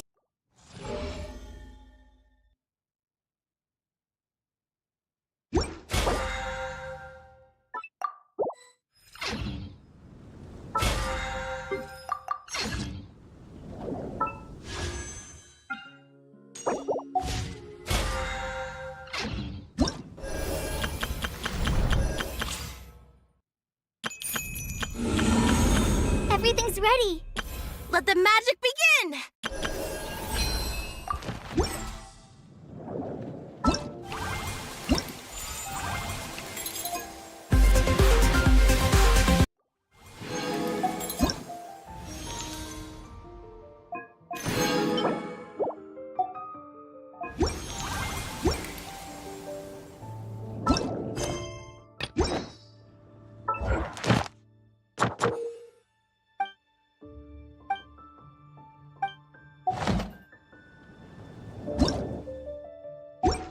Today's recommendation is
Emotions are like a raging torrent that surges through the mind. More often than not, if you try to hold them back, you'll be swept away by their unstoppable force. And if you try to ignore them entirely, you'll end up tearing yourself to pieces.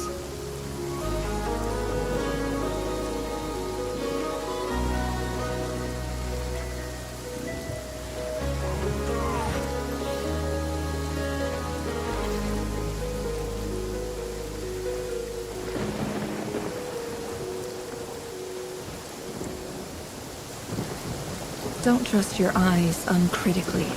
People only see what they want to. So don't be your own fool.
Welcome back, Jamal.